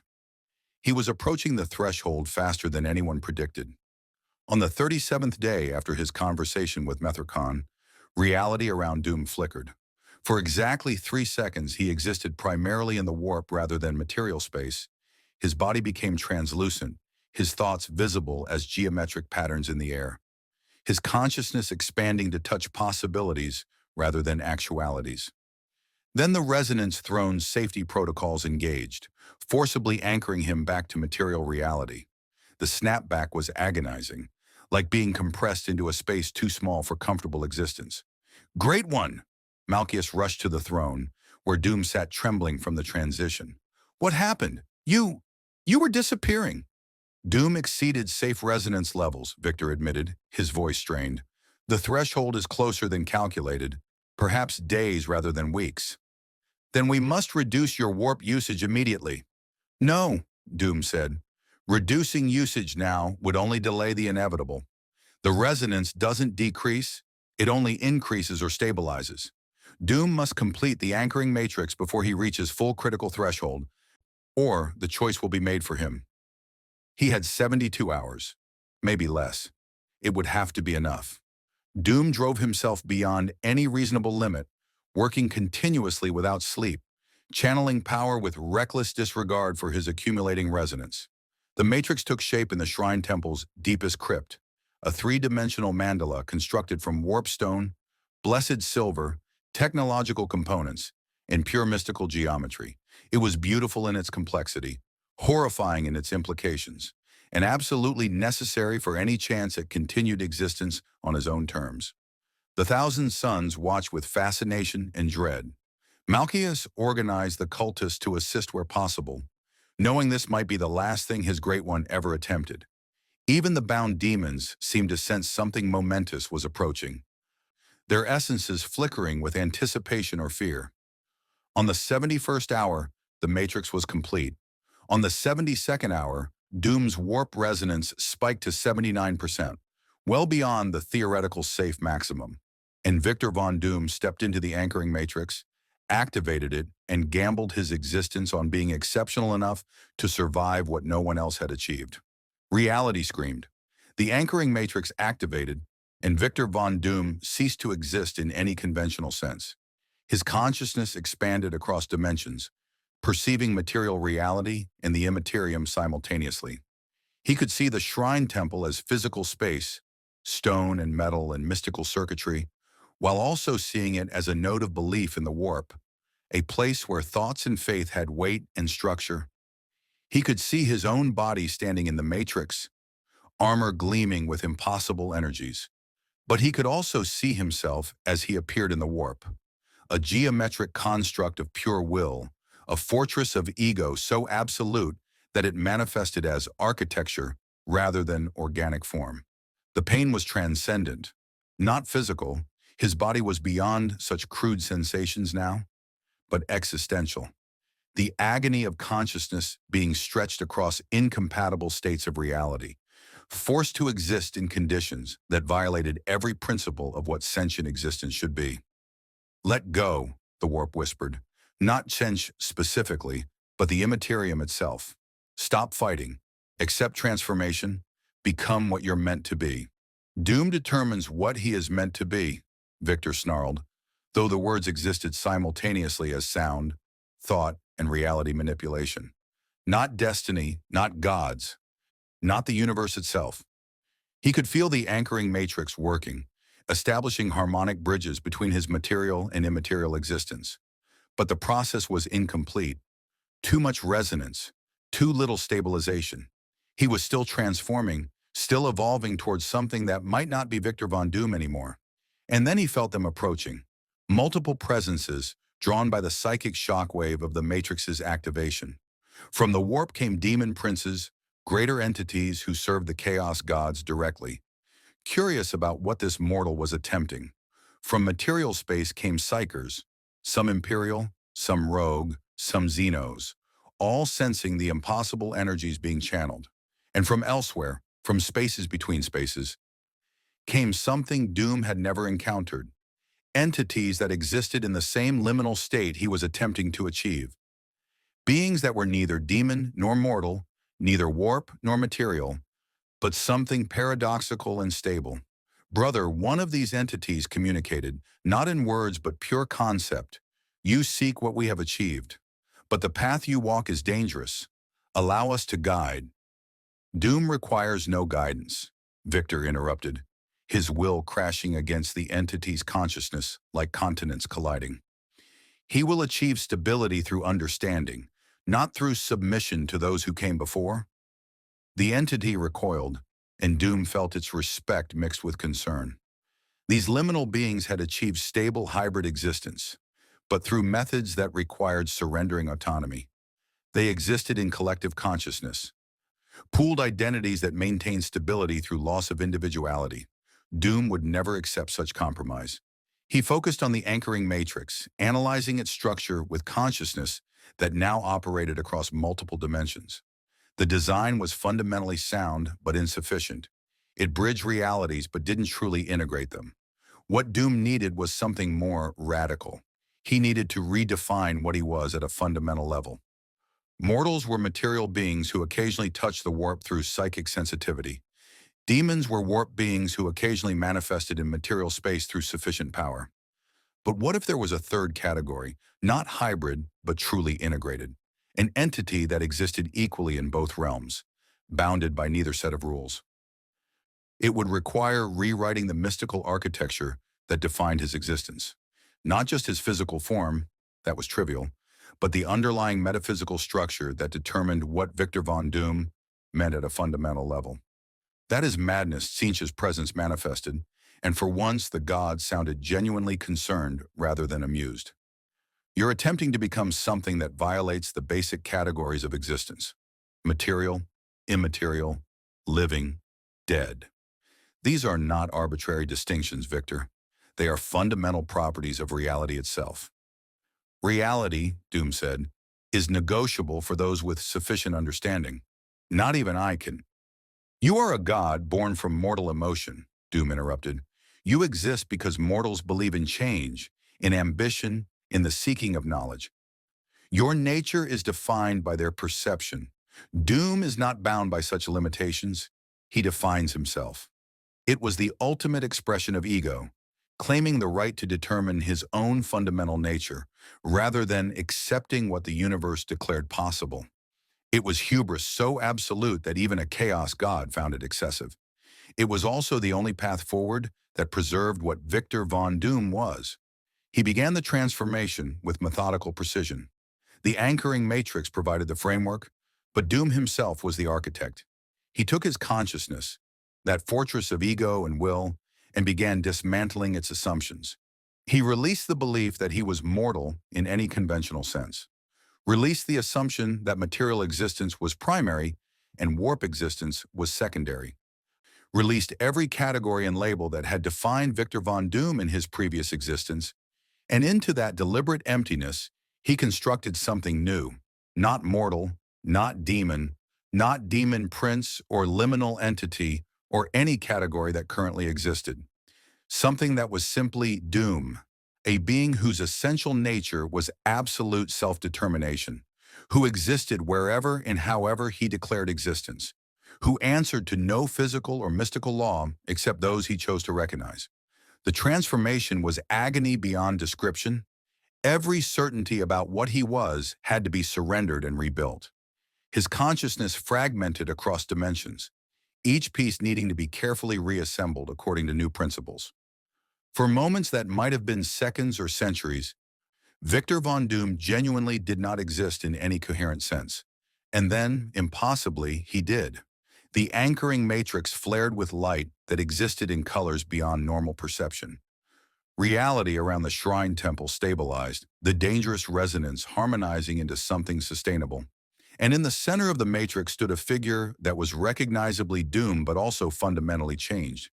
His armor had transformed, still green and silver, but now incorporating elements that existed simultaneously in multiple dimensional states. His masked optical sensors glowed with power that was neither purely technological nor purely mystical, but some integrated fusion. And his presence radiated an authority that made even demon princes pause in their approach. "It is done," Doom said, his voice carrying harmonics that made reality itself pay attention. Doom has transcended mortal limitations without surrendering mortal will. He has achieved warp resonance without corruption. He has become what this universe declared impossible. The watching entities, demons, psychers, liminal beings, reacted with emotions ranging from awe to terror to furious denial. "What are you?" Tzeentch demanded, and there was genuine uncertainty in the god's presence. "Doom is Doom," Victor replied. "No longer mortal, not demon, not limited by the categories your universe imposes. Doom is the first of a new classification, a being who exists by choice rather than nature. That is, I don't..."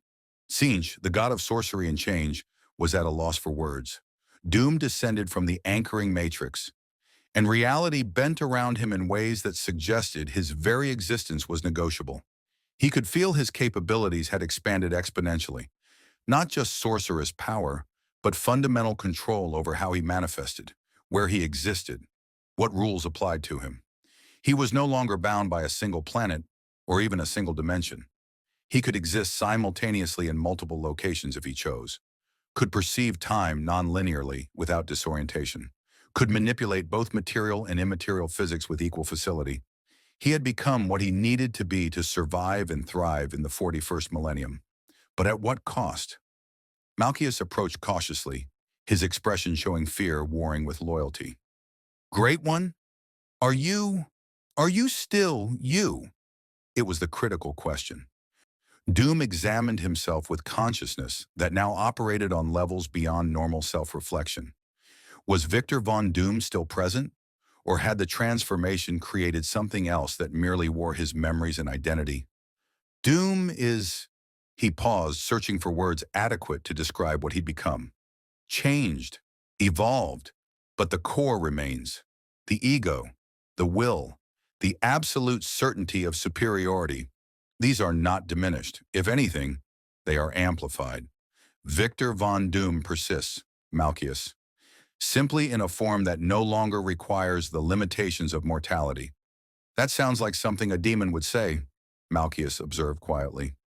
"Perhaps," Doom acknowledged, "but demons serve gods. Doom serves only himself. That distinction remains absolute." The Thousand Sun sorcerers approached, their enhanced senses analyzing what Doom had become. Mithrakon spoke for them all. "We have no classification for what you are. You register as both mortal and demon simultaneously. You radiate warp energy, but show no signs of corruption. Your existence violates our understanding of fundamental metaphysics. How is this possible?" "Because Doom refused to accept impossible as an answer," Victor said. "Your legion has spent 10 millennia constrained by the rules as you found them. Doom spent 3 months learning those rules and then rewrote them. This is..." Mithrakon's voice failed. "This is what we've sought since the rubric failed. Stable transformation, preservation of identity despite fundamental change. If you could teach us this technique..." "Doom could not," Victor interrupted. "This transformation was specific to Doom's unique circumstances.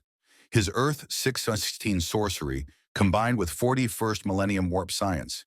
His absolute ego creating mystical architecture that others could not sustain, his refusal to accept any outcome except self-determination. These factors cannot be replicated. Then you've achieved something impossible for anyone else, Methricon said. You are genuinely unique in this galaxy. Yes, Doom agreed. And that uniqueness is exactly what Doom requires to proceed with his plans.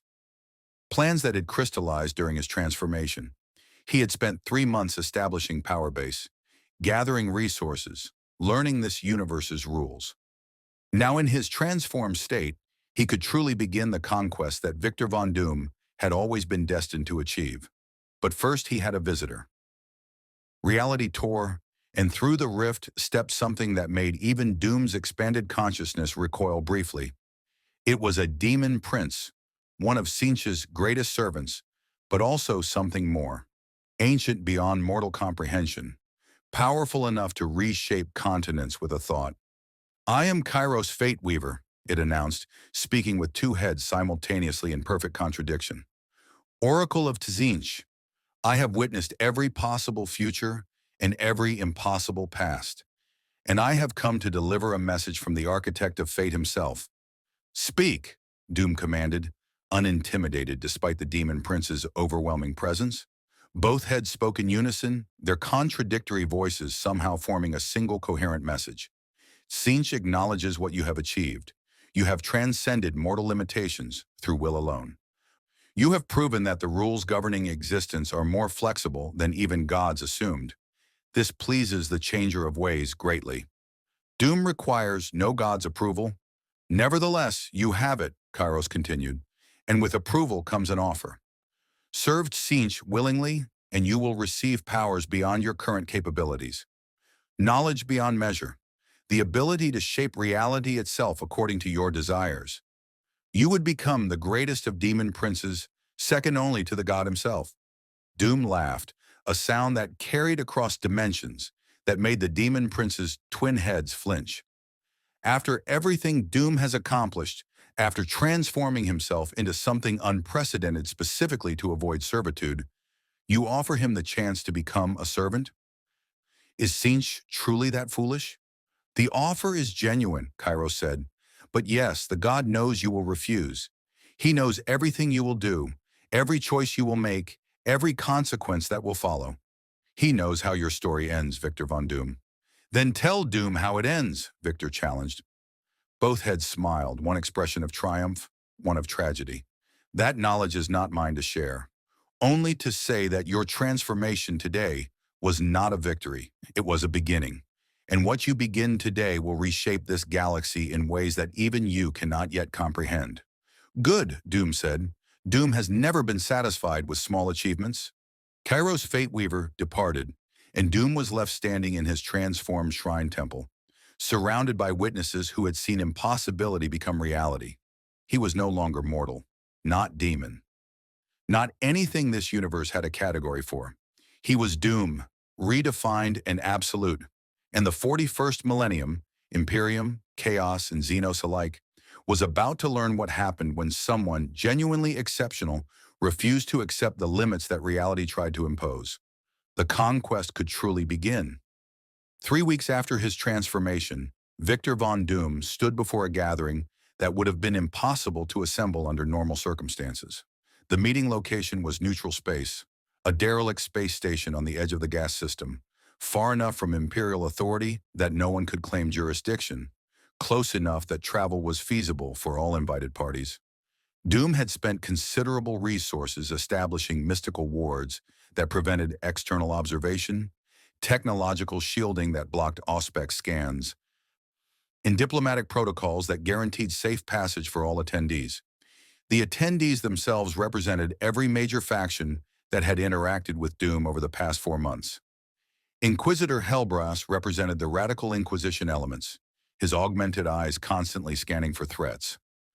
Rogue Trader Kane arrived with minimal security, her confidence in Doom's word balanced by pragmatic caution. Magos Archim 7 represented the heretic Mechanicus, his mechadendrites twitching with barely contained excitement at being in the same room as so many ideological enemies. The Thousand Suns sent Sorcerer Mithrakon, who studied Doom with the fascination of a scholar observing a living thesis. A representative from the Adeptus Sororitas, not the Celestian who had fought the Relictors, but a senior canonist named Severina, attended with obvious reluctance and a hand never far from her bolt pistol. And most surprisingly, a space marine. Not from any loyalist chapter, but from the Exorcists, a chapter known for their unusual practice of allowing demonic possession and then purging it, creating Marines with intimate knowledge of chaos. Brother Captain Marius stood in full battle plate, his presence a statement that even some loyalist elements were willing to hear what Doom proposed. You called us here with promises of something that would reshape Imperial Chaos relations, Helbras said without preamble. An ambitious claim from someone who technically shouldn't exist. Doom exists regardless of what is technically possible, Victor replied, and his transformed nature was evident in how reality seemed to pay special attention when he spoke. And what Doom proposes is not ambitious. It is inevitable. This galaxy has been locked in a stalemate for 10,000 years. Imperium versus chaos. Order versus entropy. Stagnation versus corruption. Doom offers a third path. There is no third path, Canoness Severina said flatly. You serve the Emperor, or you serve the ruinous powers. Those who claim independence are simply deluded about which master they truly kneel to. Then observe, Doom said, and gestured. The chamber's center cleared, and Doom manifested something that made every psyker present gasp. A bound demon, not unusual by itself, but one that existed in a state no one had witnessed before. It was fully material, completely stable, and radiating no corruption whatsoever. More critically, it was performing a task, assembling a piece of technology with precision that rivaled the Mechanicus's finest servitors. Demons cannot exist stably in material space without constant power expenditure or corruption of their surroundings, Methercon said, his scholarly instincts overriding his composure. This should be impossible. It was impossible, Doom corrected, until Doom's transformation allowed him to anchor demons through his own existence rather than through worship or sacrifice. This entity serves not because it fears punishment or craves reward, but because Doom's metaphysical architecture compels service in the same way gravity compels falling. Tech heresy, Arkham 7 said, but his voice carried approval rather than condemnation. Demonology merged with material science. The Omnissiah would declare you the ultimate heretic. I find you magnificent. The Ecclesiarchy would declare you the ultimate blasphemer, Severina said. I find you terrifying. Both assessments are accurate, Doom acknowledged. But more relevant is what Doom offers.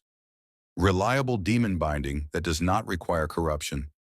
Technological advancement that incorporates warp science without theological constraints. A faction that can interface with both Imperium and Chaos without fully belonging to either. Why? Brother Captain Marius spoke for the first time, his voice carrying the weight of centuries.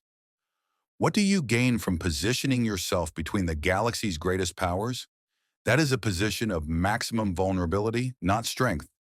It is a position of maximum leverage, Doom corrected. The Imperium has resources but no innovation. Chaos has power but no stability. Xenos factions have capabilities but no unified purpose. Doom occupies the space where these forces intersect, offering each what they lack in exchange for what they possess.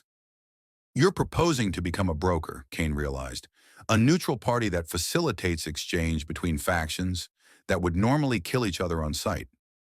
Exactly, Doom confirmed. Imperial factions seeking advanced technology can acquire it through Doom without direct contact with Chaos. Chaos elements seeking material resources can trade through Doom without alerting the Inquisition. Xenos groups seeking knowledge can deal with Doom rather than navigating the Imperium's xenophobia. And you profit from every transaction while building a power base that neither side can eliminate without cooperation from the other, Helbras said. It's elegant. It's also completely untenable. Why? Doom asked. Because the moment either the Imperium or Chaos decides you become too powerful, they'll put aside their mutual hatred long enough to destroy you, the Inquisitor explained. You're building a target on your back that will eventually unite enemies who agree on nothing else. Unless Doom makes himself too valuable to eliminate, Victor countered. If both sides depend on Doom's services, if destroying him would cost more than tolerating him, then his position becomes stable through mutual necessity rather than mutual cooperation. That is a very narrow path to walk, Marius observed. One misstep and you fall. Doom does not misstep, Victor said with absolute certainty, and to demonstrate his value, he offers each of you something you cannot obtain elsewhere. He turned to Helbrus. The Inquisition receives demon-binding techniques that allow sanctioned psychers to work more safely. Knowledge that reduces corruption risk without reducing effectiveness. Political justification for tolerating Doom's existence based on utility rather than morality. To Kane, the rogue traders receive technology that surpasses STC standards. Trade goods that can be exchanged with Xenos or Chaos elements. Safe harbor when both Imperium and Chaos become too dangerous. To Archium 7, the Heretics receive unrestricted research opportunity, access to warp science without theological constraints, proof that innovation is possible despite the Mechanicus' suppression. To Methricon, the Thousand Sons receive systematic demon-binding knowledge, techniques that might allow reversal of the rubric's effects, partnership with an entity that understands what it means to transcend imposed limitations. To Severina, the Adepta Sororitas receives intelligence on chaos movements, reliable information about demon activity, and most critically, proof that faith can coexist with knowledge, that understanding the enemy does not require embracing their corruption. To Marius, the Exorcists receive insights into demonic psychology from an entity that commands demons without worship, tactical advantages against chaos threats, and evidence that pragmatic approaches to combating the ruinous powers can work. The chamber was silent as each representative considered what was being offered. They were enemies united only by temporary interest, radicals operating at the edge of their respective factions' tolerance. Any one of them could betray Doom to gain favor with their superiors, but any one of them would also lose access to resources they couldn't obtain elsewhere. This is madness, Severina said finally. But madness, that might work. The Adeptus Sororitas cannot officially sanction cooperation with someone who binds demons, but our order has fought chaos for 10,000 years. If you truly possess intelligence that saves even one sister's life, refusing that intelligence out of principle would be its own heresy. The Mechanicus has stagnated for millennia, Arkham 7 added. Innovation is declared heresy. Progress is forbidden. You offer a place where the Omnissiah's true quest, the pursuit of knowledge, can continue without theological constraints. I accept your proposal. The Inquisition operates in moral gray areas by necessity, Helbrus said. We justify terrible acts as necessary for humanity's survival. If tolerating your existence serves the Emperor's interests better than destroying you, then toleration is the correct choice. But Doom, hear this clearly. The moment you stop being useful, I will personally lead the purge that eliminates you. Understood and acceptable, Doom said. One by one, the other representatives agreed to the arrangement. Not alliance. None of them trusted Doom or each other enough for that, but a working relationship based on mutual benefit and carefully balanced incentives. By the meeting's end, Victor von Doom had established something unprecedented in the 41st millennium. A neutral faction that could interface with Imperium, Chaos, and potentially Xenos elements, offering services that none could easily replicate and all found difficult to refuse. It was exactly the power base he needed. After the representatives departed, Malchius approached Doom with an expression mixing awe and concern. Great One, you've built an empire from nothing. In 4 months, you've gone from stranded refugee to power broker between the galaxy's greatest factions. It's extraordinary. It was necessary, Doom said. Survival in this universe required establishing value that exceeded threat assessment. Doom has achieved that. But at what cost? Malchius asked quietly. You're no longer mortal. You command demons. You've betrayed allies when convenient and built relationships with enemies when profitable. You've become exactly what this universe demanded you become. But Great One, are you still Victor von Doom, or are you something else wearing his name? It was the question Doom had been avoiding for weeks, the question that haunted his expanded consciousness during the rare moments he allowed himself to reflect. He examined himself with the methodical precision that defined his approach to all problems. The ego remained absolute, unyielding, certain of its own superiority. The intelligence remained, enhanced by transformation, but fundamentally unchanged in how it operated. The goals remained power, mastery, dominion over circumstances rather than submission to them. But something else had changed. The emotional responses that once accompanied his actions had dulled to near absence. Guilt, regret, compassion, these were increasingly abstract concepts rather than felt experiences. He understood them intellectually but couldn't generate them organically. Was that corruption? Or simply evolution past the limitations that had constrained him in his previous existence? Doom is, he paused, searching for honesty, different, changed. Perhaps not entirely the being who arrived in this universe 4 months ago, but the core identity remains. Victor Von Doom persists, simply in a form optimized for this galaxy's specific requirements. That sounds like a rationalization, Malchus observed. Perhaps, Doom acknowledged, but it is the only answer Doom has. He cannot return to what he was. He can only be what he has become, and use that to achieve what must be achieved. Malchus nodded slowly. Then I will continue to serve, Great One, because whatever you have become, you have built something remarkable. A third power in a galaxy that believed only two paths existed. If that is corruption, then perhaps corruption can be constructive. Doom returned to his transformed shrine temple, now expanded to accommodate his growing operations. The space had become something between research facility, diplomatic compound, and mystical fortress. Technology and sorcery merged seamlessly. Material and warp elements coexisted without conflict, and at the center of it all sat the Resonance Throne, now evolved into something that served as physical seat, mystical anchor, and metaphysical definition of what Doom meant in this universe. He settled into the throne, feeling power flow through existence that was no longer purely material or immaterial, but something integrated and unique. You've won, Tzeentch's presence observed. Not mocking or amused, but genuinely acknowledging success. You've achieved stable transformation, established political position that neither Imperium nor Chaos can easily eliminate, and built power base from which you can genuinely influence galactic events. By any reasonable measure, Victor Von Doom has succeeded. Then why does the architect of fate sound disappointed? Doom asked. Because I know what comes next, Tzeentch said. I see the futures branching from this moment, and in most of them, your success becomes your prison. You've built an empire that requires constant maintenance, relationships that demand ongoing value provision, a position that grows stronger but also more constrained with each passing year.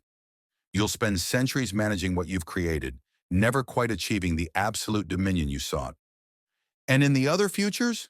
Doom asked. In the other futures, you break free, the god said. You recognize that what you've built is just foundation, not destination. You use this power base to reach for something greater, something that would make even gods pause. But those futures are fewer, more difficult, more dangerous.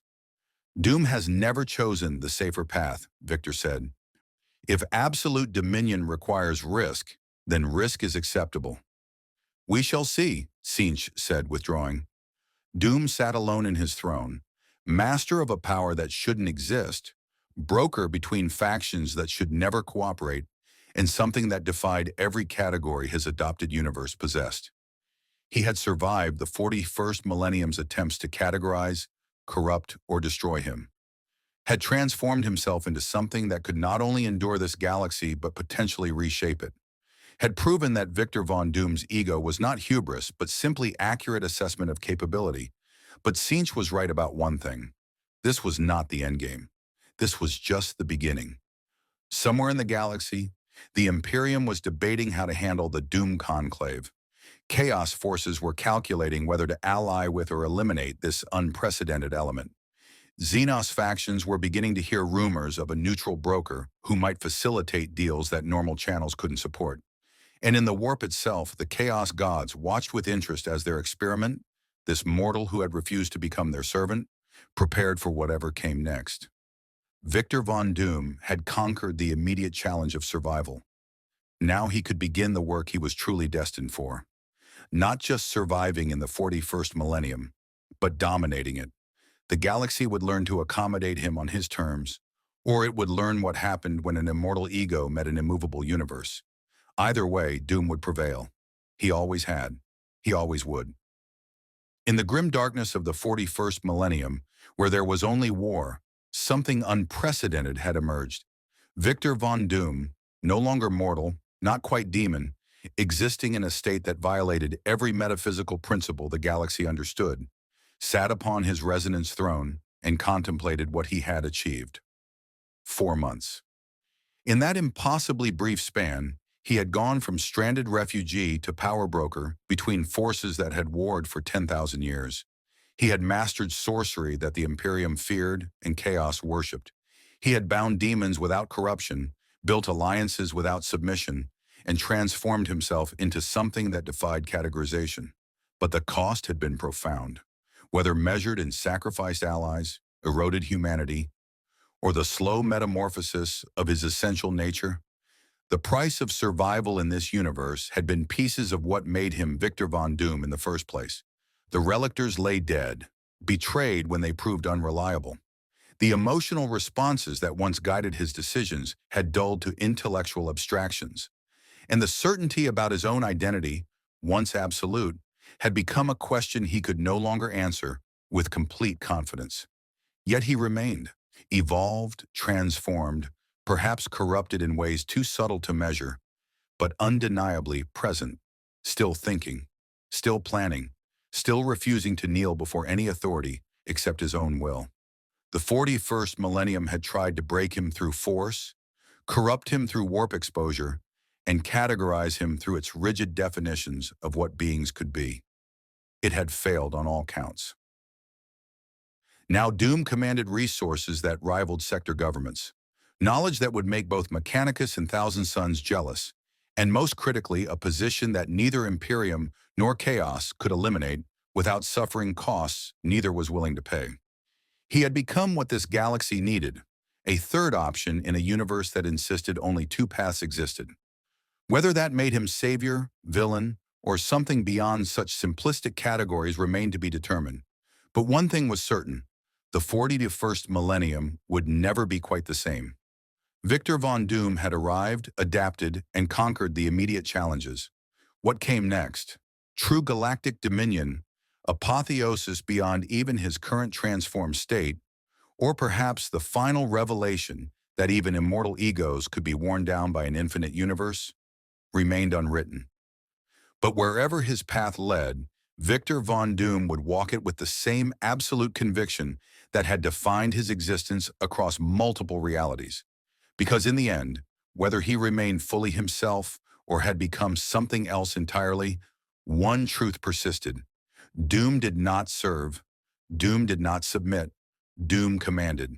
In the 41st millennium, Imperium, Chaos, Xenos, and gods alike would learn to accommodate that truth, or shatter against the will of a being who had proven that some forces transcend even a galaxy's capacity to contain them. The Emperor protects those who bear witness to the Dark Millennium, but Victor Von Doom protects only himself. And that ultimately was enough. The Emperor protects. More stories await.